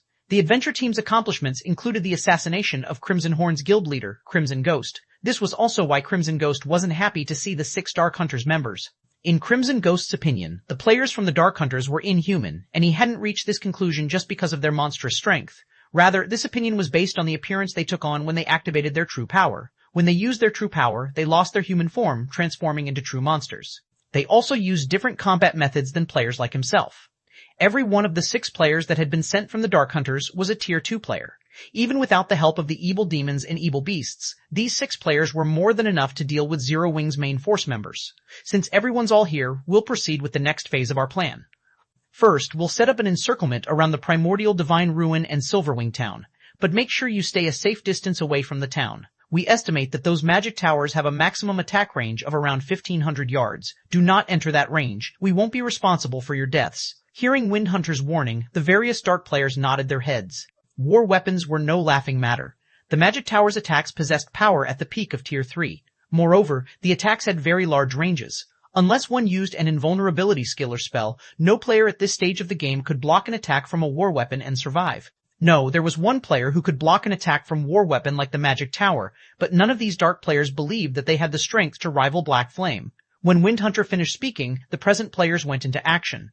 Windhunter then organized his evil demons and evil beasts to surround the Primordial Divine Ruin and Silverwing Town. Shortly after the evil demons and evil beasts began to move, the players in the Primordial Divine Ruin discovered their advance. There are so many evil demons and evil beasts. That should be at least 50,000, right? Is Beast Emperor launching another assault? The crowd at the Primordial Divine Ruin gulped when they saw the approaching evil beast and evil demon army. Although they knew that Beast Emperor only planned to target Zero Wing, they couldn't help their growing fear and anxiety as they watched the monsters draw near. Good, they're finally here. When the various superpowers upper echelons saw the evil demons and evil beasts, their moods considerably brightened. Let's see how Zero Wing maintains its arrogance after this.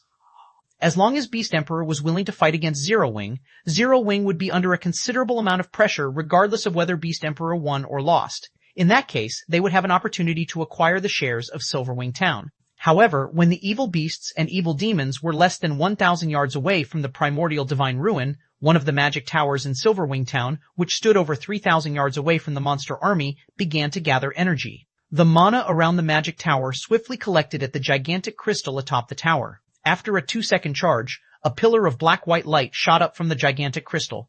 Even the players at the Primordial Divine Ruin could clearly see the pillar. What's Zero Wing trying to do? The sudden development confused everyone watching. As these players wondered about the light pillar, it angled downward and shot into the center of the evil beast and evil demon army.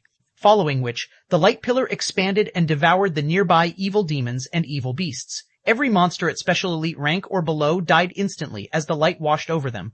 Only chieftains and above had survived, although the monsters at chieftain rank had very little HP remaining. The attack had even heavily injured the Grand Lord ranked evil demons and evil beasts. 1734. Silverwing's Mai, Chapter 1734. Silverwing's Might, the light pillar that had blasted into the evil demon and evil beast army, had only stopped expanding after it had covered a 100-yard radius. It then gradually disappeared. As the beam attack's horrific energy scattered, the fading light revealed a massive crater in the field the monster army occupied. Only the chieftain rank and above evil demons and evil beasts remained alive, while all else had been burned to ash. A single attack had killed hundreds of evil demons and evil beasts, and every surviving monster was heavily injured, drastically decreasing their combat powers. Not even the Grand Lords that had received the attack had been spared. Seeing this, the players at the distant primordial divine ruin gaped in shock. That had been too powerful. The power of that attack could practically rival that of a tier 4 spell. What's going on? Didn't they say that Silverwing Town's magic tower should only have an attack range of roughly 1,500 yards? The expressions of Crimson Horn's members darkened as they stared at the crater only a short distance away. Had the beam attacks been shifted slightly, it would have killed more than just evil demons and evil beasts. The death count would have included players like them, as well. Crimson Horn's members weren't the only ones horrified by this sudden attack. The various Superpowers members fell into heated discussions, finding Silverwing Town's attack inconceivable. How does that magic tower have such a long attack range? Cuttlefish wore an ugly look as he stared at the fading light pillar. He had thought that Beast Emperor would force Zero Wing into a corner, preventing the guild's members from setting foot in the primordial divine ruin. However, with such an increased attack range on the town's magic towers, even reaching the ruin itself, Beast Emperor was powerless to stop Zero Wing's members from competing for entry slots. After all, the magic tower's attacks were extraordinarily powerful. If Beast Emperor sent his minions to block Zero Wing's path, the guild would retaliate without mercy. If the magic tower struck too many times, even mythic-ranked monsters would fall, much less the lower-ranked monsters. Before anyone could recover from their shock, another of Silverwing Town's mana towers began to gather mana. 2 seconds later, another black-white light pillar ascended into the sky. In the blink of an eye, another energy beam struck the evil demon and evil beast army, opening another clearing amidst the monsters. Damn it, how is this happening? Windhunter's heart bled as he watched his evil demons and evil beasts fall by the hundreds. He had gone to great lengths to nurture these evil demons and evil beasts. He could accept their deaths if their deaths had meaning, but right now, they were nothing more than living targets for Zero Wing. As Windhunter prepared to issue a new command, another beam attack slammed into his monster army. Boom. This time, the attack had taken the lives of more than just a large number of evil demons and beasts. Some of Crimson Horn's members hidden among the monster ranks had died instantly. Retreat! Everyone retreat! Crimson Ghost shouted through the team chat with an ashen complexion. Dark guilds had far fewer members than ordinary guilds. A very powerful dark guild generally only had around 30,000 members. Crimson Horn had barely over that count. For this operation, Crimson Horn had dispatched 2,000 expert members, nearly every expert in the guild. And that last beam attack had killed over 100 Crimson Horn experts. At this moment, Crimson Ghost developed a deep hatred for Windhunter. Because of Windhunter's misinformation, Crimson Horn had lost over 100 experts for no good reason.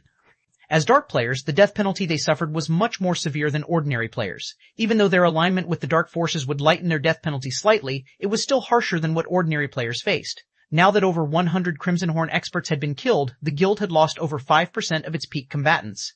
If they suffered another blow like that, the consequences would be unimaginable. Just as Crimson Horn's members began to retreat, Zero Wing's members flooded out of Silverwing Town. Although only a little over 2,000 guild members had emerged, every one of them rode a majestic Thunderwolf. The spectacular scene of 2,000 plus Thunderwolves stunned both the spectators and Windhunter's group. Bastards. Windhunter bellowed in rage as he watched Zero Wing's army charge towards him. After bombarding his army with the magic towers, Zero Wing actually took it a step further and sent its members to pursue his remaining forces. It was obvious that Zero Wing wanted to show everyone that the evil god's temple was not a foe worth worrying about. To make matters worse, Zero Wing had only dispatched a little over 2,000 members for the pursuit. If news of this spread, the evil god's temple's prestige would be tarnished. The temple would become a laughingstock in the Ore Empire. Immediately, Windhunter had his evil demons and evil beasts charge at Zero Wing's army, even going as far as to mobilize 2 mythic evil beasts. Although the magic tower's attacks were powerful, they couldn't easily take down mythic-ranked monsters. In fact, the 2 mythic evil beasts would have no problems escaping the battlefield even after annihilating Zero Wing's force. Moreover, with how far the magic towers could reach, Zero Wing wouldn't dare to fire on the evil demons and evil beasts as they clashed with the guild's members. Suddenly, one level 60-plus evil demon and evil beast charged towards the incoming players. But before they could reach their targets, 2 more beam attacks plowed into the monster's front line. The beams wiped out any elites and special elites they struck while leaving the rest heavily injured. After the 2 beam attacks descended, Zero Wing's members, who wielded mana weapons, finally made contact with the evil demons and evil beasts.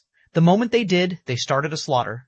The Zero Wing experts wielding Tier 2 mana weapons could fight a lord ranked evil demon or evil beast, even when the monsters were at their peak, toe-to-toe.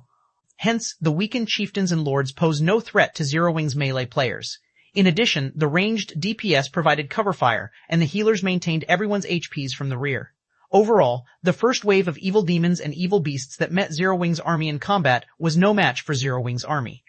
Finally, the two mythic ranked evil earth dragons arrived before Zero Wing's forces, their massive frames looming like two mountains. The evil earth dragons then released deafening roars as they swiped their massive claws at the enemy players. However, before their claws could reach the melee players before them, two figures appeared before each monster.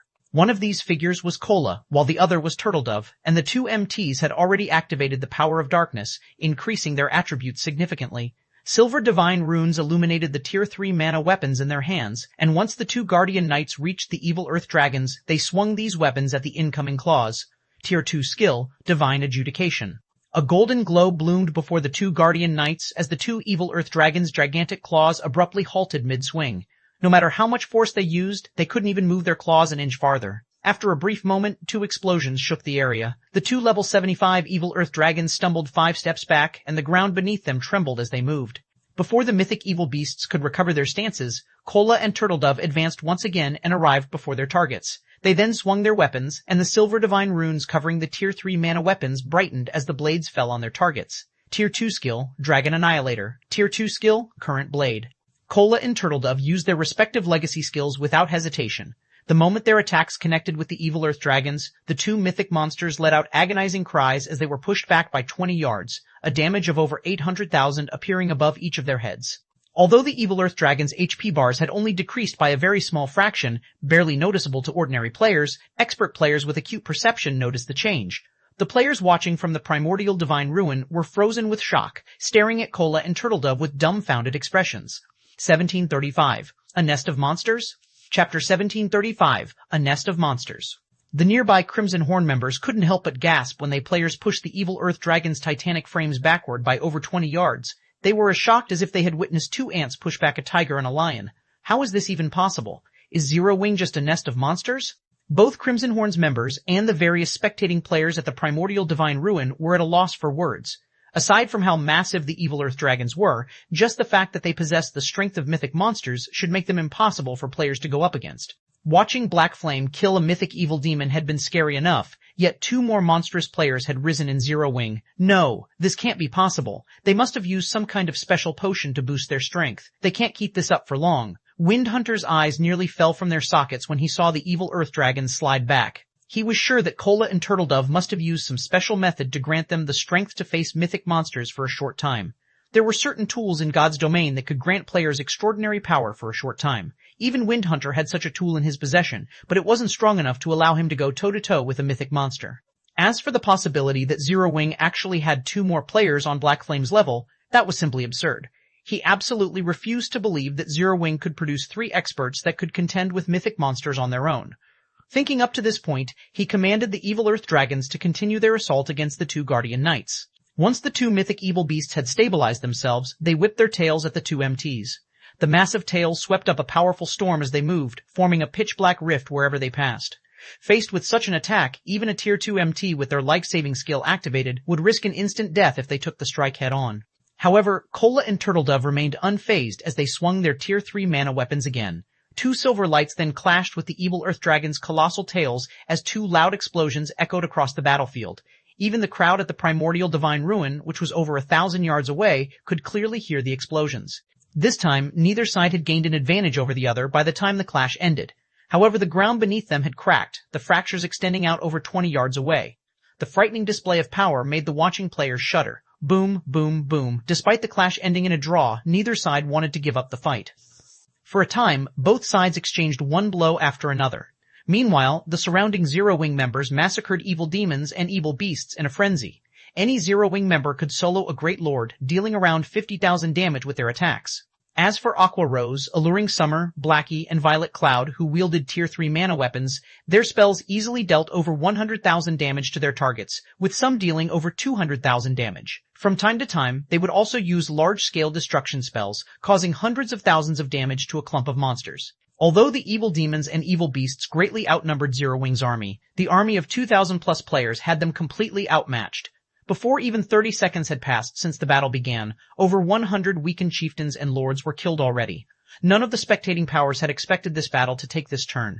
They had assumed that Zero Wing would rely on its magic towers to protect itself. They had never thought that Zero Wing's members actually possessed such extraordinary strength.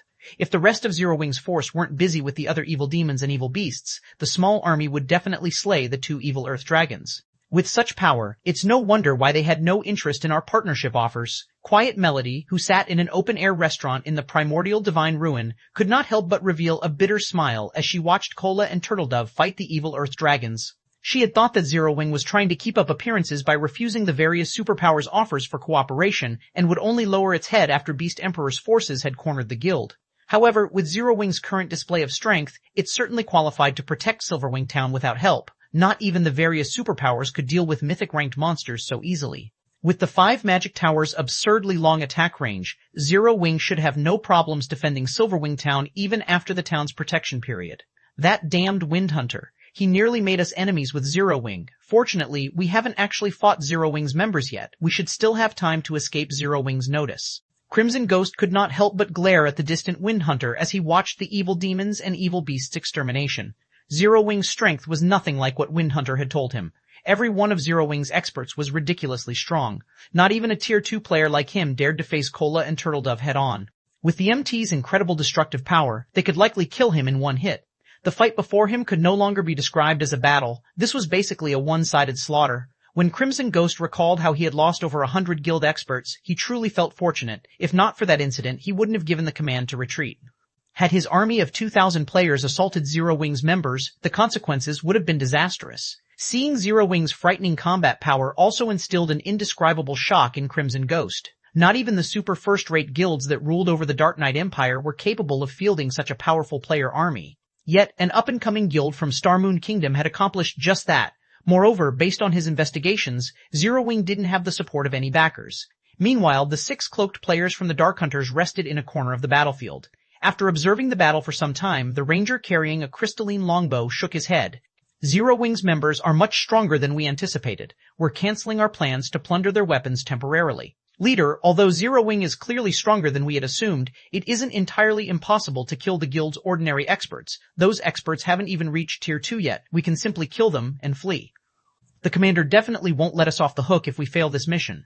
Although the ranger leading this party wanted to cancel the operation, the other 5 members shook their heads, objecting to the idea. When they thought about how frightening their commander was, in particular, and the punishment awaiting them if they failed, they couldn't help but shudder.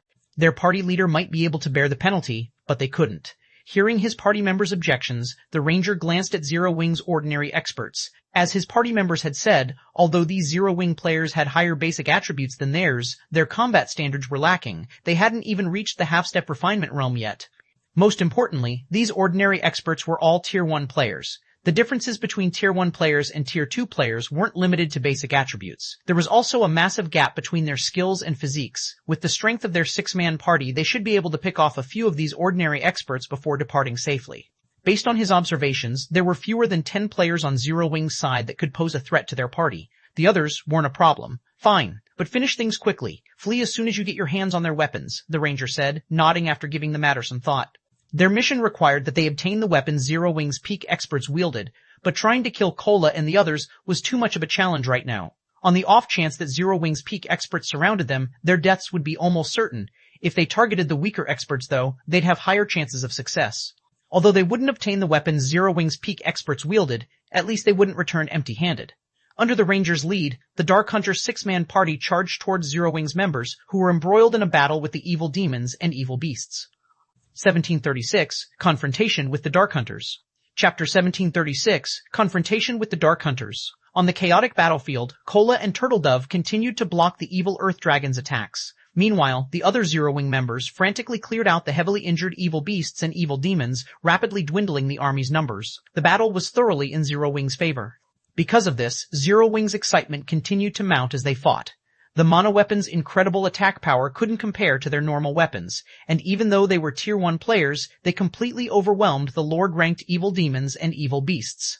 Although the slain monsters didn't drop any loot, these players did receive a bountiful amount of EXP. After fighting for just a short moment, their experience bars had grown by a noticeable chunk. Upon reaching their level, they required a ridiculously high amount of EXP for each level up. Sometimes they'd grind for 10 minutes straight without any noticeable change to their experience bars. Now, however, they should be able to gain enough EXP for a full level after fighting these evil demons and evil beasts for 3 hours or so. With how generous the EXP was from killing these monsters, they had to take advantage of this opportunity as much as possible. Even the spectators at the primordial divine ruin were jealous of Zero Wing's members. It was not very often players encountered such a large army of high-ranked monsters. Even if they did, most players did their best to stay out of the monster's way. Trying to fight such a powerful monster army guaranteed casualties after all. The losses would completely outweigh the gains. However, now that Zero Wing had Cola and Turtledove to pin down the evil Earth Dragons, and Zero Wing's other members had the strength to overwhelm the other evil beasts and evil demons, Zero Wing's army could safely grind these enemy monsters. Why wouldn't they be jealous of Zero Wing? It seems Beast Emperor has only failed again. Quiet Melody could not help her bitter smile when she saw that the evil demons and evil beasts had begun to retreat. After this battle, Beast Emperor wouldn't be able to touch Zero Wing at the primordial divine ruin again. Big Sis Melody, look over there. A few dark players seem to be charging into the battle, Blue Jade said suddenly as she pointed at the 6 figures rushing into the heart of the battlefield with flying speed. They must intend to attack Zero Wing. These 6 players were none other than the 6 from the Dark Hunters Adventurer team. What a powerful concealment technique. Who are those people? Quiet Melody watched the rapidly moving figures with astonishment. As one of the Sacred Temple's Vice Temple Masters, she had more than great combat power. She also possessed acute perception. Although the 6 players hid their identities and appearances with black cloaks, Quiet Melody could tell that they were all Tier 2 players based on their movement. Tier 2 players had far higher basic attributes than Tier 1 players, and their mobility wasn't something that Tier 1 players could hope to rival. Hence, it was very easy to differentiate between Tier 1 and Tier 2 players. However, what truly surprised Quiet Melody was the 6 players' movement technique. All 6 moved with incredible stealth. As they weaved their way through the army of monsters, they were able to utilize the surrounding monsters' bodies and auras to hide themselves. It was likely that even she wasn't as adept at concealing herself and her aura as these 6 players were. If not for her bird's-eye view of the battlefield, she wouldn't have discovered these 6 players at all. What? The Dark Hunters are actually making a move? Crimson Ghost, who had long since retreated from the battlefield, could not help his surprise when he noticed the 6 figures approach Zero Wing's army. At this point, Zero Wing's superiority in this battle could not be any more obvious. There was no reason to continue this fight with the guild, yet the 6 Dark Hunters insisted on doing so. Crimson Ghost was truly confused. Elsewhere on the battlefield, Wind Hunter had noticed the 6 Dark Hunters players moving towards Zero Wing's army as well. They're going to strike? Wind Hunter's frown relaxed slightly. Originally, he hadn't planned on enlisting the help of the Dark Hunters Adventurer team in this fight against Zero Wing. Beast Emperor had invited them. Moreover, Beast Emperor had even specifically instructed him not to provoke the Dark Hunters casually. It was clear that even Beast Emperor was a little afraid of this adventurer team known as the Dark Hunters.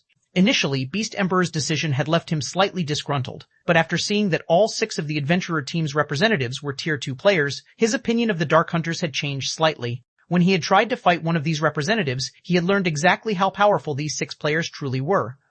If these 6 players were pitted against a 1,000-man team of ordinary Tier 1 experts, the expert army would suffer catastrophic losses even if the 6 eventually died. When the 6 Dark Hunters had stated their intentions to hunt Zero Wing's peak experts, he had agreed without hesitation because of this. Originally, he had thought that the Dark Hunters had planned to abandon this fight like Crimson Horn's members had. He never thought that the Dark Hunters would still make a move. This was definitely good news for him. As Wind Hunter considered his next move, the 6 Dark Hunters reached the edge of Zero Wing's army. Start the attack. The leading ranger commanded as he watched a group of Zero Wing members. The ranger then retrieved the crystalline longbow from his bag, simultaneously firing 9 arrows. Combat technique, 9-star strike. Suddenly, the 9 arrows split and flew at 9 different Zero Wing players. Moreover, every arrow targeted the players' blind spots. Dang, dang, dang. Although the ranger's aim had been accurate, the 9 Zero Wing members noticed the attacks and responded by swinging their weapons at the incoming projectiles. However, they felt as if they had struck an immovable wall the moment their weapons touched the arrows. Not only did the resulting vibrations hurt their arms, but they were also forced to retreat. The power the arrows contained could even rival a High Lord's attack. As Tier 1 players, they wouldn't be able to block such an attack unless they used their Berserk skills. However, Zero Wing's ordinary experts all wielded Tier 2 mana weapons, which granted them great strength. They could also stabilize their postures after retreating about 4 steps. Unfortunately, before the 9 Zero Wing members could locate their attacker, they noticed multiple skills and spells flying at them from multiple directions. Before they could react, these skills and spells smashed into them. Needless to say, these attacks had originated from the other 5 Dark Hunters. The 9 players from Zero Wing rapidly lost HP. Only the plate armor classes retained around 2/3 of their HP, while the rest had more than 50%. After the brief clash, the 9 Zero Wing members realized that they had encountered a powerful foe. They immediately activated their mana weapons, attacking their ambushers. Facing attacks that could rival the power of High Lords, the 6 Dark Hunters chose not to block the attacks directly, but to dodge or deflect them. This situation rendered the 9 Zero-Wing members utterly helpless about their current predicament. Before the rear-line healers could heal the 9 injured players, the 6 Dark Hunters launched another wave of attacks, easily slipping past the Zero-Wing members' defenses and killing the 9 experts instantly. This shocked the nearby Zero-Wing players. Even the upper echelons from the various major powers, who watched from the primordial divine ruin, couldn't help but gasp. Too fast. Although the 9 players from Zero-Wing had yet to reach the refinement realm, their basic attributes almost rivaled Tier 2 players. They should wield the strength of a High Lord of the same level, yet the 6 Dark Hunters had effortlessly ended their lives. Although the Dark Hunter's status as Tier 2 players was part of the reason for their success, the various major powers' upper echelons recognized the absolutely perfect coordination between the 6 players. Even if the 9 targeted players had been Refinement Realm experts, the ambush's outcome would likely have been the same.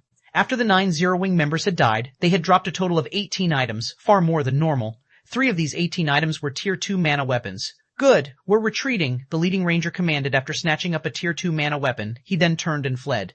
The other 5 Dark Hunters nodded in response. They wanted to kill more players, but since their party leader had ordered the retreat, they had to obey. Following which, they dully picked up an item closest to them and fled back into the Evil Demon and Evil Beast army. But just as the 6 players melded into the monster army, a figure leaped out of Zero-Wing's forces and blocked the Dark Hunter's path. This figure was none other than Firedance. Do you think that you can leave so easily after killing our guild members? Firedance demanded as she swept a glance over the 6 Dark Hunters, a cold glint flashing in her eyes. 1737, Soloing the Dark Hunters. Chapter 1737, Soloing the Dark Hunters. Firedance's sudden appearance abruptly halted the 6 Dark Hunters' retreat. Firedance didn't currently wear her black cloak, so both her appearance and level of 52 were available for everyone to see. Although her weapons and equipment didn't particularly stand out, Firedance radiated an unruly charm that felt like a daunting pressure weighing down on these Dark Hunters members. When the Dark Hunters looked at Firedance, she seemed like the absolute overlord of her surroundings. So fast. Firedance's appearance had surprised Lonely Lamp, the ranger and the Dark Hunters' party leader. His party had specifically chosen to strike far away from any of Zero-Wing's peak experts. The closest peak expert had been several hundred yards away. By the time the guild's peak experts could have ridden to the rescue, their party would have already completed their mission and fled the battlefield. Less than 20 seconds had passed since they had launched their assault against Zero-Wing's 9 ordinary experts, yet Firedance had caught up with them. Her movement speed should be nearly double theirs. What bold words. Do you believe that you can stop all 6 of us by yourself? An emaciated assassin among the Dark Hunters asked, sneering. That's right, we are surrounded by evil demons and evil beasts. Do you really think your allies can come to your aid in time? A beautiful female elementalist said with a faint smile. Our original mission was to kill Zero-Wing's peak experts like you. Now that you dare to block our path, we'll just use this opportunity to kill you. That way, we'll complete our mission perfectly. The other Dark Hunters nodded in agreement, killing intent radiating from their eyes. They currently stood in the midst of the Evil Demon and Evil Beast army. They were also roughly 200 yards away from the nearest Zero-Wing member. It would take quite some time for Zero-Wing's members to reach their location. They might not be confident in taking on Firedance one-on-one, but they outnumbered the female assassin by 6-1. By charging at them alone, Firedance had simply jumped into the jaws of death. Yet, Firedance had still been so foolish. Her actions rendered them utterly speechless. Was she a fool, or had the woman lost her mind?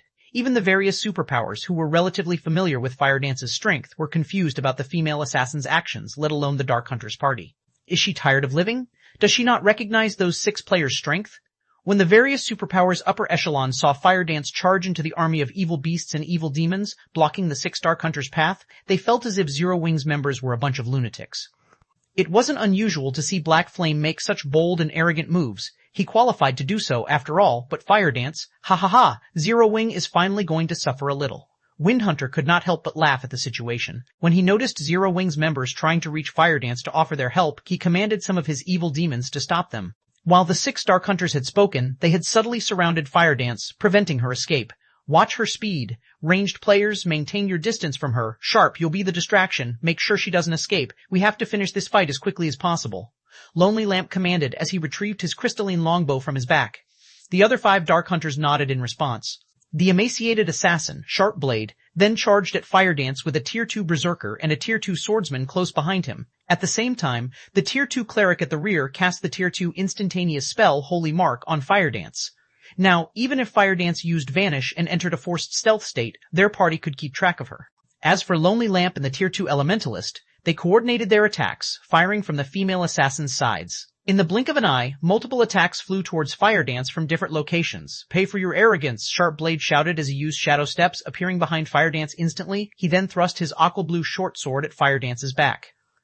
Tier 2 skill, Triple Interception. Suddenly, Sharp Blade's short sword transformed into 3 streaks of shadow that aimed for Fire Dance's blind spots. Although each shadow's power wasn't strong, the strikes couldn't be blocked with shields or weapons. They could only be dodged or stopped by a defensive skill. In the meantime, the Berserker charging at Fire Dance from the front raised his battle axe and slammed it at the ground before him. Tier 2 skill, Fracturing Spikes. Stone spikes rose from the ground beneath Fire Dance's feet, entrapping her. Meanwhile, the Tier 2 swordsman used a normal slash against his target. As for Lonely Lamp and the female Elementalist, they sent numerous arrows and fireballs at the female assassin. As they watched the 6 Dark Hunters assault, the spectators at the Primordial Divine Ruin gasped. Even the various superpowers peak experts wore serious expressions when they saw this coordinated offensive. The Dark Hunters' coordination and skill utilization were simply perfect. Even peak experts like themselves would fall under such a seamless bombardment.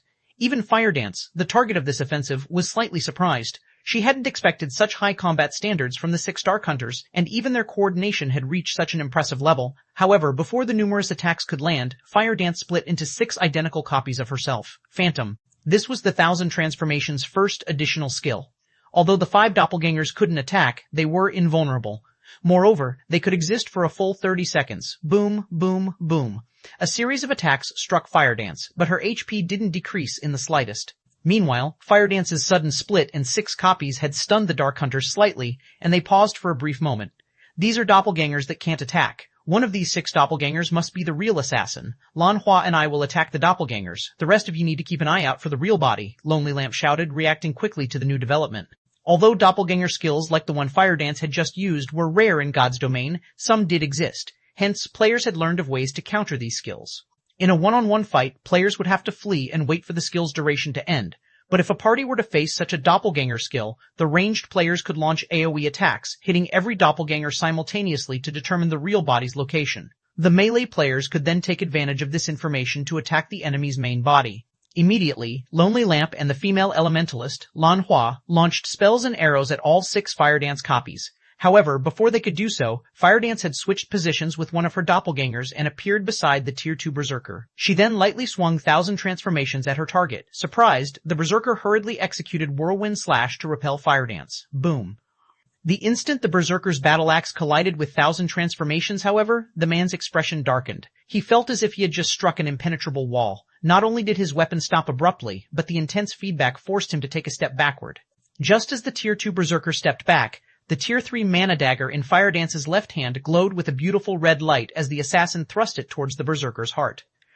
Damn it. The Berserker was close to losing his mind. You forced me to do this. He currently wielded a 2-handed weapon.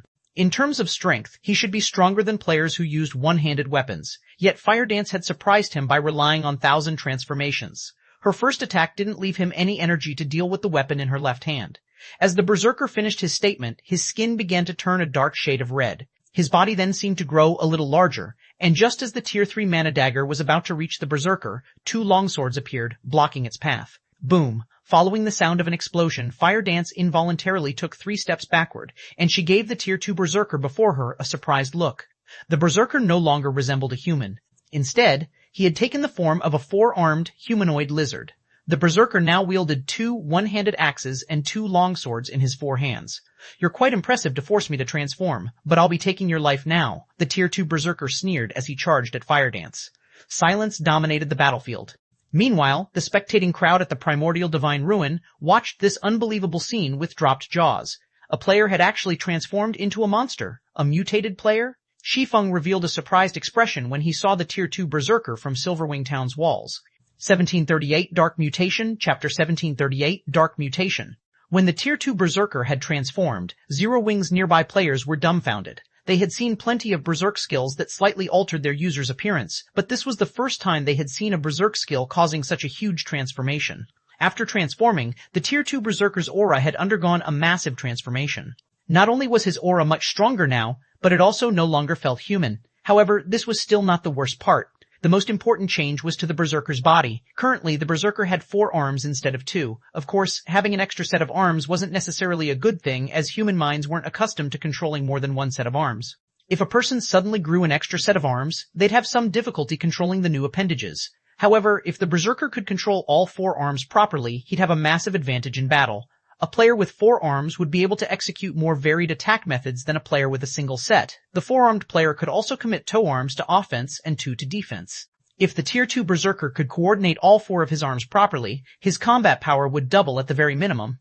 Meanwhile, the various powers spectating members were dumbfounded by the Berserker's transformation. What did he do? Did he really use a Berserk skill? There's such a transformation skill in God's domain as well. Curiosity filled the spectating crowd as they watched the transformed Tier 2 Berserker. Even the various superpowers upper echelons had no idea of what the Berserker had just done. In fact, the Berserker's transformation had surprised them even more than watching Cola and Turtledove tank 2 mythic evil beasts. The Tier 2 Berserker's transformation had shattered their understanding of God's domain. Sure enough, he still had to use it?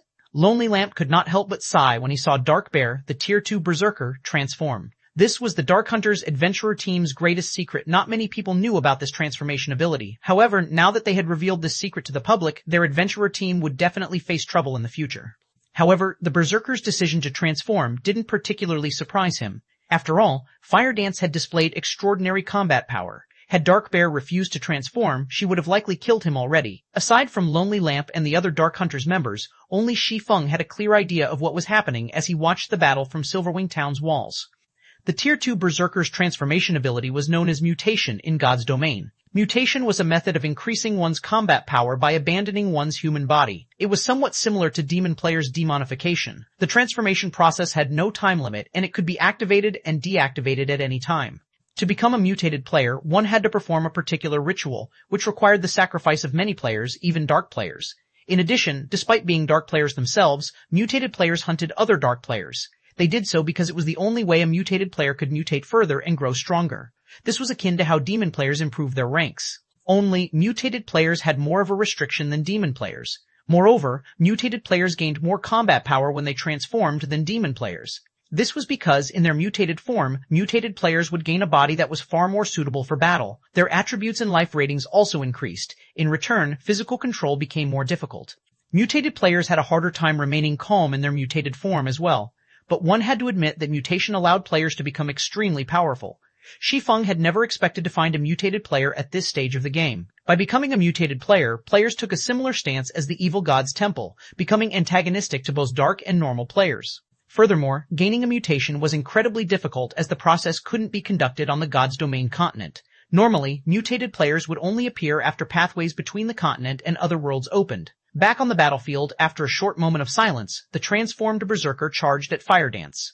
Not only had the Berserker gained an extra set of arms after his transformation, but his movement speed and reaction speed had also undergone a qualitative transformation. In the blink of an eye, the Berserker appeared before Fire Dance. He then swung his one-handed axes down at the female assassin, while his 2 longswords flew towards Fire Dance's sides. The weapons moved so quickly that even Tier 2 players would barely be able to keep up with them. Die! As Dark Bear shouted, his arm muscles bulged, and his weapon's speed increased even further. Tier 2 skill, Rock Smash. Once Fire Dance recovered from her shock, she simply swung the Tier 3 mana dagger at the incoming axes, rather than activating a life-saving skill to protect herself from the sudden assault.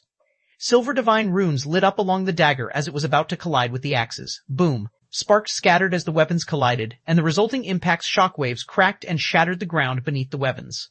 Lonely Lamp and the other Dark Hunters who watched from the sidelines were dumbfounded by this scene. Fire Dance's attack had actually sent Dark Bear flying back by a full 15 yards. When Dark Bear landed, his arms, which wielded the 2 axes, trembled violently, whereas the axes themselves released a low hum. Meanwhile, a damage of more than 2,000 had appeared above Dark Bear's head. Although receiving 2,000 damage was nothing considerable since Dark Bear had over 100,000 HP after transforming, if this scene repeated, it'd only be a matter of time before Dark Bear died. However, the most unbelievable aspect of the clash had to be the fact that Fire Dance had accomplished the feat without activating a Berserk skill.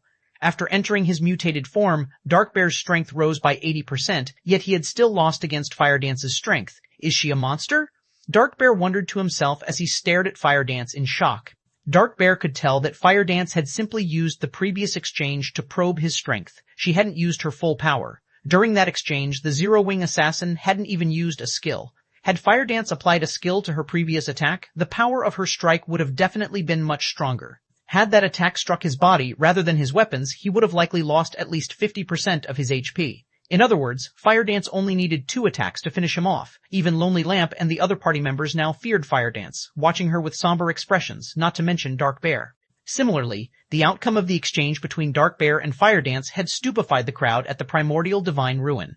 Based on the change in Dark Bear's aura, they knew that the Berserker's basic attributes had increased by a significant margin, yet his transformation was meaningless before Fire Dance. However, what these players didn't know was that the strength Fire Dance could exert after sacrificing 1 point of durability from her tier 3 mana dagger was far beyond what any Berserk skill could achieve. We can't hold back against her. Everyone, transform. We need to finish her off quickly. If the other peak experts get here, we'll be in trouble. Lonely Lamp hurriedly commanded, losing his previous composure. Fire Dance alone was already troublesome for them. If another of Zero Wing's peak experts arrived, they would have no choice but to turn tail and flee. After saying so, Lonely Lamp and the other 4 Dark Hunters took on their mutated forms, but not all of them had grown an extra pair of arms like the tier 2 Berserker. Lonely Lamp grew an extra pair of eyes, and his arms merged with the crystalline longbow he wielded. Overall, these players' transformations suited their classes. You are the first player to single-handedly force our entire party to transform since we joined God's domain, but at the end of the day, you're still just one person. As long as we ignore the risks, we will secure victory, Lonely Lamp said, smirking at Fire Dance. He then retrieved 12 black arrows that radiated a horrific aura from his bag. At this point, Lonely Lamp had no intention of holding anything back. He had found these 12 black arrows from an ancient ruin, and each of them had the power of a peak tier 3 attack. They even posed a threat to tier 4 existences. Is that so? What if you have to face 2 people? Suddenly, a dull voice reached the Dark Hunters from their surroundings, echoing powerfully in Lonely Lamp's mind. In the next moment, a massive spatial tier appeared beside Fire Dance. Shi Feng's figure then slowly stepped out of the spatial tier. 1739. Annihilating the Dark Hunters. Chapter 1739. Annihilating the Dark Hunters' Black Flame. Lonely Lamp's expression darkened when he saw Shi Feng. The other 5 Dark Hunters also halted their assault as they stared at the swordsman, fear surfacing in their gazes. After the battles in Stone Forest Town and near the primordial divine ruin, Black Flame's fame had spread to the various countries across God's domain, including the Dark Knight Empire. Although these 6 players had never fought Black Flame personally, they knew that both his basic attributes and combat standards were at the apex of God's domain after witnessing the man's battle videos. Even under normal circumstances, their 6-man party would have to take extreme care around Black Flame. Originally, they had a chance of completing their mission since Fire Dance had been alone, but now that Black Flame had joined the fray, their chances were uncertain. Black Flame is finally making his move? The various superpowers watching from a distance could not help but grow excited upon Shi Feng's appearance. They had very eagerly watched the clash between Fire Dance and the Dark Hunters, but they had also worried that the female assassin might die. They had been worried because they wanted to see the 6 Dark Hunters' true strength. This was the first time they had encountered players that could transform into monsters. They hadn't even known that was possible until today. Naturally, they had to collect as much information on these 6 players as possible. They might even discover some clues that could help them acquire this power. From what they could tell, the Dark Hunter's ability to transform into monsters was definitely stronger than a Berserk skill, since the transformation gave the players a body that altered and improved their combat standards. If their guild's experts could grasp this power, it would undoubtedly increase the guild's overall strength. Hence, they very much hoped that Zero Wing could defeat the Dark Hunters, forcing the 6 Dark Hunters to use everything they had. If the Dark Hunters achieved victory instead, however, they wouldn't know whether or not these players had held back anything. Leader, what should we do? Even if we have the strength to defeat 2 of them, it'll likely take a long time to do so, Lan Hua asked through the team chat as she quietly observed Shi Feng. Our opponents are too powerful. Prepare to retreat, Lonely Lamp said, breathing a deep sigh as he glanced at Fire Dance and Shi Feng. If their party tried to fight Shi Feng and Fire Dance, regardless of the battle's outcome, the Dark Hunters party would be annihilated in the end. It wouldn't take long for Zero Wing's other peak experts to arrive after all. If they did die, they'd suffer an even worse death penalty than ordinary Dark players, which wasn't an outcome Lonely Lamp wished to see. Understood. Although the other 5 Dark Hunters felt reluctant, they nodded and prepared to flee. What? Leaving so soon? Lonely Lamp and his party members' actions surprised Shi Feng a little. He hadn't expected the Dark Hunters to be so decisive, retreating the moment they realized how disadvantageous their situation had become. Guild leader Black Flame, you jest. We are not so foolish as to think that the 6 of us can stand against you and Commander Fire Dance, Lonely Lamp calmly explained as he looked at Shi Feng. Since we've already accomplished our mission, albeit barely, we will be taking our leave. Saying so, Lonely Lamp fired the 12 black arrows in his hands, aiming 4 at Fire Dance and 8 at Shi Feng. Each arrow carried power at the peak of Tier 3. Current players had no chance of blocking them. Even against a monster like Shi Feng, Lonely Lamp was confident that his arrows would push the swordsman back slightly. Meanwhile, their party could use the opportunity to leave the area safely. However, Shi Feng unhurriedly unsheathed Killing Ray and lightly swung the blade at the air. Suddenly, a blue lightning bolt tore through the space before him. Lightning slash. The massive lightning bolt devoured all 12 black arrows instantly, and the intense shockwaves that resulted even made the surrounding space tremble. After a brief moment, the black arrows disintegrated. Lonely Lamp and his companions, who prepared to run, were thoroughly dumbfounded. They forgot about their retreat as they stared at the vanishing black arrows. How was that possible? Lonely Lamp could not believe what he had just seen. Those were 12 black arrows they were talking about. Even a mythic monster would have trouble dealing with such an attack, yet Shi Feng had crushed it with a single move. For a moment, he even wondered if heaven were playing some joke on him. He truly hadn't thought that Shi Feng would actually block all 12 black arrows successfully. He had watched Shi Feng's battle against the mythic evil demon. The man shouldn't be capable of blocking the black arrows so easily. At the very least, blocking the attack should have pushed the swordsman back by over a dozen yards. Naturally, the spectating crowd was similarly dumbfounded. Strong. Too strong. The various superpowers were no strangers to black arrows. They all had their own small stockpile. Normally, these arrows were stored in their guild warehouses, only to be used against sufficiently valuable bosses. However, after watching Shi Feng destroy 12 black arrows so effortlessly, they felt like fools. They had all treated these black arrows, which could be blocked so easily, like priceless treasures. You can't possibly think that you can leave safely after that little trick, do you? Shi Feng said indifferently as he glanced at the 6 dark hunters before him. Leader, what should we do? Lonely Lamp's party members asked the ranger. Previously, they had only feared Shi Feng due to his fame, but after watching him destroy 12 black arrows in an instant, true fear gripped their hearts. They finally realized why so many people called Shi Feng a monster. We don't have any other choice. Use the advanced Mad Demon Potion, Lonely Lamp said, gnashing his teeth as he stared at Shi Feng. Hearing this, the other 5 dark hunters were shocked. The advanced Mad Demon Potion was a special berserk potion, which they had gone to great lengths to purchase. When consumed, it would grant mutated players like themselves another boost in power for 30 seconds. It was akin to a 2-fold berserk. However, this 2-fold berserk did not come without a price. Once the potion's duration ended, they would lose 40% worth of EXP. In addition, they would also fall into a weakened state for a short time. Hence, they understood that this potion should never be used unless absolutely necessary. But they also realized that this potion was their only chance of escape right now. Guild leader Black Flame. You are as amazing as the rumors say. However, I'm afraid that you still lack the strength to keep us here. Saying so, Lonely Lamp took out an advanced Mad Demon Potion and drank it. The other 5 dark hunters did the same. Suddenly, the 6 dark hunters' auras grew more intense. Previously, their auras had rivaled great lords of the same level, but now, their auras were even stronger than that of a grand lord of the same level. Immediately, the 6 players split up and ran. I don't think so. Shi Feng revealed a calm smile, following which he activated Power of Darkness, skyrocketing his basic attributes. He then stabbed the abyssal blade into the ground. Forbidden Domain. Abyssal Curse. With Shi Feng as the center, pitch-black ripples spread up to a 30-yard radius. At the same time, every one of his enemies within a 500-yard radius became unable to use any skills, spells, or tools. Not only did Abyssal Curse's activation bind all 6 Dark Hunters, but it also decreased their basic attributes by 20%. Reacting quickly, the 6 tried to activate their control removal skills. However, no matter how much Lonely Lamp and the others willed for their skills to activate, their skills remained inactive. As the 6 Dark Hunters struggled to break free of their restraints, Shi Feng raised Killing Ray once again and lightly swung the sacred sword at the Dark Hunters. Lightning Edge. Countless arcs of lightning formed before Shi Feng, forming a river that devoured Lonely Lamp and the others. When the river of lightning faded, only 7 items lay on the ground where the Dark Hunters had stood. 1740 Black Flames Warning. Chapter 1740 Black Flames Warning. The moment the 6 Dark Hunters died, silence filled the battlefield. Even the Crimson Horn members, who currently fled the battlefield, could not help but pause to look at the fading river of lightning. For a moment, the watching players even wondered if their eyes were playing tricks on them.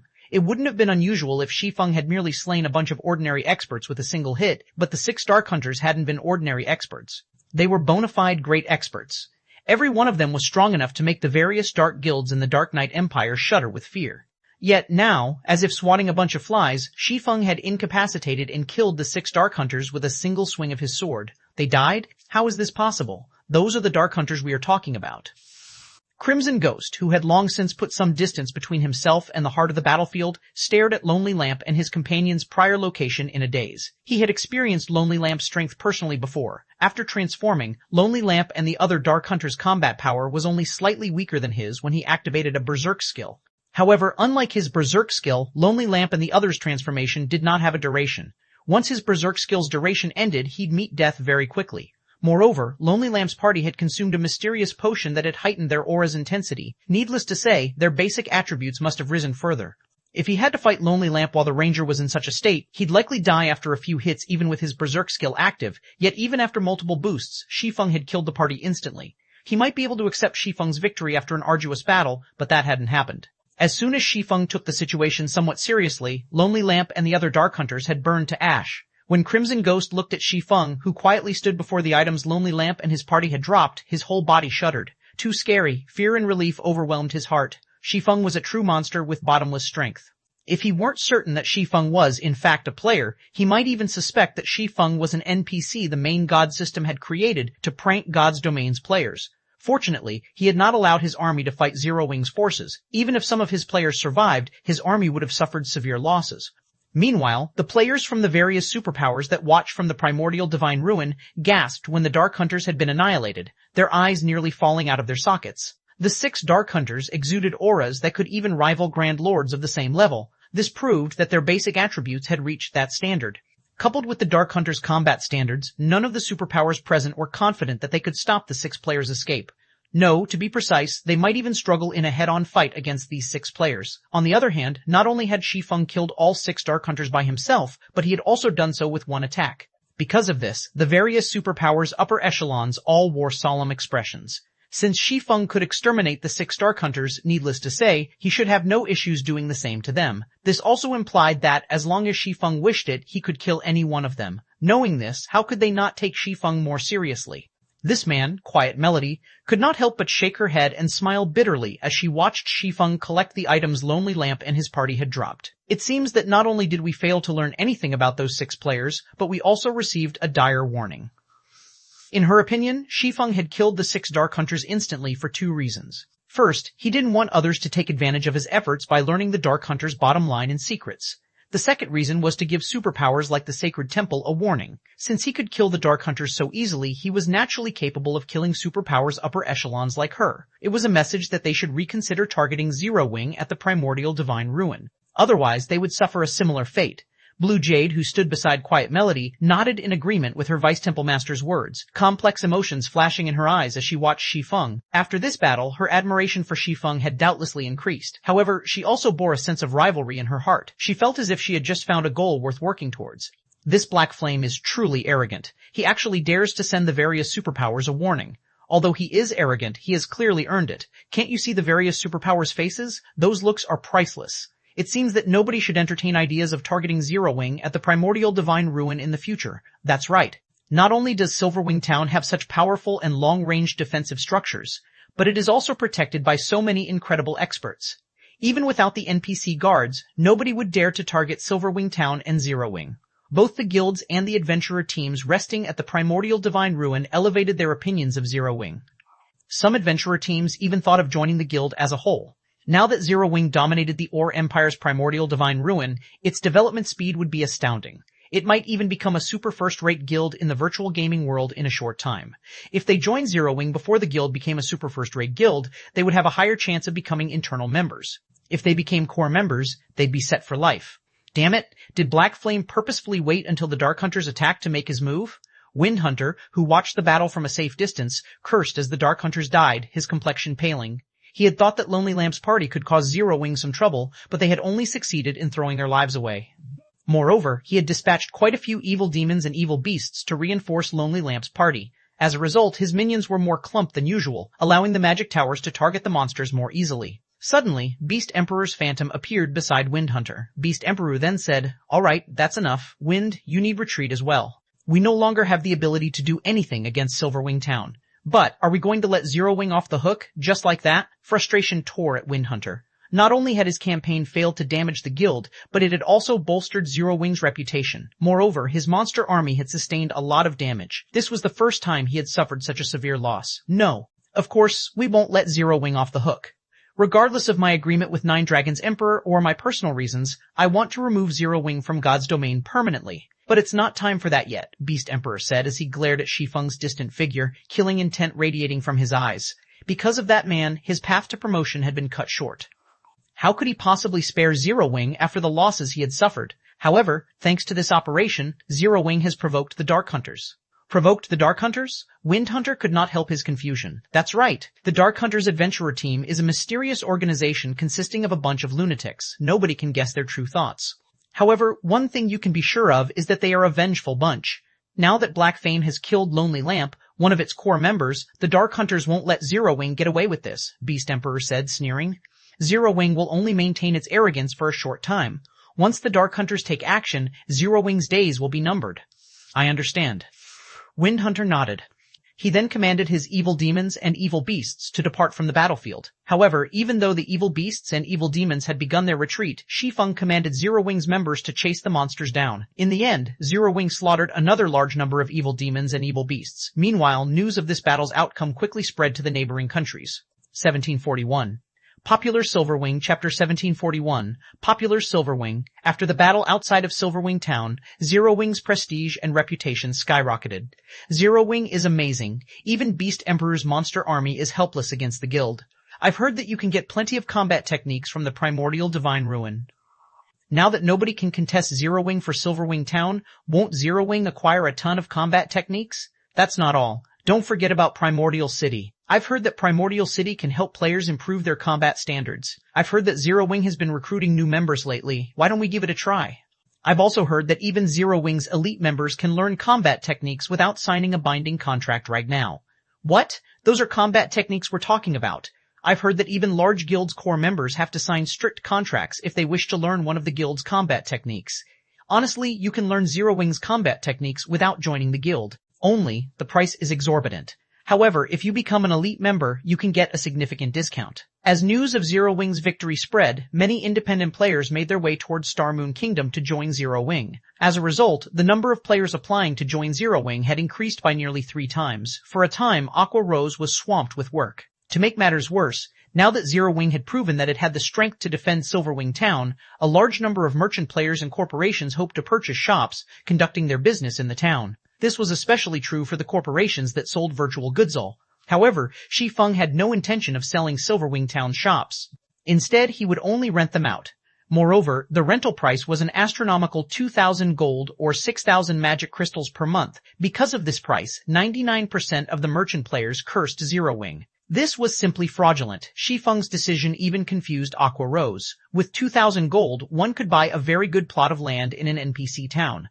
Even in guild towns, strategically located shops only sold for 800 gold or so. Yet not only were Silverwing Town's shops only available to rent, but the rental cost was also 2,000 gold per month. With so much money, players could permanently purchase 2 good plots of land in another guild town. Although Silverwing Town's location was strategic, teleportation war fortresses had appeared in the Ore Empire. It was only a matter of time before the various large guilds occupied these fortresses. Once that happened, Silverwing Town's value would fall. The wisest decision Zero Wing could make right now would be pulling as many merchant players as possible to Silverwing Town. By doing so, Zero Wing could make a fortune and solidify the town's position and advantage in the Ore Empire. Yet Shi Feng had chosen to rent the town's shops at astronomical prices, scaring away many merchant players that had solid foundations. When the various large guilds began to capture teleportation war fortresses, these merchant players would gravitate to these fortresses instead. Doing this wouldn't benefit Zero Wing. But Shi Feng paid the matter no heed. First, the Ore Empire's teleportation war fortresses were not that easy to capture. Second, Silverwing Town had 5 magic towers. Players could gain a full rest just by standing in the town. They wouldn't need to rent rooms from a hotel. There was also the Spirited State buff, which could help players level up far more quickly. One could easily imagine how attractive Silverwing Town would be to players. However, these players wouldn't just loiter on the street like fools, doing nothing. They would stroll around the town and window shop. The chances that they'd spend some money would be quite high. In addition, unlike Zero Wing City, where players could accumulate the double EXP buff even while they were offline, players in Silverwing Town had to remain online to take advantage of the Spirited State buff.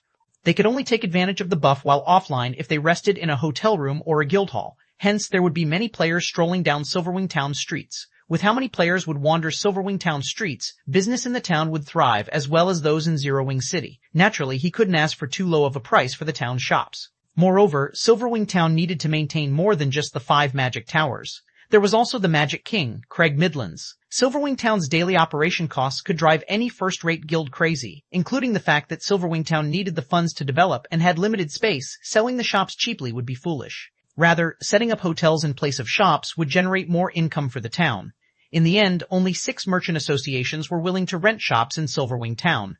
Although there were so few, Zero Wing had still earned 12,000 gold. This allowed the guild to construct more high-rise buildings in the town, which would, in turn, hasten the town's promotion to an intermediate town. A neutral town's promotion conditions weren't like those of towns constructed within kingdoms and empires. In addition to the population and town reputation requirements, the neutral town also needed to achieve certain conditions. These conditions involved a certain number of high-rise buildings and NPC merchants. Unfortunately, due to safety concerns, NPC merchants would rarely set foot into neutral maps.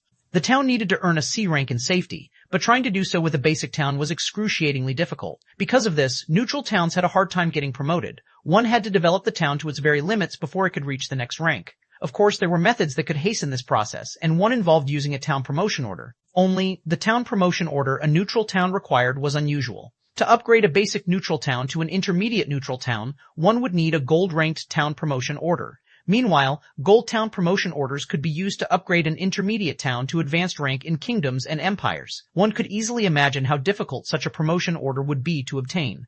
Even Shi Feng did not have a guaranteed method of acquiring a gold town promotion order. All he could do was hasten the construction of high-rise buildings in Silverwing Town.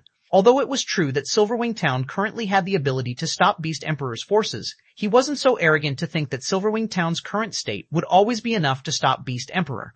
After all, the evil god's temple, which Beast Emperor belonged to, was everyone's enemy on the god's domain continent. If given enough time to grow, Beast Emperor could definitely become strong enough to overcome Silverwing Town's current defenses. Moreover, Beast Emperor wasn't the only enemy Zero Wing had to worry about. The various superpowers also eyed Silverwing Town. With these superpowers' foundations, they would only grow stronger as time passed. Once the various superpowers realized Primordial City's true importance and gathered sufficient strength, they wouldn't miss the chance to strike at Silverwing Town.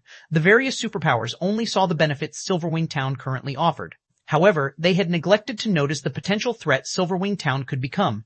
Hence, Shi Feng needed to develop and fortify Silverwing Town as quickly as possible. However, although Zero Wing currently had a gold mine like Zero Wing City, which earned a large number of coins and magic crystals each day, it wasn't enough to sustain the guild's development. This was because Zero Wing had constantly recruited new members recently. Since the start of the latest recruitment drive, more than 150,000 players had joined the guild.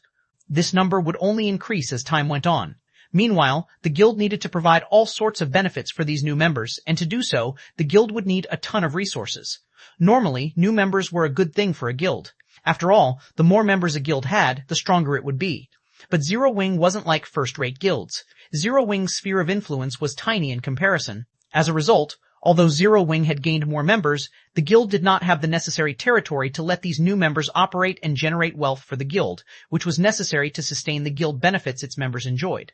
To put it simply, Zero Wing couldn't afford to take in so many members. If the guild wished to develop, it would need a large amount of resources and coins. Without the proper funds, the guild couldn't be self-sufficient.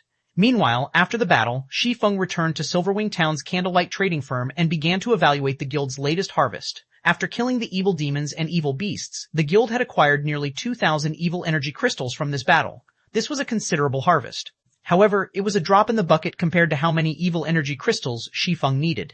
Huh? What's this? As Shi Feng inspected the loot from the Dark Hunters, he noticed a skeletal hand made entirely of crystal. Surprisingly, Shi Feng couldn't actually inspect the skeletal hand normally. The system simply stated that it was an unknown item.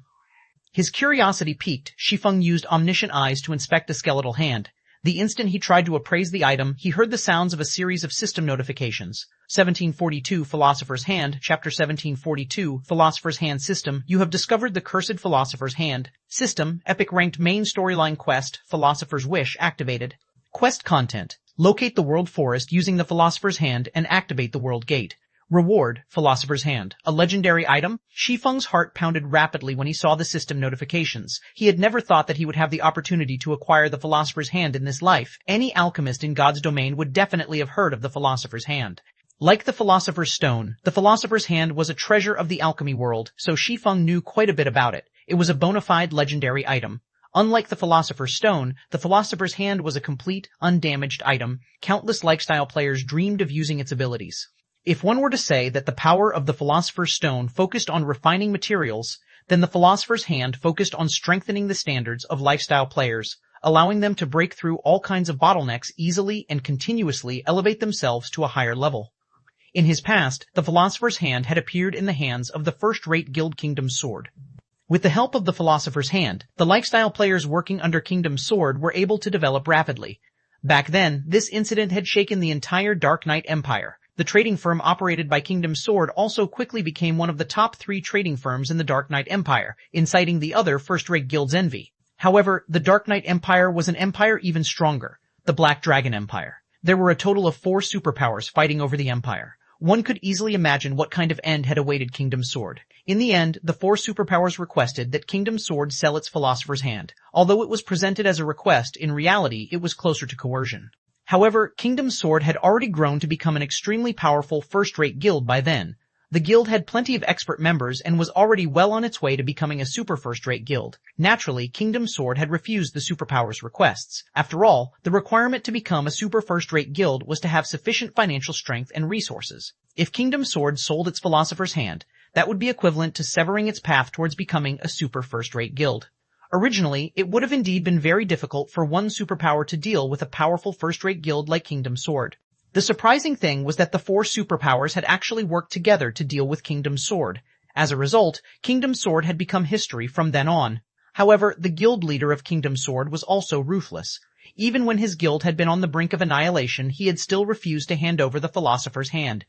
In the end, none of the 4 superpowers had gotten their hands on it, and the alchemy treasure had vanished from God's domain with the Kingdom Sword Guild. Shi Feng found it truly surprising that the Philosopher's Hand had appeared before him.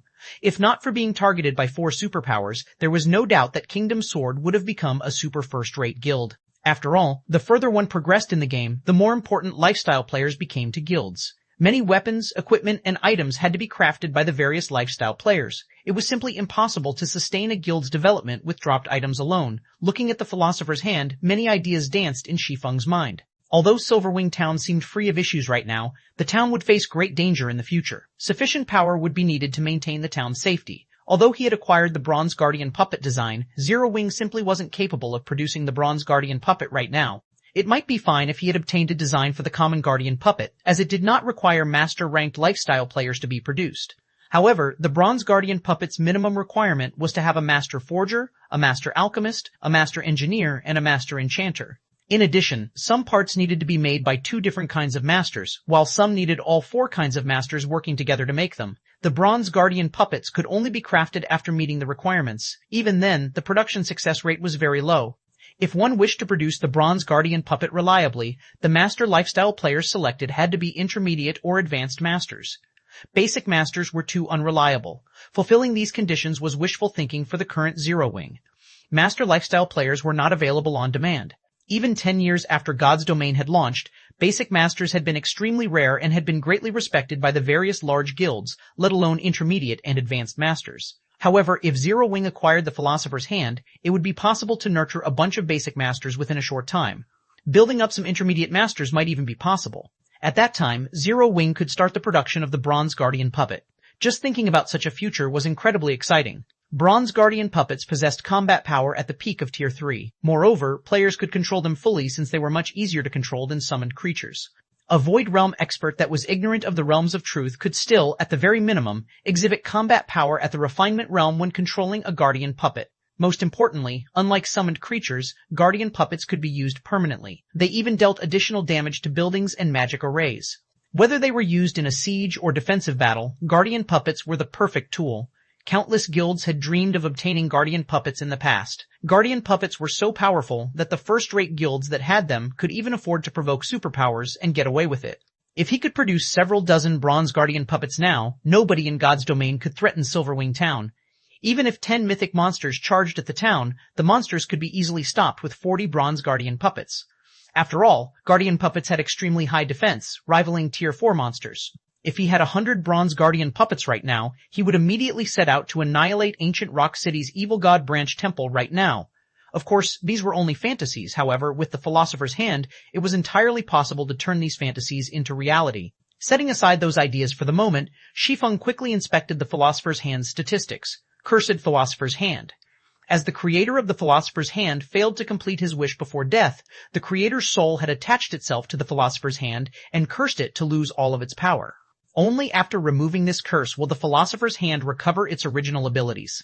20 stalks of soul-dissolving flower are necessary to activate soul guidance and remove the curse. Soul-dissolving flower? What a ruthless price. Shi Feng could not help but frown after reading the item's introduction. In God's domain, any item pertaining to souls was extraordinarily valuable. Shi Feng knew a little about the soul-dissolving flower. It was an extremely rare epic material and the main material needed to produce the master-ranked meditation potion. The meditation potion was one of the rare few potions capable of helping players learn combat techniques more easily. After consuming a master meditation potion, the potion would offer players guidance that would help them grasp combat techniques very quickly. In the past, the potion had been highly sought after by the various major powers. Unlike skills and spells, players needed to train arduously to learn a combat technique. Even expert players struggled to learn basic combat techniques, not to mention advanced combat techniques and above. Hence, one could easily imagine how valuable the soul-dissolving flower was. On the market, each stalk could sell for 300 gold. Even so, nobody would be willing to sell a soul-dissolving flower they had obtained as they were exceedingly rare, so rare that even the various superpowers could only get their hands on a small number. The flower's rarity was because it did not exist on the continent of God's domain. Instead, it only existed in other worlds and higher planes, which made them extremely difficult to acquire. Yet, the philosopher's hand actually required 20 stalks of soul-dissolving flower. At this moment, Shi Feng finally understood why the philosopher's hand had only appeared after mainstream players had already reached level 80.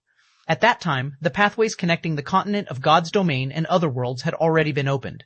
Most likely, Kingdom's Sword had only managed to collect the 20 soul-dissolving flowers after that event. It seems there's a need to make another trip to the Ice Crystal World. The only other world Shi Feng could freely travel to right now was the Ice Crystal World. Although there was also the option of visiting a higher plane, it would take a very long amount of time to collect 20 soul-dissolving flowers all by himself.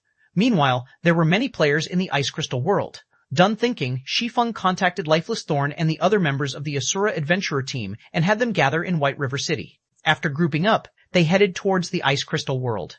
1743, Revisiting the Ice Crystal World. Chapter 1743, Revisiting the Ice Crystal World. Ice Crystal World, Cold Wind City, the Snow Rift. Icy cold winds blew endlessly inside the snowy valley. If a player without ice resistance stood here, they would no doubt freeze to death. Even if players possessed sufficient ice resistance to survive the cold environment, their stamina consumption would be several times higher than usual. Currently, however, there was a very large number of players grinding inside the Snow Rift. Looking down from the top of the mountain, one would see many large groups of players grinding the monsters here, seemingly used to fighting in this place already. We just left for a short while, and there are actually so many people grinding here already? Yanya, who was currently dressed in exquisite dark blue mage robes and wielding an emerald staff, was slightly surprised as she looked down at the crowd of players grinding beneath the mountain. Even the lowest leveled player among the players present inside the Snow Rift was level 50, with most of them being level 51. Some of the players giving out orders had even reached level 52.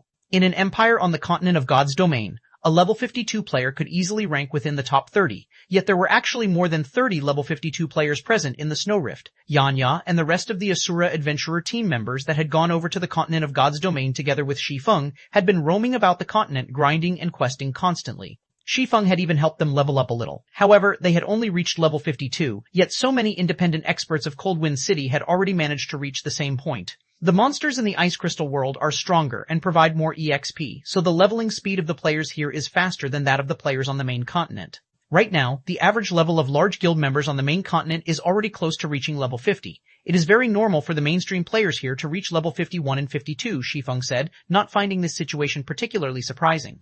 During his previous visit to the Ice Crystal World, he had discovered that the average level of the players here was much higher than the players on the continent of God's domain. The part that truly surprised Shi Feng was the weapons and equipment these players were using. The drop rate for weapons and equipment in the Ice Crystal World was extremely low. Normally, monsters here only dropped materials. The main source of weapons and equipment was from lifestyle players. Hence, the quality of the weapons and equipment used by the players here was considerably inferior to those used by the players on the main continent. In contrast, the standard of the lifestyle players here was much higher. Most of the level 50 players present in the Snow Rift were geared in level 50 mysterious iron equipment, with some even being geared in level 50 secret silver equipment. The equipment standard of these players was not the slightest bit inferior to the players residing on the main continent. After reaching level 50, the drop rate for weapons and equipment would decrease drastically. Currently, level 50, 20-man team dungeons were the goal of independent players on the main continent. Meanwhile, the best equipment dropped in these dungeons was level 50 secret silver rank, although the drop rate was extremely low. The drop rate was only at an acceptable level if one rated at hell mode. However, a level 50 20-man Hell Mode team dungeon was still too difficult of a challenge for current independent players. As a result, even after reaching level 50, most players on the continent of God's domain would only be geared in level 50 mysterious iron equipment. Few of them possessed secret silver equipment. As for level 50 fine gold equipment, that was something only large guilds were capable of acquiring. It also wasn't very easy for players to produce high-quality level 50 equipment. After reaching level 50, not only did the production procedures for weapons and equipment become more complex, but the production success rate also decreased. Even Shi Feng, despite having become a basic master forger already, still needed the help of a bunch of excellent support tools to produce high-quality level 50 equipment at a profitable rate. Shi Feng found it very difficult to imagine that the lifestyle players of Coldwind City were already capable of producing level 50 secret silver weapons and equipment. If the lifestyle players here had truly reached such a standard already, then the average forging standard of Coldwind City was even higher than that of the Candlelight Trading Firm. The Candlelight Trading Firm possessed many secret forging techniques. Candlelight could even send players to train at the Holy City of Titan. Members of Candlelight could also work and practice in the mana-rich environment of Zero Wing City. Yet despite these factors, Candlelight's overall forging standard was still inferior to the forging standard of Coldwind City. How could Shi Feng not be surprised by this fact? Commander, those people over there seem to be members of our adventurer team, Solitary 9 said, smiling as he pointed at a 50-man team currently fighting against a level 56 Great Lord. Currently, 6 level 51 MTs were working together to pin down the level 56 Great Lord ranked Frostape. The Frostape was very powerful. Even when 3 MTs worked together to receive one of its normal attacks, the MTs would still get pushed back and receive over 10,000 damage each. To cope with the Frostape's powerful attacks, the 6 MTs would take turns receiving its attacks. Of course, to level 51 MTs, losing 10,000 plus HP was not a cause for concern. Instead, the truly troublesome part about the Frostape was the freezing debuff its attacks inflicted. If one were struck by the Frostape, their body's movements would turn sluggish. If struck too many times, even their movement speed would decrease. At the same time, the damage they received would also increase. However, although the Frostape was very powerful, Asura's 50-man team was still able to reduce its HP steadily. It was only a matter of time before the Frostape died. After hearing Solitary 9's words, Lifeless Thorn, Cleansing Whistle, Dark Madness, Yanya, and the other members of Asura in the team turned to look in the Frostape's direction. For a moment, they all could not help but sigh ruefully. Although the Asura members that were currently in combat were relatively strong and high-leveled, in their eyes these players were still too lacking when it came to combat standards. This was something they had learned after leaving the Ice Crystal world. The players of the Ice Crystal world might be higher-leveled, but the average combat standard of the players on the continent of God's domain was significantly higher. The Asura members in the Ice Crystal world needed 50 people to suppress the level 56 Great Lord ranked Frostape. If the task were left to the various large guilds of God's domain, a 20-man team would be more than enough to deal with such an opponent. Just as Solitary 9 and the others were talking about their fellow companions' combat standards, an army of players suddenly entered the valley below them.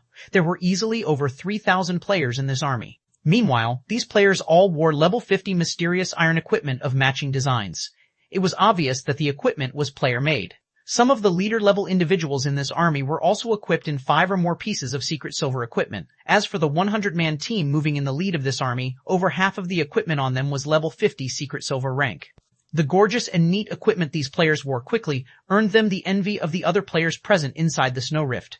At the same time, fear surfaced in the eyes of the surrounding crowd.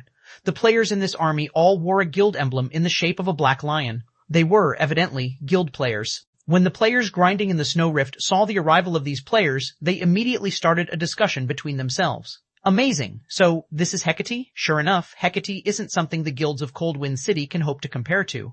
It's no wonder the Matchless family decided to join Hecate. Moreover, with how much pressure Hecate is placing on the Centurion dynasty, I believe it won't be long before the Centurion dynasty disbands. I really wish I could join Hecate. I heard that there are plenty of weapons and equipment made available for exchange in the guild. One is eligible to exchange for level 50 secret silver equipment just by becoming an elite member. It's a pity Hecate's recruitment requirements are too high. As the players grinding in the snow rift watched Hecate's army slowly approach, they felt a sense of yearning towards the guild. Right now, they had to grind arduously for rare materials and then use these materials to trade for a piece of level 50 secret silver equipment from Hecate. If they could become members of Hecate, however, they would not have to go through all that trouble. They also wouldn't have to make unfavorable trades with Hecate. Hecate's reserving this place. Non-members leave this place immediately. If you're not gone within 5 minutes, we'll forcefully evict you from this place. Just as the spectating crowd was chatting among themselves, a few of Hecate's members suddenly started evicting players from the map. What? Hecate has occupied several high-resource leveling maps before. This leveling spot is something we found after going through great lengths. How can you guys just come here and take it from us? That's right, this is too much. Without this place, how are we supposed to grind for rare materials? For a time, the various independent players all complained about Hecate's tyrannic actions. What? You guys have something to say about this? At this moment, a savage man wearing light blue armor walked out from Hecate's army. The man then sent a glance at the crowd before him, sneering, "If you have something to say, fine. Come say it to my face." Hearing this man's words, everyone suddenly went quiet. The savage man before them was named Vast Heaven and very famous in Cold Wind City. On the first day he had arrived in Cold Wind City, he had killed over 30 experts from the Centurion dynasty. Afterward, in the guild war between Hecate and the Centurion dynasty, not only did Vast Heaven manage to kill over 100 players all by himself, he even managed to slay Centurion dynasty's guild leader, Sky Sliced. How could they possibly dare fight him? Everyone started quietly leaving the area, no longer daring to say anything about Hecate's actions. Meanwhile, Asura's 50-man team finally defeated the Frost Ape and were about to pick up their loot and leave as well. Wait a minute, this place is already under Hecate's management. You guys over there leave those materials behind, Vast Heaven shouted as he looked at Asura's members. Vast Heaven, we killed this boss. Don't you dare go overboard. The Berserker serving as the leader of Asura's 50-man as he looked at Vast Heaven. What, you guys want to fight? Vast Heaven laughed. Sure, come at me. I'll even let all of you attack me together. If you manage to kill me, I'll immediately have my men leave the area. 1744, Asura's Commander, Chapter 1744, Asura's Commander. After Vast Heaven was done speaking, he stepped out from the crowd behind him and slowly walked towards Asura's 50-man team. When bathed in Vast Heaven's chilling aura, Asura's members felt greatly pressured. None of them dared reply to Vast Heaven's provocation. They knew very clearly what kind of temper Vast Heaven possessed. During the first few days after Hecate arrived in Cold Wind City, a situation similar to this had occurred. Some adventurer teams that were displeased with Hecate's tyrannical actions had challenged Vast Heaven. In the end, however, Vast Heaven had defeated every challenger. Even when a 100-man team challenged Vast Heaven, the entire team still ended up getting annihilated. Vast Heaven's combat power was on an entirely different level than theirs. Accepting his challenge would simply be suicidal. I heard that the Asura adventurer team is the #1 adventurer team of Cold Wind City. Your commander has even been labeled a monster and was able to oppress the 2 large guilds in Cold Wind City single-handedly. Your adventurer team is also famed for being filled with experts. So, how did your adventurer team end up having a weak bunch like you? Vast Heaven sneered as he sent a glance at the silent players before him. It seems those rumors really are just that, rumors. I've been in Cold Wind City for some time now, yet I still haven't met that so-called commander of yours even now. He must be like you bunch, hiding in fear. And to think you all even dare call yourselves the #1 adventurer team of Cold Wind City. This truly is disappointing. Oh well, it was my fault for expecting there would be capable experts in a backwater village like Cold Wind City. The expressions of Asura's members darkened when they heard Vast Heaven's words. However, they were also powerless to refute Vast Heaven's words. Vast Heaven's strength was clear for all to see. He was definitely one of the strongest experts present in all of Cold Wind City. Even if their commander and the other experts of their adventurer team were present, they were unlikely to win against Vast Heaven. Leave the loot behind. We're leaving, said Stained Maple, the Berserker serving as the leader of Asura's team, gnashing his teeth. He knew that their team stood no chance against Vast Heaven whatsoever. It was definitely unwise to throw away the lives of the entire 50-man team just for the loot of a Frost Ape. Under the Berserker's lead, Asura's team turned around and left. Hold it, who said you could go? Vast Heaven shouted suddenly. We've already left the loot behind. What else do you want? Stain Maple said, irked. I see that you have quite a few pieces of secret silver equipment on you. Hecate just so happens to be in need of level 50 secret silver equipment. Since I've already come all the way here, you wouldn't let me leave with nothing, right? Vast Heaven said, chuckling. Hand over 5 pieces of secret silver equipment as my labor fee. Afterward, you guys can leave. Rage immediately burned in the eyes of Asura's members when they heard Vast Heaven's words. This was too much. They had already chosen to concede, yet Vast Heaven was even telling them to hand over 5 pieces of secret silver equipment. That was basically asking for their lives. Nowadays, while it was indeed true that the mainstream players of Cold Wind City had already reached level 50 equipment was still scarce. Right now, even level 50 mysterious iron equipment was worth a fortune, not to mention secret silver equipment. Just 1 piece of level 50 secret silver equipment was already worth far more than the value of the Frost Ape's loot. They would have to kill over 20 Frost Apes to earn enough to purchase 5 pieces of level 50 secret silver equipment. Even though the Asura Adventurer team was Cold Wind City's #1 adventurer team, it did not possess a lot of secret silver equipment. As for their 50-man team, altogether, they only had around a dozen or so pieces of level 50 secret silver equipment. What? Not willing to hand them over? Are you asking for me to make a move? Vast Heaven said as he swept a scrutinizing gaze over Asura's members. Meanwhile, Asura's members' rage burned brightly as they glared at Vast Heaven. Boss Maple, let's just duke it out with them. Isn't it just a single death? That's much better than just handing over 5 pieces of secret silver equipment. That's right. I refuse to believe our 50-man team can't kill one person. Asura's members were expressing their anger on the team chat one after another. They were all willing to fight against Vast Heaven rather than handing over 5 pieces of secret silver equipment without putting up a fight. Alright, we'll fight with everything we got. Even if we can't kill him, we'll make him lose a few teeth. Stained Maple said after giving the matter some thought. After all was said and done, Vast Heaven was only a level 52 berserker. Even Stained Maple himself was a level 52 berserker. The weapons and equipment his team wore were also much stronger than before. Their chances of winning against Vast Heaven were not entirely zero. After Stained Maple agreed, Asura's members all unsheathed their weapons and started encircling Vast Heaven. You want to make a move? Vast Heaven could not help but laugh when he saw Stained Maple brimming with fighting spirit. Good, I just happen to be in need of some practice targets. Saying that, Vast Heaven unsheathed the silver spear hanging on his back. He then charged directly into Asura's team. So fast. Stained Maple could not help but be surprised when he saw Vast Heaven transforming into an afterimage. Despite Vast Heaven being a berserker, he was so fast that even Stained Maple's eyes could not keep up with him. In fact, Vast Heaven appeared to be even faster than Asura's assassins. This bunch from Asura sure is unlucky. The boss has just been promoted to Tier 2 recently and had been fussing about not having any sparring partners. The boss is amazing, his speed is so high. Before this, the boss was famed for having immense strength. However, back then, his speed was lacking. His promotion to Tier 2 just so happens to have made up for this weakness of his. With this, he is most likely unbeatable in Coldwind City now. Hecate's members started chatting merrily among themselves when they saw that Vast Heaven had already charged into the ranks of Asura's team. Previously, even when Vast Heaven was still a Tier 1 player, he had already managed to make a mess of the Centurion dynasty. Now that he had been promoted to Tier 2, he was definitely invincible in Coldwind City. Let alone 50 players, even if Asura's team had 100 players, the outcome would still be the same. Seeing Vast Heaven's ridiculous movement speed, Stained Maple immediately commanded the ranged players to start attacking the enemy berserker. He also had the 6 MTs of the team try to surround Vast Heaven as much as possible, preventing the enemy berserker from coming close to the team's ranged DPS and healers. However, Vast Heaven was simply too fast. He was able to easily dodge any spells and arrows that were sent at him. As for the 6 MTs trying to pin him down, they were as slow as turtles before Vast Heaven. Very quickly, Vast Heaven managed to circle the 6 MTs and charged at Asura's healers and ranged DPS. Disappear. Vast Heaven dashed past the melee players that had tried to hinder his path and abruptly jumped into the air. When he was still in the air, he started rotating his spear and creating a storm with it. Immediately after, he slammed his spear down where Asura's healers were standing. Tier 2 skill, Bladestorm.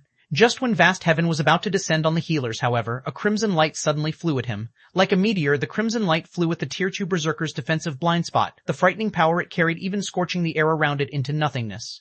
However, Vast Heaven quickly noticed the attack and altered his spear's attack trajectory, forcibly canceling Bladestorm and executing Whirlwind Slash instead. Boom. There was an explosion, and dazzling sparks scattered around Vast Heaven. A powerful shockwave also spread from the point of collision.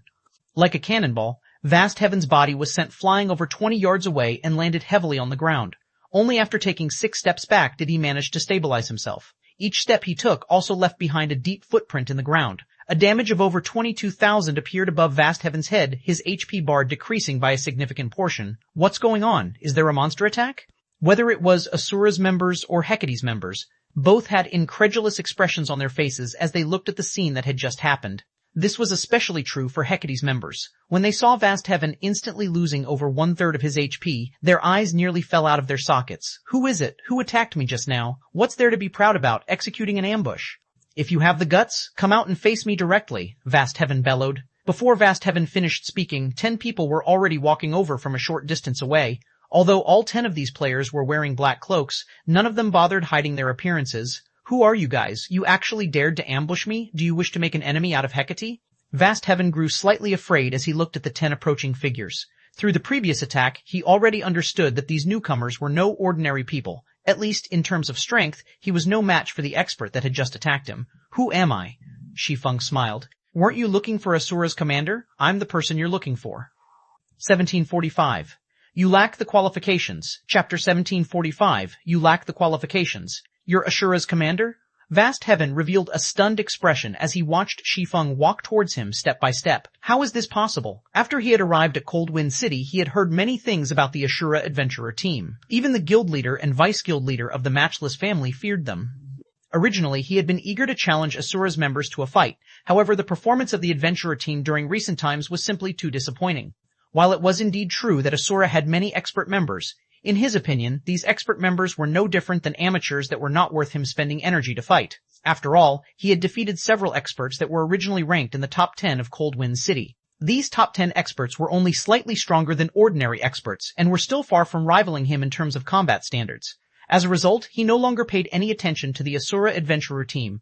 In fact, in his eyes, even Cold Wind City's #1 expert was most likely a joke. But now someone had suddenly appeared before him, declaring that they were Asura's commander. Moreover, this person had even managed to push him back using just a single blow. How could he possibly believe this situation to be true? Commander? It's really the commander. Even the vice-commanders are with him. The oppressed Asura members had excited expressions when they saw Shi Feng and his team members appear. They never thought that Shi Feng's group would actually return to Cold Wind City. Moreover, Shi Feng had even managed to send an expert like Vast Heaven flying with a single hit. Huh? So, he is the Asura adventurer team's commander? Didn't they say that Asura's commander brought a group of experts out for an exploration? The matter regarding the exploration should be a lie. They must have known that Hecate arrived at Cold Wind City and used exploration as an excuse to avoid coming across our guild. This is interesting. The Asura adventurer team has constantly refused to join our guild. The higher-ups have been fussing about looking for Asura's commander all this time. Now that he has actually shown himself before us, we'll see how Boss Vast takes care of him. However, Asura's commander looks quite strong as well. He actually managed to take away more than 1/3 of Boss Vast's HP in a single hit. That's just because he executed an ambush. He must have used some kind of powerful magic scroll for that attack. Don't forget, Boss Vast is a tier 2 player. If he gets serious, who in Cold Wind City could possibly be his match? Hecate's members could not help but start a discussion among themselves when they saw Shi Feng's group approaching, filled with curiosity about the Asura adventurer team's commander. At the same time, they also eagerly waited for Vast Heaven to teach Shi Feng the lesson. Nowadays, the Asura adventurer team was in rapid decline. The only reason why the adventurer team's members were still sticking around was that they still held hope that their commander and the top experts of the adventurer team would return soon. Now that Asura's commander had returned, if said commander were to be killed by Vast Heaven, the Asura adventurer team would most likely crumble instantly. After all, every member of Asura had placed their faith in Shi Feng. As Hecate's members were having a quiet discussion among themselves, Vast Heaven retrieved an advanced healing potion from his bag and drank it, his HP instantly recovering by a significant portion. Afterward, his HP continuously recovered in small increments. After a short time, his HP fully recovered. I never thought that the rumors were actually true. You really do possess some abilities. It's no wonder why you were able to become Cold Wind City's #1 expert, Vast Heaven said after recovering from his previous shock. With such strength, you indeed have the qualifications to be my opponent. Come, let's have a proper fight. Let me see whether your fame as Cold Wind City's #1 expert is true or not. Vast Heaven's eyes started burning with fighting spirit. From the previous clash, he already understood that Shi Feng's strength was ridiculously high.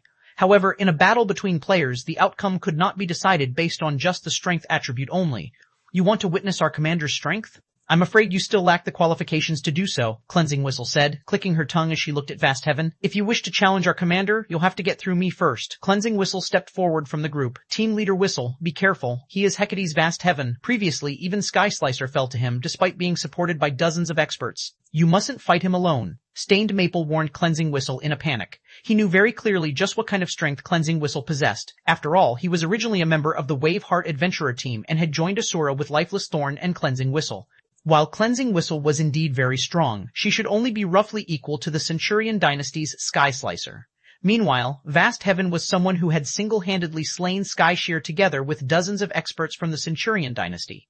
Vast Heaven's strength was no trivial matter. It was a feat that even Lifeless Thorn, Cold Wind City's previous #1 expert, was not capable of accomplishing. Stained Maple did not think that the current Cleansing Whistle had any chance of winning against Vast Heaven. In his opinion, only their commander, Shi Feng, could possibly contend against Vast Heaven in a one-on-one match.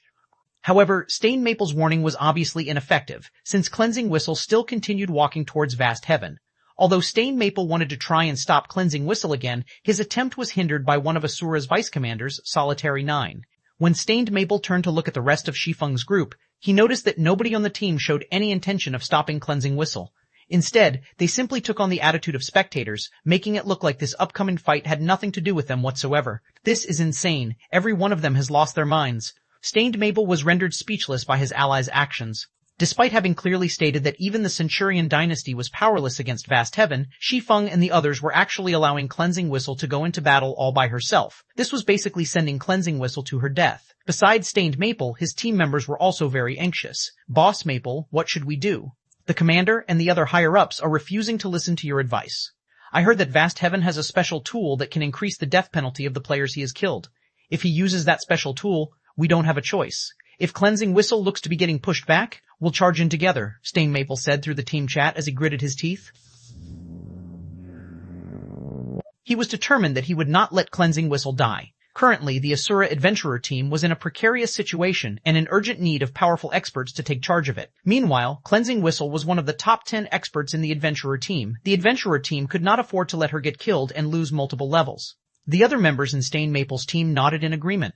Meanwhile, seeing Cleansing Whistle slowly walking towards Vast Heaven, Hecate's members started making a clamor. Who is this lady? She actually dares to challenge Boss Vast? Boss, let us take action. We'll teach this little girl a proper lesson. Asura's members sure are arrogant. Hecate's members were greatly displeased with Cleansing Whistle's arbitrary decision to take Shi Feng's place in battle. They all wanted to charge forward and kill Cleansing Whistle now. You're going to fight me? You sure know how to speak bold words. Vast Heaven could not help but laugh as he looked at Cleansing Whistle's slender figure. I know who you are. You're the 6th-ranking expert of Cold Wind City, right? However, even the ones ranked above you failed to last more than 10 moves against me. How many moves do you think you can possibly last against me?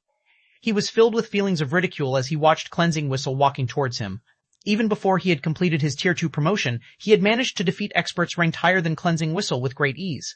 Now that he had reached Tier 2, he could easily defeat those experts in just 2 or 3 moves. After all, the difference between tiers was massive. You sure speak a lot of nonsense. Or are those your last words? Cleansing Whistle replied in annoyance. Die. Vast Heaven shouted in rage. He readied his spear and activated charge, his body transforming into an afterimage as he instantly arrived before her, although she stood over 20 yards away. He then thrust his spear, sending 8 rapid jabs at Cleansing Whistle's defensive blind spots. Tier 2 skill, Star Piercer. The combination of a Tier 2 skill's power and his strength attribute meant each one of his jabs carried strength rivaling that of a great lord of the same level. Just as the 8 streaks of silver light were about to come into contact with Cleansing Whistle, the female swordsman brandished her 2 swords. They created multiple arcs of light before her. Tier 2 skill, Split Flash. Dang, dang, dang. When swords and spear collided, sparks scattered into their surroundings. The sounds of miniature explosions also rang out one after another. In the end, not only did Cleansing Whistle block all 8 spear jabs, but she even managed to force Vast Heaven to retreat 3 steps, damages ranging in the hundreds appearing above the berserker's head in succession. In contrast, Cleansing Whistle remained standing steadily in her original position, her HP still completely intact. Although both sides had only clashed once with each other, the difference in strength was already clear for all to see. 1746 Change. In Strength Chapter 1746 Change in Strength. How is her strength so high? Vast Heaven was deeply shocked as he stared at Cleansing Whistle. His class was famed for its strength. Moreover, he had even been promoted to Tier 2 already. Even if his opponent were a Tier 2 Shield Warrior or Tier 2 Guardian Knight, he was confident in suppressing them with his strength. Meanwhile, Cleansing Whistle was only a swordswoman, a class that was supposed to be an all-rounder, yet he was actually no match for her in a competition of strength. Before Vast Heaven could recover from his surprise, Cleansing Whistle quickly followed up with an attack of her own. Windblade. In the blink of an eye, Cleansing Whistle appeared before Vast Heaven, who had retreated to a distance roughly 10 yards away and started striking with her swords at the enemy berserker. Like a pair of cunning snakes, her swords twisted and turned like living creatures. In the next moment, over a dozen phantom snakes were visible pouncing on Vast Heaven. Combat technique, Phantom Snakes. The attack trajectories of the Phantom Snakes were both complex and constantly changing. Unlike normal attacks, which usually moved in a straightforward pattern, her attacks when executing Phantom Snakes constantly changed. Even if her opponent managed to predict her attack trajectories in one moment, those attack trajectories would abruptly change in the next, preventing her attacks from easily being parried. Although Cleansing Whistle had yet to reach a level where she could change the attack trajectory of every Phantom Snake at any time, she was still able to alter 4 attacks at any given moment, making it very difficult for her opponents to grasp her attack trajectories. Seeing the dozen or so Phantom Snakes striking at him, Vast Heaven's expression immediately turned somber. He was not able to perfectly grasp the trajectory of these Phantom Snakes. In the end, he had no choice but to execute indiscriminate slash to cope with her attacks. He did not dare to block all the attacks using normal attacks only. Dang, dang, dang, dang. A series of clangs echoed through the surrounding area continuously. Even though Vast Heaven was able to execute over 20 attacks with indiscriminate slash, with his strength even enhanced by the skill, both he and Cleansing Whistle ended up taking 3 steps backward after clashing. How is this possible? The spectating members of Hecate could not help but gape in shock. The Hecate members present were all elites and experts. They knew that, although it appeared that Vast Heaven and Cleansing Whistle had come out as equals during that clash, in reality, Vast Heaven was at a disadvantage. Indiscriminate slash was a sure kill skill of the Berserker class. Yet, even after using a sure kill skill, Vast Heaven was only able to end his clash with Cleansing Whistle with a draw.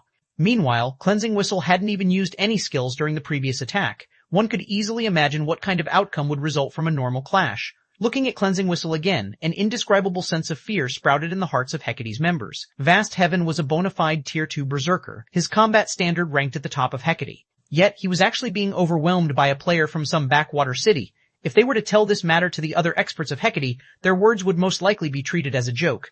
At this moment, let alone Hecate's spectating members, even Vast Heaven himself was looking surprised and confused. He could not understand just how Cleansing Whistle could be so powerful. How is this possible? I'm a Tier 2 Berserker. At this moment, the composure Vast Heaven had before had completely disappeared. In fact, he could feel death looming over him already. Wasn't she the 6th-ranked expert of Coldwind City? How were her basic attributes and combat standards so high? Meanwhile, Stained Maple and the other members of Asura watching from a short distance away were similarly dumbfounded by this outcome. How did Cleansing Whistle become so powerful? When Stained Maple saw Cleansing Whistle suppressing Vast Heaven with ease, he could not help but think he was hallucinating. He had a very clear idea of Cleansing Whistle's previous strength. Although she was indeed stronger than him, the gap between them was minor. However, the Cleansing Whistle he looked at right now was like a completely different person. Whistle's grasp over Phantom Snakes is still too shallow. If she could grasp it completely, she could have taken away at least 50% of that Berserker's HP with that attack just now, Lifeless Thorn stated idly. Solitary 9 and the others in the team also nodded in agreement. Currently, Cleansing Whistle was geared in the level 50 Fine Gold ranked Magic Light set. As for the weapons she was wielding, one was a level 50 Fine Gold Longsword, and the other was a level 50 Epic Growth type Longsword. On the other hand, Vast Heaven was only geared in level 50 Secret Silver equipment. The difference in equipment standards between the two of them was massive. It was only normal for her to overwhelm Vast Heaven. Moreover, after leaving the Ice Crystal world, Cleansing Whistle had also traveled around the continent of God's Domain and challenged all sorts of experts. After the training provided by Zero Wing, Cleansing Whistle, who was originally close to reaching the half-step refinement realm, had now fully set foot into the refinement realm standard.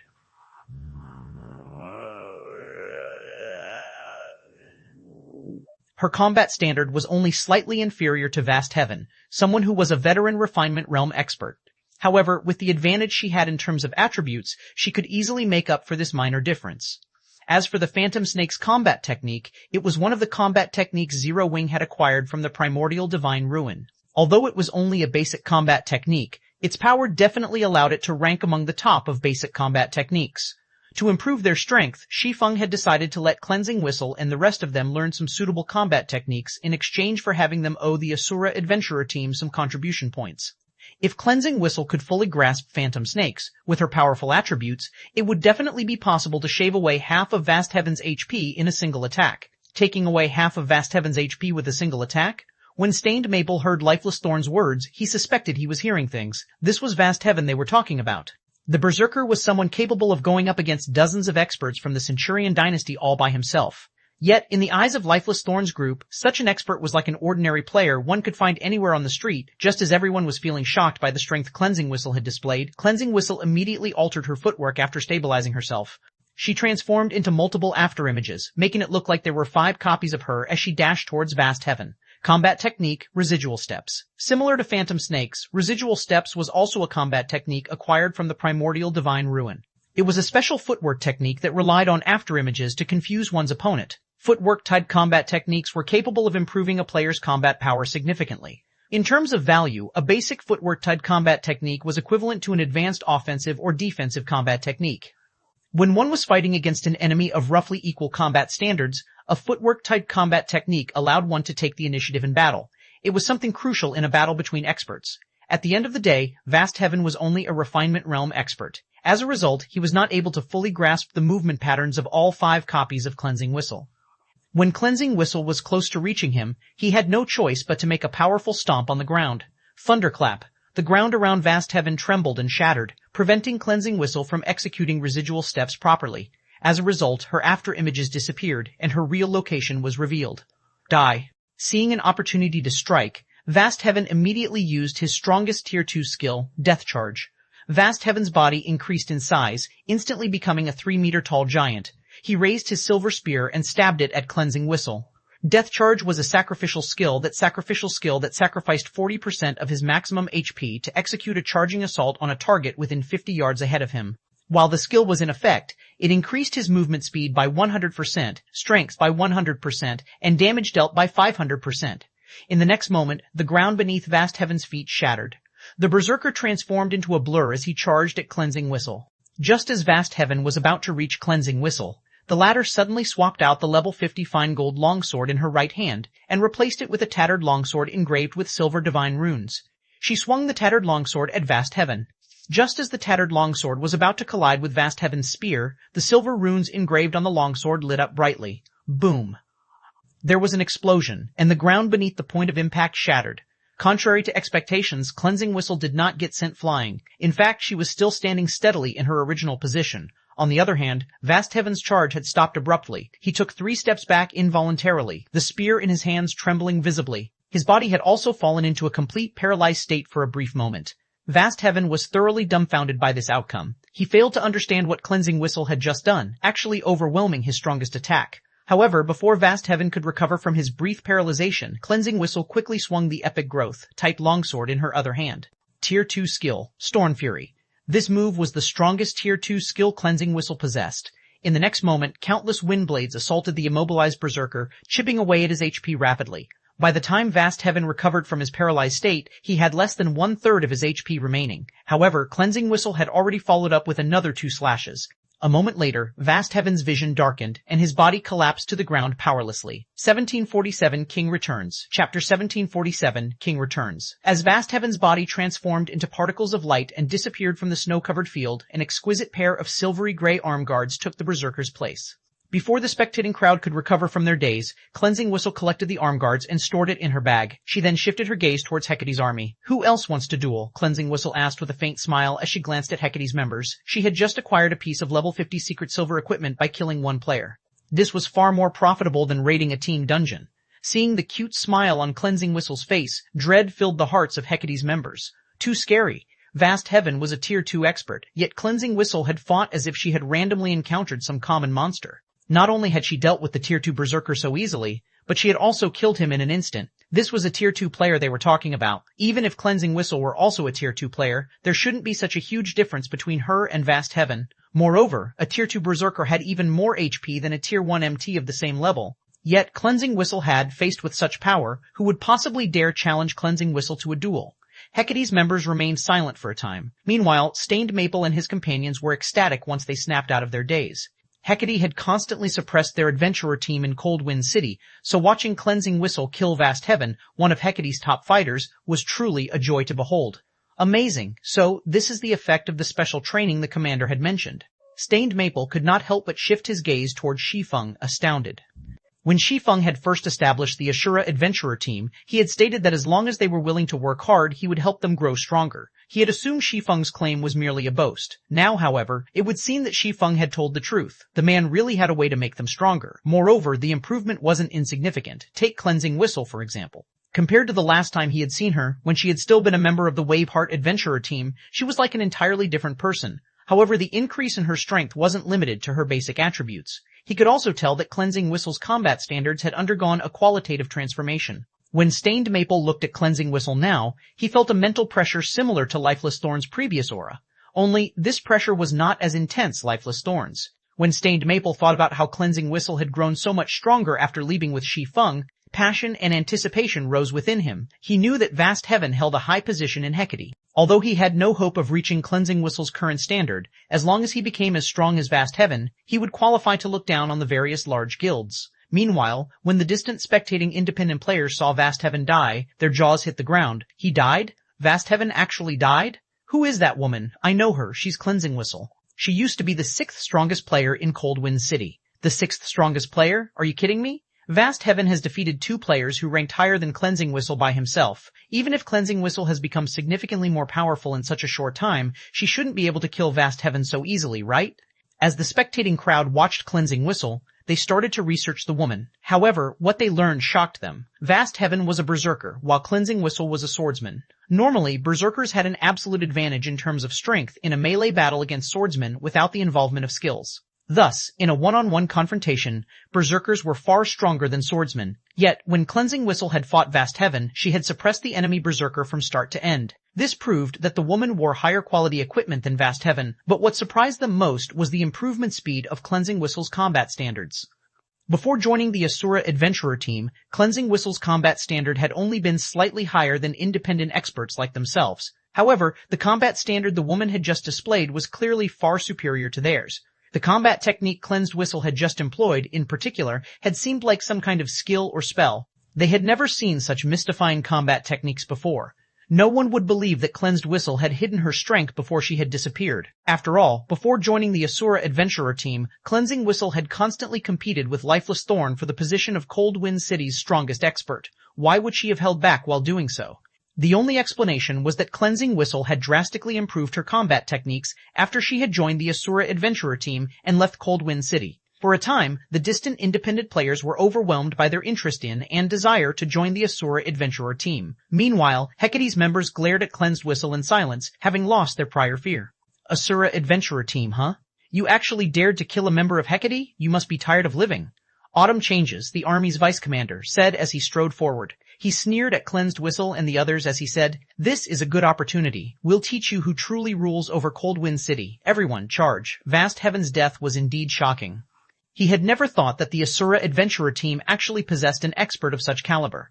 Normally, he'd simply avoid clashing with an expert like Cleansing Whistle, but he had an army of 3,000 players behind him, many of which were experts. Furthermore, he had to restore the reputation their guild had just lost due to Vast Heaven's defeat. Despicable. Stained Maple felt his scalp tingle as Hecate's army surged forward. He hadn't expected Hecate to be so shameless, going back on its previous promise. Including Shi Feng's team, there were only 60 Asura members present. Meanwhile, Hecate had 3,000 members here. Hecate's army also consisted of elite and expert players. The Asura Adventurer team members likely had no hope of escaping with their lives. "Commander, you guys should take off. We'll hold them back. As long as you survive, not even Hecate can deal with our adventurer team so easily," Stained Maple hurriedly said. Both Shi Feng and Cleansing Whistle were emotional pillars for the Asura Adventurer team right now. If Hecate's members took these two down, Asura's reputation would plummet. If that happened, Asura would struggle to develop in the future. However, as soon as Stained Maple finished speaking, he noticed Shi Feng approaching Hecate's army with Lifeless Thorn and the others close behind. "Commander, what are you trying to do?" Stained Maple asked in a panic. "Do I really have to answer that? We're getting to work," Shi Feng laughed nonchalantly. "The 50 of you, get into a defensive formation and focus on dodging AoEs. Just don't die and leave the rest to us. We finally get to stretch after such a long trip." After exchanging a glance, Lifeless Thorn and the others charged at Hecate's army as if they were charging at a group of common monsters that posed no threat whatsoever. As Stained Maple and his companions watched Shi Feng's party rush forward, they were utterly dumbfounded. What was going on? 10 players were trying to take on an army of 3,000 players? But before Stained Maple could recover from his daze, Shi Feng used Flame Domain. A towering pillar of flames then emerged amidst Hecate's army, so massive that even the independent players over 1,000 yards away could see it clearly. With this single move, several hundred players instantly turned to ash as ownerless weapons and equipment took their places. 1748 Small Display of Strength, Chapter 1748, Small Display of Strength. As the towering pillar of fire dissipated, it revealed a charred circle within the snow-covered plain. Even players over 30 yards away could feel the rising heat that radiated from the scorched area. Aside from the weapons and equipment, nothing remained in the 70-yard radius of charred earth, a large-scale destruction spell. Autumn Changes paled when he saw the burned ground. Although he had his players spread out, Shi Feng's large-scale destruction spell had slain over 300 of his people. That was more than 1/10 of Hecate's army. The players that had just died were all experts and elites from Hecate. This was the first time the guild had suffered such a devastating loss since Hecate had arrived in Cold Wind City. They'd need an astronomical amount of resources to recuperate from this. The responsibility he'd bear would also be massive. "Kill them. I want all of them dead." Autumn Changes bellowed as he glared at Shi Feng, the person who was responsible for this loss. He'd only be able to avoid a severe punishment if he annihilated the Asura members before him. Hearing Autumn Changes' command, Hecate's members snapped out of their daze. Although they still somewhat afraid of Shi Feng's group and worried that their enemies had more large-scale destruction spells in store, they had over 2,600 players on their side. How could Ashura possibly stop them all with just 60 members? Like a pack of hungry wolves, Hecate's members descended on their enemies. Of course, although Hecate's members had been stirred into a frenzy, their movements were still well organized. Their actions displayed these players' vast experience in team battles, and instead of charging as one, they split into dozens of smaller groups to deal with each individual opponent. Each of the groups that aimed for Shi Feng's team of 10 consisted of 50 players. Stained Maple and his team became incredibly nervous as they watched the army of thousands approach.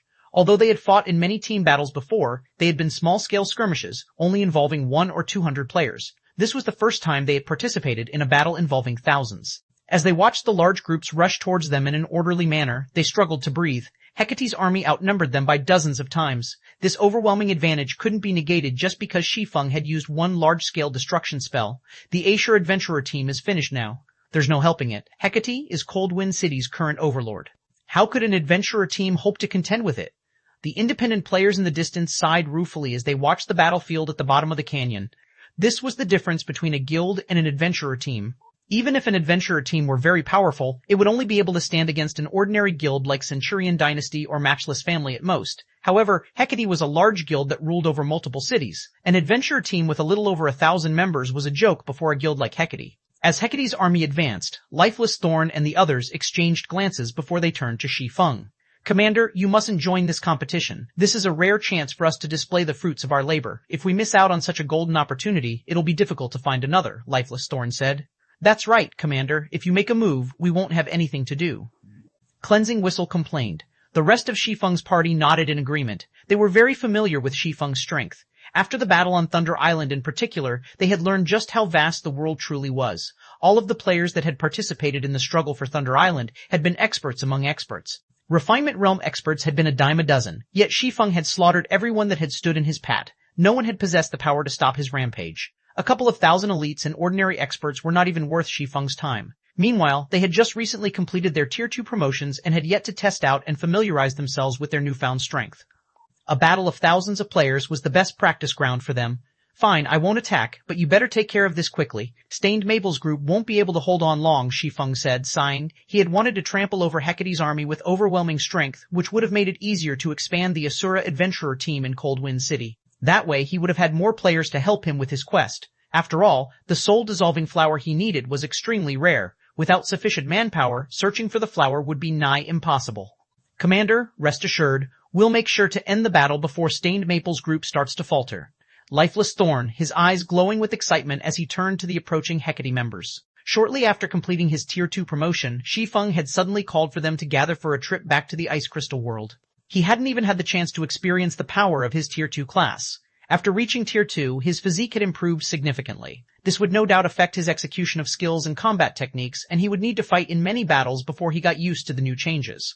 He could also use this chance to try out new combat methods, which he hadn't been able to use with his previous physique. After saying so, Lifeless Thorn eagerly raised his spear and dashed towards Hecate's forces, which were still over 100 yards away. The rest of the team also advanced, but instead of moving as a unit, they split up and rushed at different sections of the enemy army. They showed no intention of cooperating.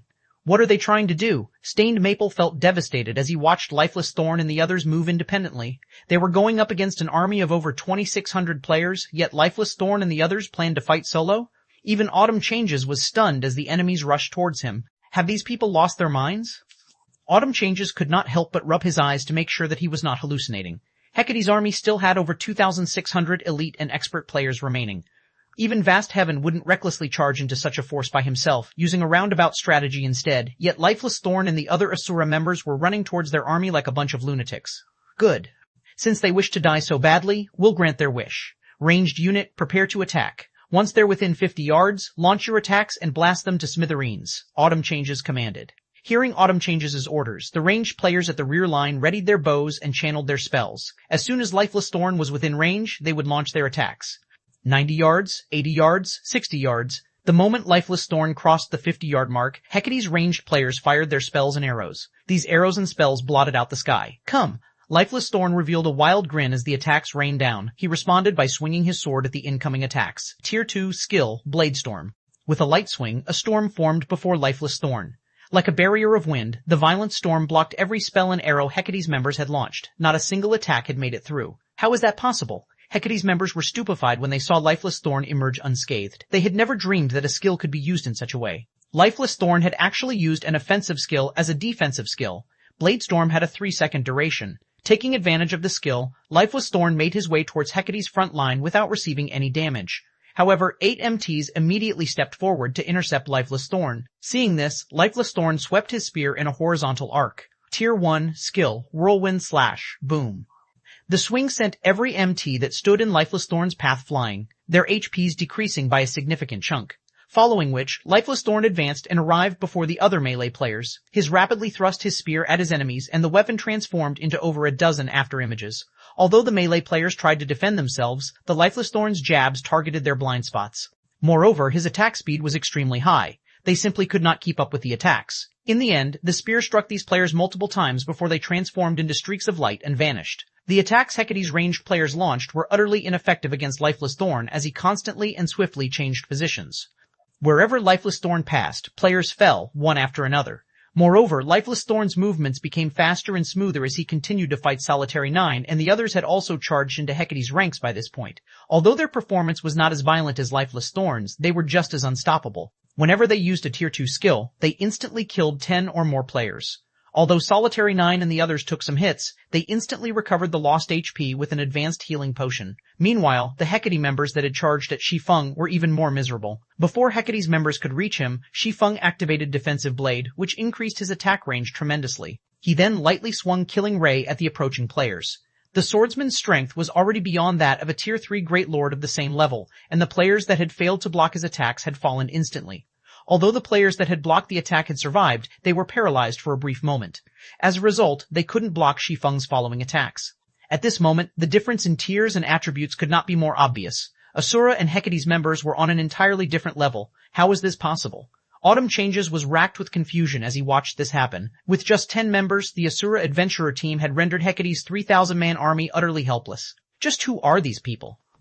Before even 1 minute had passed, Hecate's army had lost an additional 800 or so players. In contrast, Shi Feng's group of 10 had yet to suffer a single casualty. It's about time we end this battle. Seeing that the enemy's morale had plummeted, Shi Feng pulled out the Bible of Darkness and activated Demon Summoning. Immediately, a massive gate of white bone descended from the sky.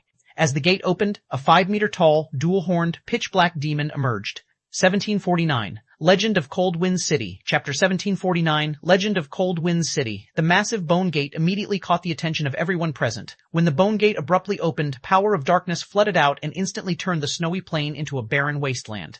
When a 5-meter-tall, 4-armed demon with 2 crimson horns stepped out of the gate, the watching players gasped. Slaughterer Demon, Great Lord, level 81, HP 30,000, 750,000, 30,000, 750,000, a level 81 Great Lord? Crap, they can summon Tier 3 monsters. Hecate's members were stricken with fear as they stared at the Slaughterer Demon. It wouldn't have been a major issue if the summoned Great Lord had only been level 50 or 60, but the Great Lord before them was level 81. That was far above their current levels. Although the level suppression system in the game had been nerfed quite a bit by this point, the suppression from a 30-level difference would still be powerful. Naturally, in terms of basic attributes, a level 81 Great Lord was much stronger than a level 50 Grand Lord. Even a 100-man elite team wasn't guaranteed success against an ordinary level 50 Grand Lord, which would be a nightmare if controlled by a player. Suddenly, the Slaughterer Demon unfolded its pitch-black wings and disappeared. The demon then reappeared in the heart of Hecate's army as if it had teleported. The demon had used the Tier 2 skill Space Jump, which had a longer range than instantaneous movement, allowing the Slaughter Demon to cross a 400-yard distance in a fraction of a second. Emerald flames then flared around the Slaughter Demon's 4 bone swords before it stabbed all 4 into the ground. With the Slaughterer Demon at the center, emerald fire swirled out, only stopping after it covered a 50-yard radius. Tier 3 skill, Omnidirectional Incineration. Everything the emerald flames touched burned to nothingness. Even level 52, Tier 1 MTs that had activated their life-saving skills had died instantly. In just one attack, Hecate's army lost another several hundred members. After this attack, Hecate's members, who had already felt uneasy, fell to their despair. Retreat! Hurry up and retreat! Autumn Changes shouted in the team chat as the Slaughter Demon prepared to attack again. The combat power Lifeless Thorn's team had displayed had already frightened him. He had never thought that players could become so powerful. Lifeless Thorn and the others were like monsters in player clothing. Lifeless Thorn in particular was ridiculously strong. Even several level 50+ MTs working together couldn't stop his rampage. Just one of the Berserker's attacks was more than enough to send multiple MTs flying. Meanwhile, cloth armor classes were little more than pests before this man. They'd definitely die if they received a single hit. Now that a level 81 Great Lord had joined the battle as well, Autumn Changes could not help but feel like the system was playing some cruel joke on him. However, although Autumn Changes had already ordered the retreat, before a tier 3 demon strengthened by Demon Ruler, escape was impossible. The Slaughterer demon was simply too fast. Moreover, it only needed one hit to kill the fleeing players. Since Hecate's members were focused on escape, Lifeless Thorn and his companions had an easier time killing their enemies. 9 players and 1 demon chased after the 1,000+ players that fled in all directions. The inconceivable scene left the distant independent players speechless. They had witnessed many accounts of 1,000-man armies chasing down groups of dozens of players, but they had never seen a handful of players chase after a 1,000-man army. The crowd's eyes glowed with excitement, and some players even got goosebumps as they watched this miracle unfold before them. Ever since Hecate had arrived in Coldwind City, the guild had constantly suppressed independent players like themselves. Naturally, they were more than pleased to see this guild's members get slaughtered. Their blood boiled with passion as they watched. Too strong. Asura is invincible. So, this is the strength of Coldwind City's #1 adventurer team. The watching crowd gained a newfound appreciation for Asura's strength. Numbers could no longer replace the strength the adventurer team wielded. As long as these Asura experts were present, the adventurer team would become a legend. Rather, Asura's legend would begin today in Coldwind City. Meanwhile, Stained Maple and his teammates, who tried their best to keep Hecate's members from fleeing, felt an indescribable pride and excitement for their own adventurer team. So strong, bought the basic attributes and combat standards. Lifeless Thorn and his companions had displayed today were absolutely mesmerizing. When they thought about how Lifeless Thorn and the others' newfound strength was due to their commander Shi Feng, their hearts burned with even more passion. Since Lifeless Thorn and the others had improved so much by following the swordsman, these players realized that if their performances were sufficient, they might get to train under their commander as well, experiencing the same explosive strength growth. If they could become half as powerful as Lifeless Thorn and his teammates, they'd be more than satisfied. Meanwhile, many of the spectating independent players had recorded the battle between Asura and Hecate, and some had even uploaded their videos to Coldwind City's official forums. Battle of the Century in the Snow Rift. Initially, very few players paid attention to the forum post. Those that had checked it out had done so out of boredom. However, as soon as players clicked on the post and watched the videos, they couldn't look away. What's going on? Several players are chasing after thousands? Is this some kind of movie shoot? This battle is real. I am at the battlefield right now. You should have seen it for yourself. Several experts from the Asura adventurer team just slaughtered Hecate's army. They can kill even level 50 MTs with one hit. When did Asura become so powerful? I am also at the scene of the battle. I'm an assassin, so I managed to get a closer view of the battlefield. It seems that Asura's commander has finally returned. Those are the experts from Asura that left Coldwind City with the adventurer team's commander a while ago. Just now, Asura's cleansing whistle single-handedly killed Hecate's Vast Heaven. Moreover, she made it look easy. Cleansing whistle killed Vast Heaven by herself? Stop lying. Do you know who Vast Heaven is? He's the current #1 expert in Coldwind City. The city's previous top-ranked experts didn't even last 10 moves against him. How could cleansing whistle beat him? I have screenshots and videos. Take a look for yourself. What? It's actually true. That's Vast Heaven. For a time, every player in Coldwind City was focused on the shocking battle between Asura and Hecate. Coldwind City's inhabitants were astounded and excited as they watched thousands of Hecate's elite and expert members flee from a handful of players from the Asura adventurer team. Any thoughts they had harbored of the adventurer team falling apart had vanished. After this heaven-defying battle, who in Coldwind City would possibly look down on Asura's strength? At the same time, Asura was fated to become a legend in Coldwind City after this battle. Even if a long time had passed, today's battle would be regarded as a classic. While Coldwind City's players heatedly discussed the Asura adventurer team, Hecate's upper echelons, who had been stationed in Coldwind City, gathered in Hecate's guild residence for an emergency meeting. Over a dozen people sat in the solemn meeting hall, every one of them radiating an aura that would make ordinary players shudder with fear. However, these players all watched the youth at the head of the table in silence and trepidation. This youth wore a particularly gloomy expression, and even the temperature of the air around him had dropped due to his aura.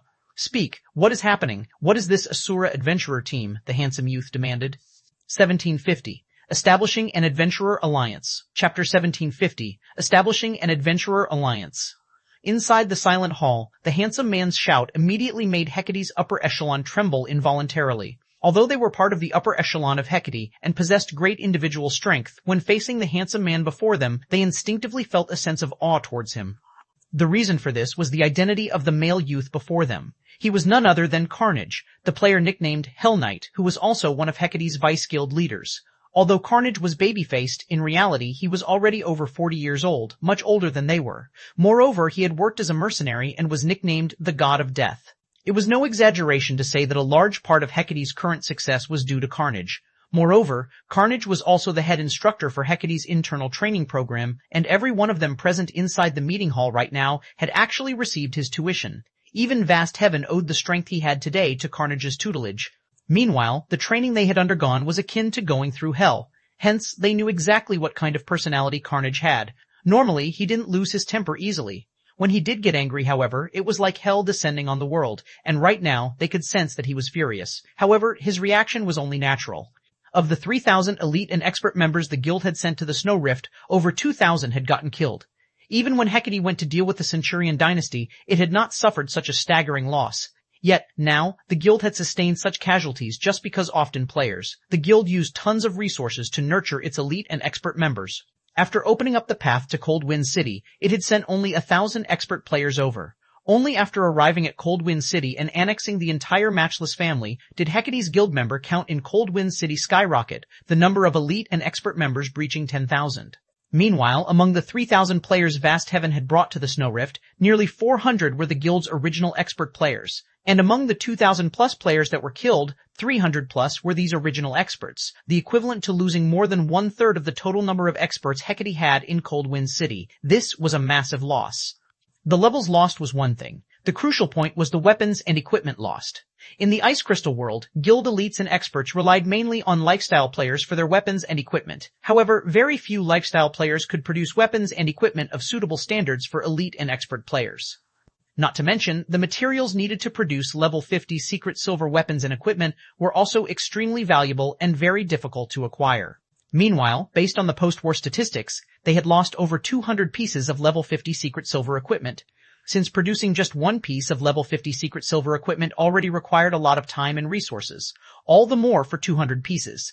This loss would severely impact their guild's raid progress of the Snow Rift. Vice Guild Leader, we've already done a thorough investigation. The people who targeted us this time are all experts of the Asura Adventurer team that had disappeared previously. From what we heard, it seems that these experts had gone with their commander on an expedition.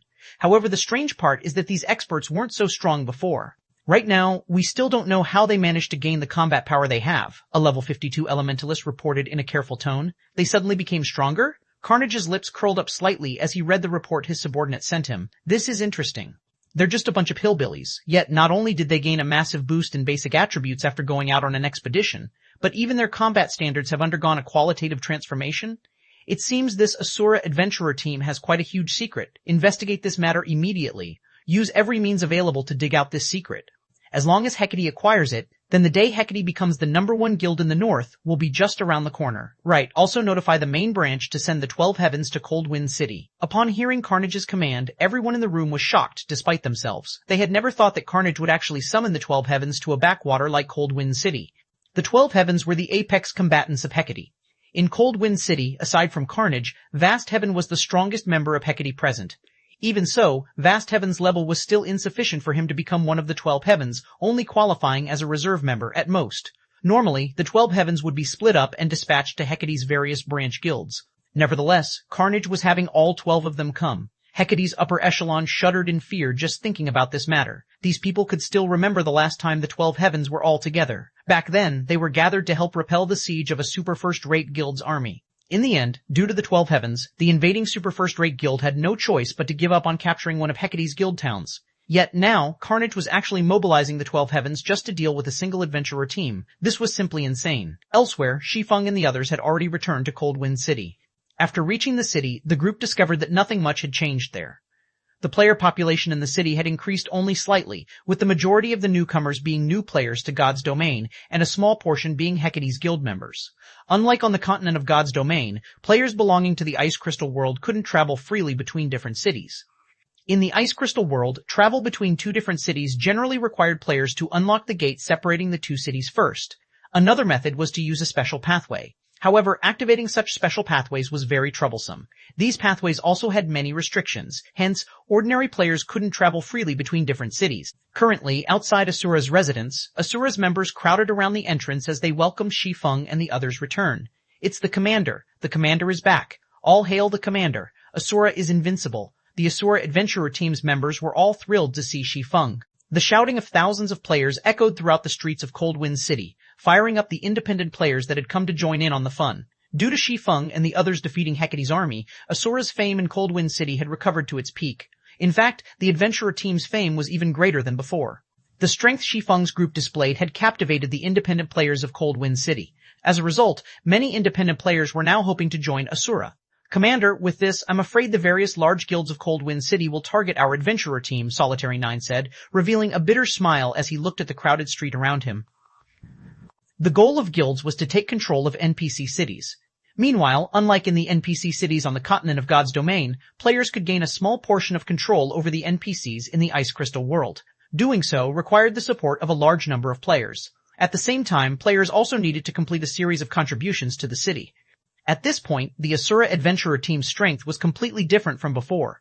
Currently, aside from Asura's members, hundreds of thousands of players crowded the street outside Asura's residence. One could easily imagine how high the Asura Adventurer Team's prestige and reputation were in Coldwind City right now. With so many players willing to join the Adventurer Team, all Asura needed to do was complete a series of contributions to the city. Then, it could become the true overlord of Coldwind City. With such a situation, how could the various large guilds of Coldwind City possibly let Asura operate unhindered? The large guilds would undoubtedly treat Asura as a thorn in their side and try to deal with it as soon as possible. Don't mind them. If they want to fight, we'll give them a fight, Shi Feng said, chuckling. Moreover, my original goal was to take control of Coldwind City and make it the foundation of our Asura Adventurer Team. Solitary 9 and the others could not help their stupefaction at Shi Feng's words. They had thought that Shi Feng's purpose behind revisiting Coldwind City was simply a quest. Now, however, it would seem that Shi Feng's sights were set much higher than they had imagined. The thought of an adventurer team taking control of an entire NPC city was simply too crazy. Since so many people have come, I'm making an announcement in my capacity as Asura's commander. From today onward, the Asura Adventurer Team will be establishing an Adventurer Alliance. We welcome all Adventurer teams and independent players to join this alliance. Any Adventurer team and independent player that joins this alliance will enjoy a portion of the benefits offered by the Asura Adventurer Team. Shi Feng declared loudly as he looked at the crowded street around him.